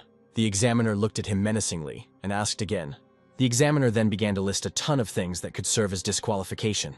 The examiner asked all those who remained to come with him. The crowd, greatly thinned, passed through the gates. Now, the crowd was greeted by a different man who promised to reduce the number by half. After coughing, another examiner would announce that something would need to be found. Next, he demonstrated a crystal, whose number was 5,000, hidden within the city. In just 2 days, the examiner asked to obtain and bring only one crystal. However, the examiner was ready to give a hint. He uttered the word grass. Later, while drinking, Lin considered the task difficult. Looking at this, the system did not understand why the hero was stalling for time. As it turned out, Lin had cheated and forced the demon vine to look for the crystal. So now, all Lin could do was wait. When it was already dark, the hero left the bar. After leaving it, Lin informed the system that he should act as a hunter. And yet, the hero counted on the help of the system, at least in the role of a bloodhound. From his former place of residence, Lin entered another. Lin approached the bar and placed his order. Next, stealthily, the hero threw a crystal onto the counter. The bartender looked at the crystal and named a price for the information. The price was affordable for the hero. A couple of minutes later, the bartender handed Lin an envelope with the necessary information. But at some point, Lin stopped the deal. The hero suddenly decided to find out if the bartender had ever received such orders before. The bartender readily recalled one unfriendly person. Having prepared the mask in advance and leaving, Lin thanked him. Subsequently, the action moved to Gießen Castle. While watching, Lin told the system that grass was a codename. The hero described the drug as a dangerous way to harness life force. The system presented something that Lin could say next. And yet, he said out loud that the grass was a drug. Thanks to the information, Lin knew that the creator of the drug was one of the former hunters. And yet, inside the castle, a whole pack of professional guards was waiting for Lin. Lin began to think about the possibilities of penetrating the castle. At that moment, something distracted him. A girl appeared below and said that she had been following the hero for a long time. Having jumped onto the branch to Lin, she introduced herself as Meryl. Lin decided to find out if the bartender was talking about the girl. However, Meryl decided to talk about the castle, warning Lin that it would not be easy to get in. And so, for greater success, Meryl suggested uniting. Meryl made no secret of her desire to get some grass to sell. Hearing this, Lin frowned thoughtfully. Afterwards, he jumped down, refusing to cooperate. Meryl was at a loss, hearing refusal for the first time. While on the ground, Lin made it clear that he would have destroyed the grass if he had the chance. After this was said, wings emerged from the hero's back through his clothes. With these thoughts, Lin soared. Meryl remained upset, promising to get even with Lin. At the same time, other hunters who were also looking for grass received an emergency message. The hunters were alarmed because, according to information, Lin stole the entire supply of the drug from the castle. At the same time, the hero was examining the castle grounds. Assessing his capabilities, Lin wanted to use the ghost transformation again. But then, someone rudely called out to Lin. Ismut jumped from his eagle and flew down. Soon he landed. Ismuth smiled madly and was glad to find Lin. After initially remaining silent, Lin still remembered the guy. In the end, Ismut even had to remind himself of his name. Ismut was furious because Lin kept putting spokes in his wheels. Ismut was preparing to beat Lin for all the past humiliations. The hero laughed, not understanding how Ismut even got to the new exams. Such speeches clearly offended the hair highlighter. That was the last straw, and Ismut tried to finish off Lin at once. The hero accepted the challenge. By killing Lin, Ismut intended to earn the respect of others. As Lin responded, their swords crossed. The metal began to creak from friction. At some point, Lin began to overwhelm Ismuth in strength. The hero called him a coward, because they met again only months later. Irritated, Ismut managed to break free from the wedge. Projecting magic, he urged the hero to prepare for death. Ismuth never expected that after what was said, Lin would multiply into copies of himself. Having managed to divert attention, Lin delivered one precise blow. Ismuth was amazed because the weapon was now broken. With sadness, he now looked at his spear. Lin explained that the difference in strength was now not in Ismuth's favor. Because of this, Lin was not sure whether Ismuth should continue fighting. Ultimately, the characters agreed not to conflict for now. Right away, Lin began to demonstrate his newly learned movements. Not reacting to the hero's idiotic antics, Ismuth summoned his riding eagle. Finally, Ismuth informed the hero that he was being searched for en masse because of some news. In connection with this, Lin asked Ismuth to stay. The hero was afraid that everyone would arrive at the castle and cause a big commotion. Smiling, Lin began to ask Ismut for help. A little later, an angry crowd approached the castle. The first of this crowd was met by Ismut. Ismut reported that Lin had long since fled, taking the drug with him. Knowing about Ismut's feud with Lin, the hunters believed him. And so Ismut called on everyone to follow him in order to catch the hero. Lin watched all this furtively. Luckily for him, in the form of a ghost, the cameras could not detect the hero. Quite easily, Lin climbed to the top floor of the castle.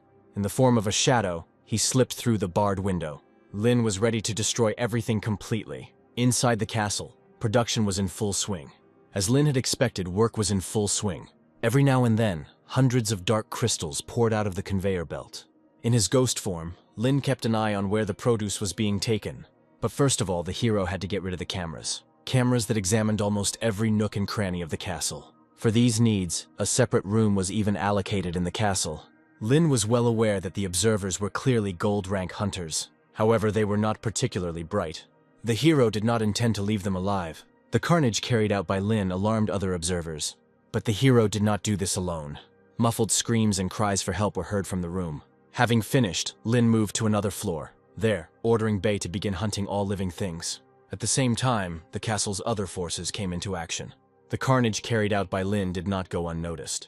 However, the hero skillfully cut down the armed guards. Some of them managed to open fire. In order to protect the owner, the vampire took on such damage, while the hero, under cover, did not go into close combat. To the guard's shock, Lin said that he had more than one monster in his stash.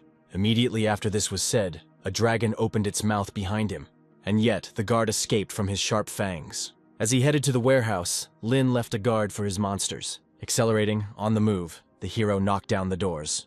There, Lin was already waiting. The mysterious bearded man in the robe knew about Lin's abilities. The bearded man even decided to find out how Lin would act without his monsters.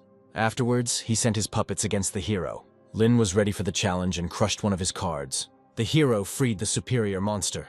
The bearded man was confused at the sight of the strange creature. But before he could even realize what he was dealing with, the superior one snapped his fingers. A strange vibration followed. The excellence gaze was fixed on the bearded man. The next second, all the puppets turned their attention to him. Amidst a heart-rending scream, the puppet's hands rushed towards the bearded man. A moment later, other Lin monsters appeared in the room. Finally, the hero asked his dragon to burn this place. Soon, the entire castle was engulfed in flames. The hunters noticed the fire and returned to the castle. There, meeting Lin away from the tongues of flame, Lin began to lie, showing only one crystal that he managed to steal. The sight of the crystal made the crowd go crazy. At some point, Meryl's hateful gaze crossed with Lin's. This is how the night passed and a new day began. The examiners explained what exactly the test consisted of. Thanks to Lin's efforts, all the remaining ones passed, having managed to take possession of the crystals. The examiners urged the hunters not to rejoice, because other tests awaited them ahead. En masse, everyone began to guess what could await them. Lin's attention was riveted on the examiners.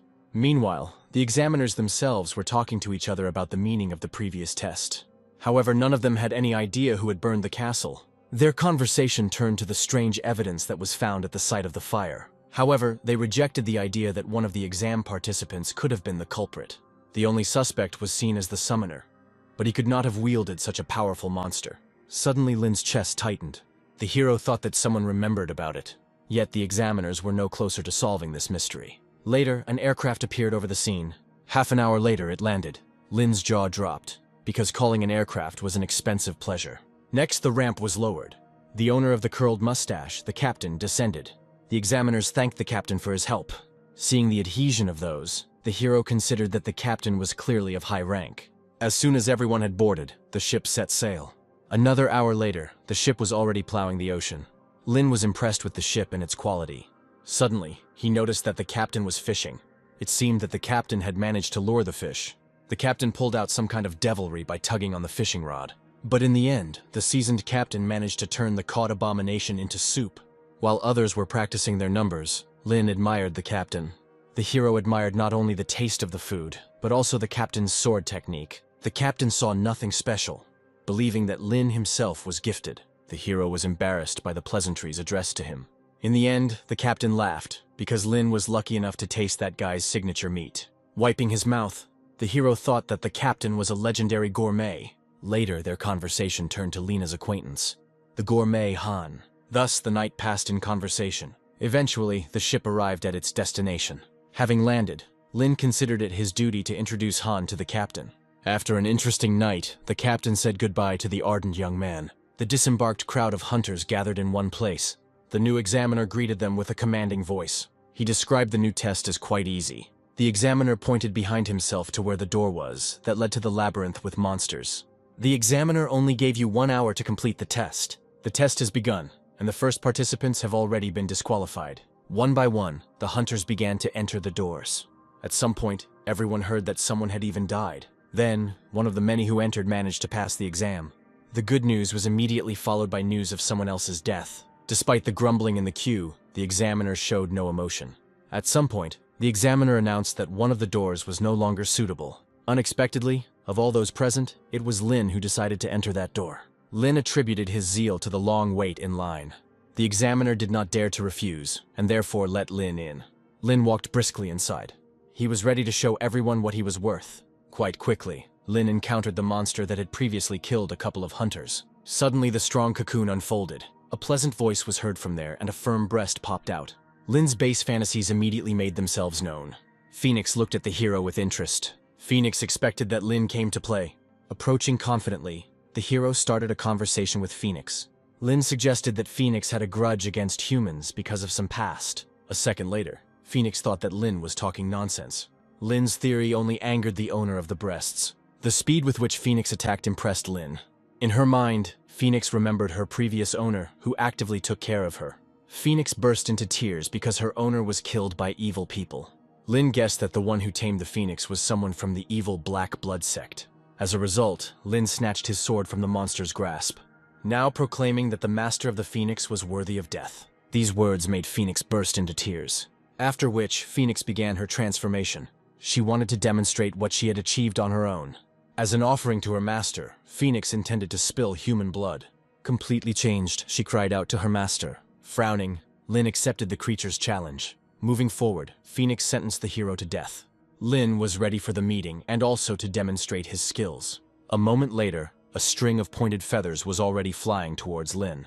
But they were led astray by one inexorable force. The tyrant has appeared. Running up, he grabbed Phoenix by her thin throat. Looking at Tyrant, Phoenix couldn't understand where he got so much strength from.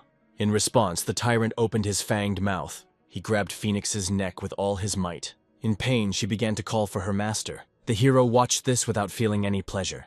Very quickly, the news of the death of the killer monster spread. Even the examiner was pleased with Lin's results.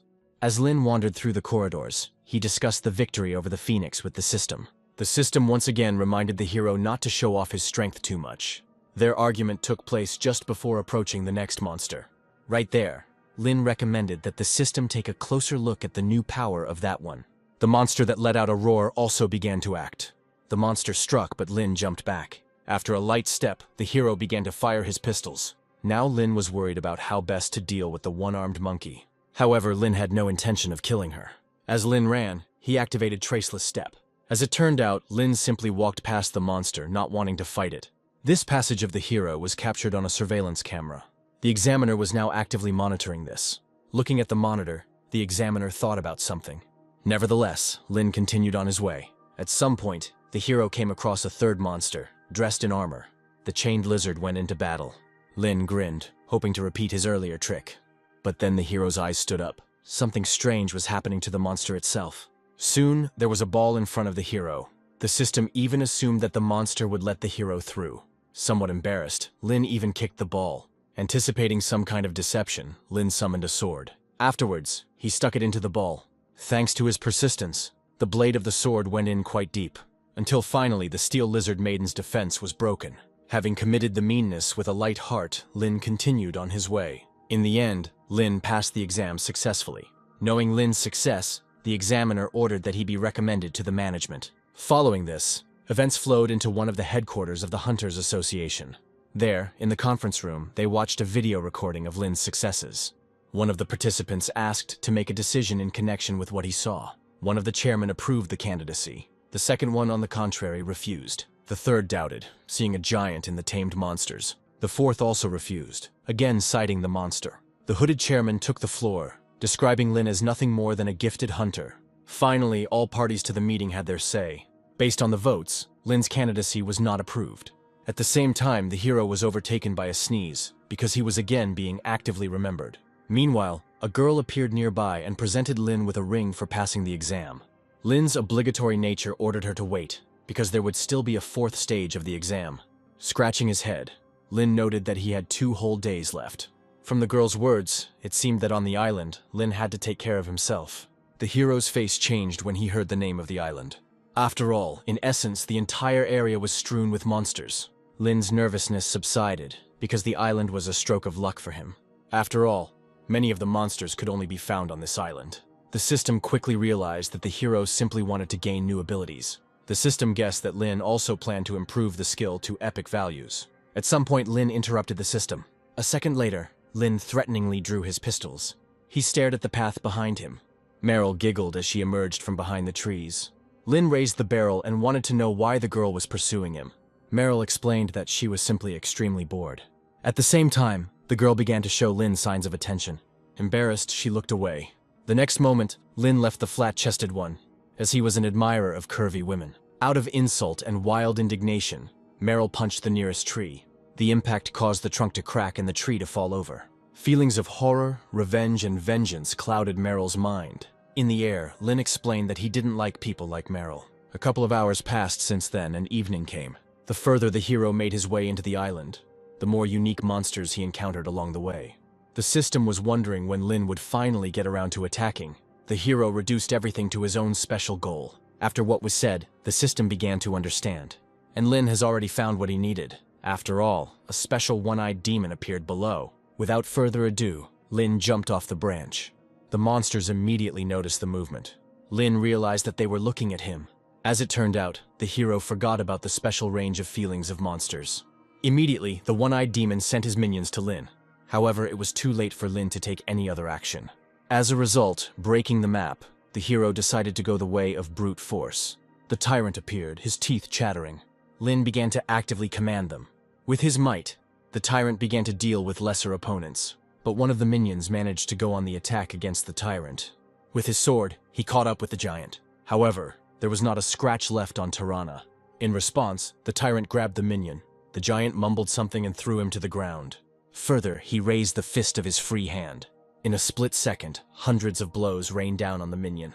At some point, the hero saw what was happening. After all, now the tyrant was able to capture even the most one-eyed demon. Lin couldn't let the giant destroy him. The hero was in a panic, not knowing what to do.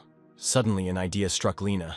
The hero called the tyrant. A conversation subsequently took place. Lin guessed that all this time, the tyrant intended to expose the demon's vulnerable spot to attack. The previously stupid monster turned out to be not so stupid after all. Then Lin asked to hold the demon tighter. Quite accurately, Lin thrust the blade of his sword. With just one blow, the hero achieved supersaturation of prana.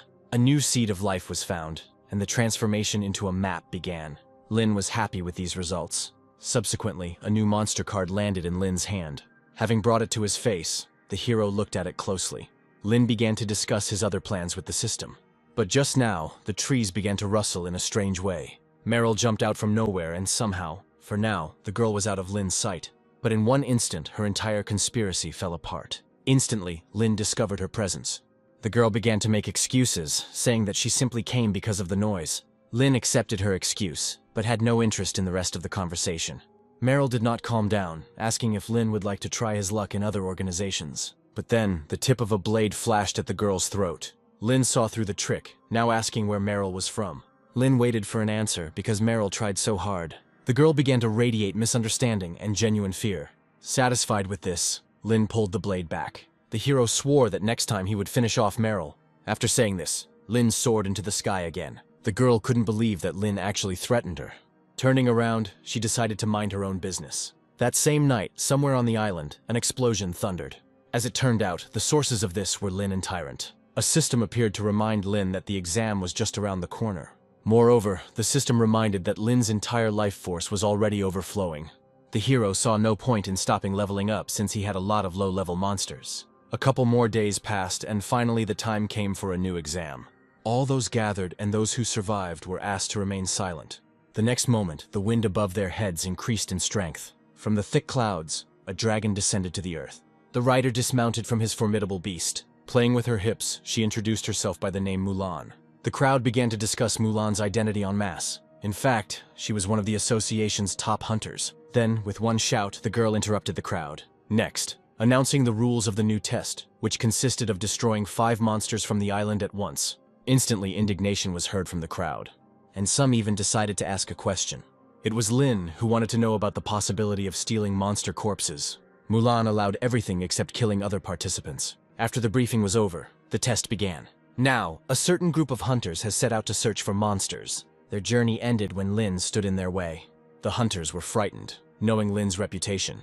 However, the hero did not intend to rob, but on the contrary, even to make a deal. As it turned out, Lin was offering monster carcasses for sale. To prove his point, Lin even showed off his wares. Afterwards, he began to list the prices, but not everyone liked the hero's pricing policy. Lin did not insist, but warned that only the strongest monsters remained on the island. The difficult situation and Lin's persistence made the hunters look at each other. In the end, they decided to buy the product. The deal was made and Lin sent the buyers away. So the day passed and night came. A random hunter was getting ready for bed in his tent. Out loud, he thanked Lin for selling the monster carcasses. Suddenly, someone disturbed his peace. The hunter quickly turned around and identified the intruder.